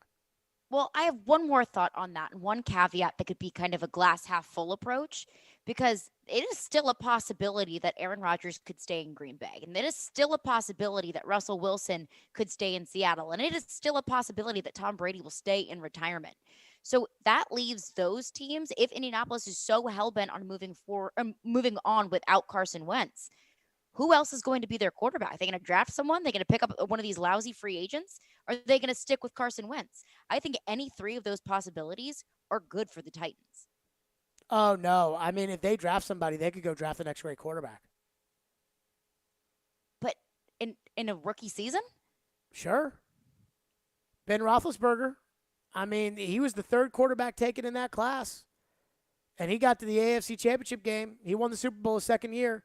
That was why I celebrated the signing of Carson, or the trade for Carson Wentz, Because, look, I didn't know the difference between Mac Jones and Zach Wilson and Justin Fields. And, I mean, I saw those guys play in college. But you never know if those guys are the next Tom Brady or the next – you never know. And so when Indy traded for Wentz, it effectively took them out of any possibility of going up and getting a quarterback. And I celebrated it because if they got a quarterback, that could be the next guy. And we can – I hear people poo-poo this draft class all they want, but the next guy could be the next guy. I'm sorry. But in 2020, like when the pandemic started, there were a lot of debates. Now, I didn't think they were very interesting debates, but there were a lot of debates on whether or not Tua was better than Joe Burrow. They'd argue it on TV all the time. We got the Dan Orlovsky clip of him saying, people that say that Herbert is better than Tua don't watch the film. And they've gotten to the NFL, and never for 1 second has Tua been better than Justin Herbert. So fair. These guys Indianapolis, what happens if they say, hey, you know what? Darius Leonard's a good middle linebacker, but we can go find another middle linebacker. Let's put Darius Leonard on the trade block. Let's get some picks, move up, go take a quarterback, and then they take the next great one. That scares me. Again, the mystery box at quarterback at Indianapolis absolutely terrifies me. We'll get back to more of your thoughts, 615-737-1025. Plus, there were 13 playoff games this year. I had a rough go of it in picking these playoff games. We will break that down. If you really don't like me, you will enjoy our next segment, 615-737-1025. And I'm going to give away a pair of tickets to tomorrow's game. So let me tell everybody out there exactly how you can get these. You can get these 2 tickets to see the Predators take on the Washington Capitals tomorrow night at Bridgestone Arena by being the first caller to call in and correctly tell Max Hers what my record picking playoff games, just the winner straight up, what it was this year. And all I can say is it was not good. That's next. Stillman & Company. It's ESPN 102.5 The Game. From the Fox 17 News Code Red Weather Center. Mainly clear and cold overnight as temperatures drop back into the upper 20s. A warm day on tap for Tuesday. Winds a tad on the breezy side. Mainly sunny skies. Highs topping off in the mid-60s. For Fox 17, I'm Chief Meteorologist Katie Morgan. This weather report brought to you by Hiller Plumbing, Heating, Cooling, and Electrical. Call the Happy Face Truck today. When purchasing your next vehicle, it's nice to know that you can deal with a locally owned dealership like Payne Chevrolet that has been in the same family for over 96 years. Home of the lifetime powertrain warranty on new and pre-owned vehicles, Payne Chevrolet also makes it easy to shop. You can literally go to PayneChevrolet.com, point, click, and drive away in your new or pre-owned vehicle. Check out Payne Chevrolet in Springfield on Memorial Boulevard or go to PayneChevrolet.com. Payne Chevrolet, 9 decades, 4 generations, and 1 tradition. Men, it's the new year, and maybe it's time to do something new for you. If you're sluggish and run down, not sleeping well, have low libido, and just not feeling like you used to, it's possible you have low testosterone. This is Kim for the Tennessee Men's Clinic, and if you feel like this, and you're like most men with low T, we can get you back on track fast.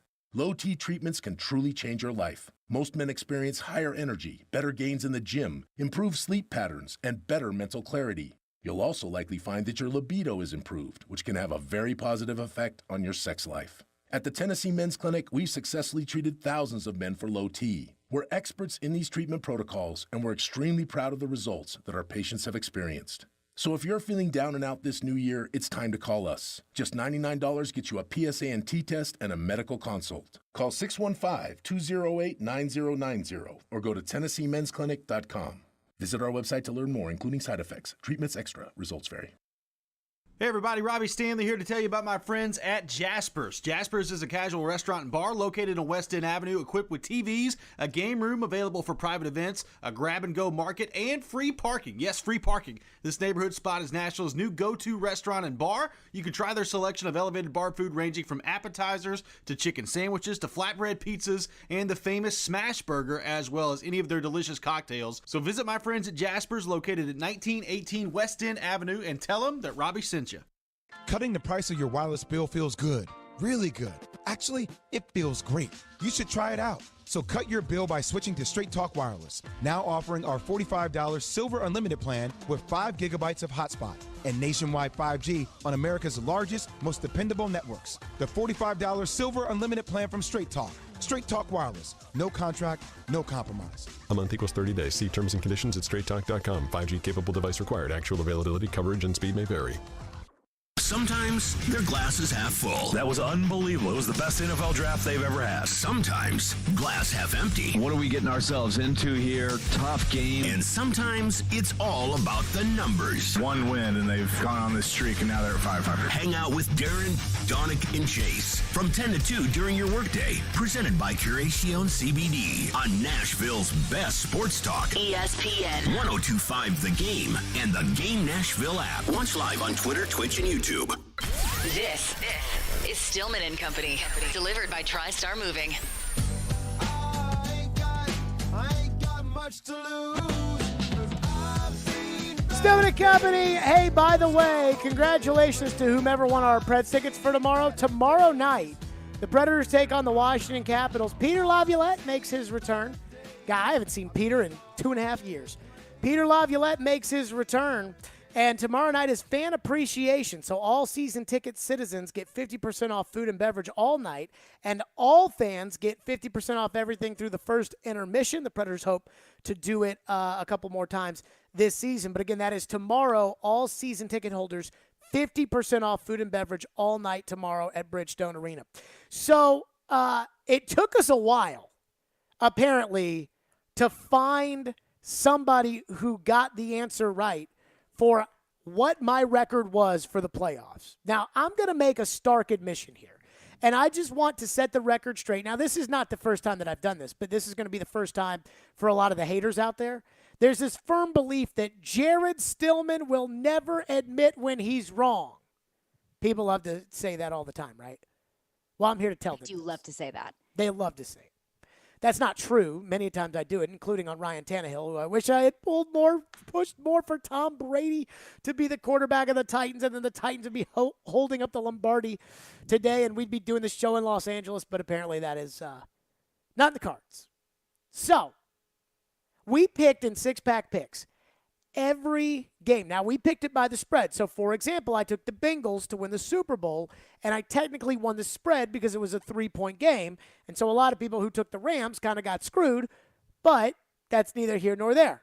But in the actual picking of the games, I did not think I got a single one right the entire playoffs. So we had Max. I do not know what the record is. There are 13 games. We had Max go through each game for us. Here was my picking of the playoffs. I think the Raiders are going to win. I think Joe's knee is more of a concern than the Bengals are letting on. I'll take the Raiders. The season comes down to this. It is Carr end zone. Intercepted. Jermaine Pratt has it. And for the first time in 31 years, Cincinnati, your Bengals have won a playoff game. I think Bill's probably just happy to be in the playoffs with Mac Jones. I think Buffalo wins. Play action. Allen. Deep downfield. Wide open. Touchdown, Emmanuel Sanders. And the Bills are pouring it on. I think Tampa Bay. I think Tampa Bay wins. I think this game's a blowout. I think the Eagles are probably just happy to be there, too. Jalen Hurts probably happy to be there, and they're happy that Carson Wentz isn't there. But I think Tampa Bay's the second best team in the NFC. Give me the Bucs. Brady keeps end zone wide open. Touchdown, Gronkowski. I just think Jimmy G stinks. I think Dallas takes care of business, and the Cowboy fans will be insufferable next week. Prescott takes off running the football. Whoa, I don't think this is going to work out. It will. They'll be able to clock this. They was playing for it. Down. Oh, my gosh. The official gets in the way. The game's over. Gosh, the game is over. 12.5 is a ridiculous bet for an NFL game. Give me Pittsburgh plus 12.5. Pittsburgh's got nothing to lose in this game. I think it'll be like the Denver game where they'll win, but they won't look good doing it. I'll take the Steelers plus 12.5. 2nd and 12. Mahomes. Open. Hill. Touchdown. I picked the Steelers? I think you picked the Steelers to cover. To cover. No. Yeah. 12 points? And I just am not a big believer in McVay. I think he's very overrated. I think this will be, and people will say, wait a minute, they trade all his first-round picks. They got knocked out first round of the playoffs? And that will happen. Give me Arizona. They'll get a first down at the 1. Cup turning around. Off the turf and into the end zone. Touchdown, Rams.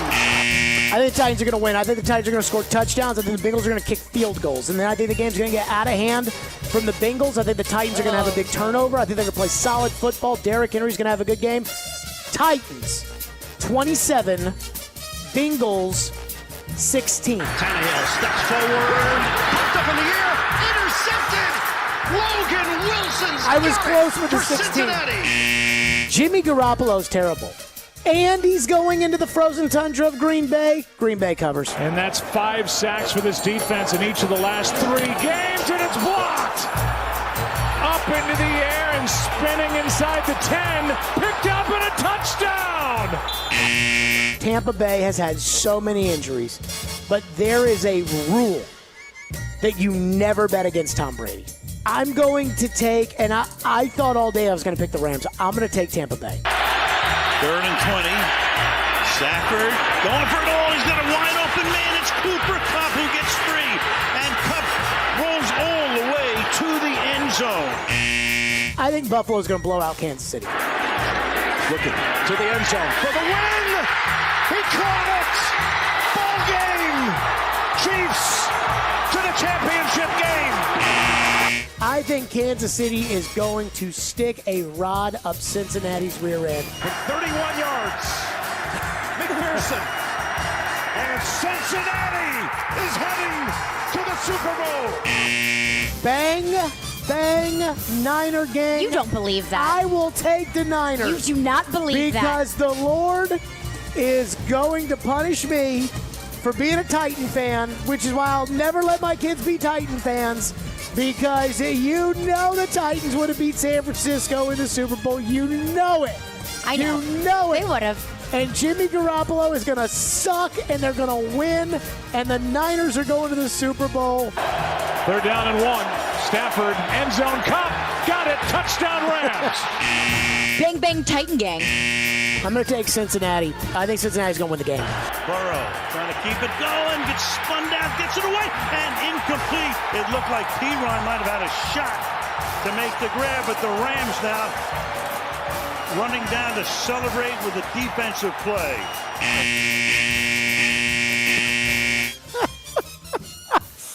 Oh, my God. Well produced. Well produced, Max. Brutal. You started 2-1. It was really going great on that first Saturday. Oh, my goodness gracious. Okay, no, because picking the Bucks to beat the Eagles, I'm not even going to give you credit for that one because that one was just a gimme. Yeah, that wasn't even a real game. Like, that was just like somebody had to be the worst team in the NFC to make the playoffs. It's either New Orleans or Philadelphia. It just happens to be Philadelphia. So Philadelphia, like, that's like the 16 versus the 1 seed in the NCAA tournament. So I got those right in my bracket, but I got everything else wrong. Like, those are just formalities. You could take, like, honestly, you could take a 6-month-old, and you could just have the 6-month-old, like, show them logos. And if the 6-month-old smiles or cries, and you could, like, pick your games like that. And it's not that you would do better than my picking in the playoffs. No, it's that you would do significantly better than I did in the playoffs. And I loved the flip-flopping as we went throughout the playoffs. It was Jimmy Garoppolo sucks. I think the 49ers are the worst. And then the next week, you picked him to go to the Super Bowl. In all fairness, though, I didn't back off my Jimmy socks. Like, you that did was not. included you stuck in by my, that. And I got to say this. If Jaqueski Tart had caught the football, and you can't do this in gambling, this is the thing you got to realize because everybody loves to gamble and say, well, if the guy didn't drop the pass, but guess what? That's gambling. The guy did drop the pass. But if Jaqueski Tart intercepts that ball, oh, my goodness. Bang, bang, Niner game. Oh, no. I would also like to point out that we did prop bets on Friday. You picked tails. Did I? It was heads. Did I pick tails? You tails never fails. You said it. And when I picked heads, you said I was absolutely crazy, even though it is 50-50 and it's totally up to chance. You said tails never fails. Tails never fails. And I said I'm picking heads. Heads it was. And might I point out as well, I picked the Bengals to cover and I picked the Rams to win, and I said it was going to be the difference of a field goal. So if anybody's listening out there and says, whose betting advice should I listen to? Not Jared's, I think would be a good guess there. Think about that. I want everybody out there to know this. That we picked an entire season, including the playoffs. We bet an entire season, including the playoffs. I got almost every playoff game wrong, as you just heard right there. And Caroline still finished behind me this I think season. by only 2 games, though. I really got to bridge that gap in the playoffs. Thanks in large part to my 2-11 in the playoffs. I am more of a playoff type of team. Regular Texter- season doesn't matter around here. Texter says, so this means we shouldn't really listen to Jared when it comes to football. I mean, you know what's funny? I have a buddy who's a doctor. And so when all these people go on political television and they're like, the doctors were wrong about COVID. And my buddy who's the doctor is like, doctors should not make predictions. That's why if it's like, doc, how long am I going to live? Like most doctors don't want to give you an answer because they don't know. And so it's like, I could give you a rough idea, but I don't really know. And I see these people that are on TV that are like, the doctors are all wrong. And I'm like, how about we go roll back Terry Bradshaw's picks and say, well, shouldn't Terry Bradshaw be right? Because I'm sure Terry's never right anyways. So, no, I tell you, man, that was great. That was an all-timer. I mean, I seriously, and I mean this with all sincerity, if you were to go around to every local radio station in the country, because I highly doubt we're the only radio station in America that picked all the games, surely, I mean, you can't do worse than I did. 2-11? And what was I doing picking the Steelers to cover against the Chiefs? You didn't even believe yourself. What was I doing with that one? I don't know. And you were so confident with it. 12.5 points. Steelers aren't that bad. There's some games that I'm not upset for getting wrong. Like the Cowboys choking it up against the 49ers. I mean, that was a battle of who wanted to lose it more.